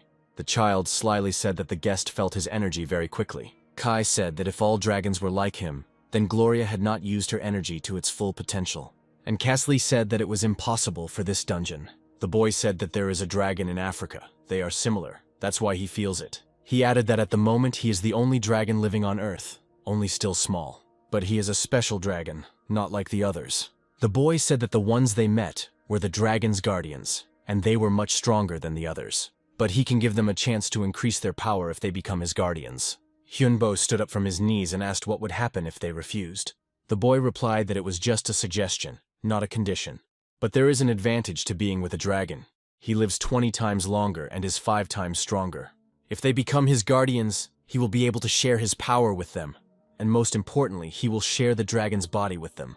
His blood is the best ingredient for elixirs, and his bones are used to create weapons. And also, he will be able to share dragon magic. Hyunbo said they needed time to discuss the proposal and make a decision. Kai was the most interested in all the advantages, and already at home said that this was a great chance. Christy and Kazli also supported Kai, but Hyunbo said that he would refuse. He was afraid that, having received protection and so many bonuses, he might relax. By defeating another enemy, he gets an incentive to become even stronger. Hyunbo said that this is his personal choice and he is not forcing anyone. But in response, he heard that Kai and Kazli would follow him and would not betray their master. They asked what Hyunbo would do if the others decided to become guardians. Then Godin appeared and said that he would like to become a real dragon and not serve a dragon. Christy also said that she wants to constantly develop and become stronger and not live on everything ready-made. Hyunbo looked at Iris and asked what decision she was making. And then she replied that she wanted to become a keeper. Iris added that they are both still children. She enjoys being with them, but they will see her as nothing more than a child for the rest of her days. The dragon said that he respected their choice, but was still willing to help them. He added that there would be 3 gifts. The first is his blood. He will allow you to drink it to become stronger. He will also give them cursed blood, especially for their enemies. The next gift is dragon bones. Hyunbo felt a huge amount of mana power in them. The boy said that this was only part of what they could get from him. He held out his palm and said that this was a piece of the dragon's heart, and this was also a gift. The boy asked to use the gifts correctly and live until the moment when he becomes an adult dragon. Christy asked how long it would take, and the boy replied about 5 years. Hyunbo replied that he could hold out for 5 years. The dragon said not to worry about Iris. He would look after her. Once home, Hyunbo said that he was giving all the bones he had received to Godin so that he could become stronger. While he and Christy were spending time in the lab, several events occurred. Firstly, the mass attacks of monsters stopped. In addition, there were those who wanted to stop the war and subjugate the monsters in the human world. But there were also those who saw benefit in the existence of monsters. In the meantime, everything was going according to the enemy's plan. Hyunbo called Godin and asked how he was feeling. The dragon replied that everything was fine and he could already move. Hyunbo said that he had already become almost a real dragon, and he had no limits. He said that the silver dragon told him that most of the dragons had left the world. However, there were still those who remained on Earth. Some have become part of forests, mountains, and lakes. Godin added that some even became part of the galaxy. Hyunbo said that he made a mistake in calling him by that name, because there is a real Godin. The spirit of this dragon has dissolved into space, but he will try to take away his body. Hyunbo added that there was only one way to protect him. He must become stronger than the real Godin and defeat him. And if he doesn't mind, they can test his strength right now. Later, Hyunbo saw that the dragon blood he received increased his limits, and the stats of Christy, Kai, and Kazli also increased. God Tiji was the only one who didn't drink blood. He already had the highest limits. There was only a short flight left to the designated place. They were told that in this stole they would be able to get to any place. They were soon able to verify that he could indeed fly. It was late at night, when they landed on the roof of the building. Hyunbo was surprised to see Andromalius. The demon knew that the necromancer was already on the 8th circle, and the chance of getting it was only 10%. Andromalius asked to follow him. They were almost there. He reminded that he wanted to show Hyunbo the future, and that moment had come. The demon said that those who are for war and those who are against it are not enemies. Everyone is for himself. But society must be governed by the strongest minority. But accepting this will be a big problem.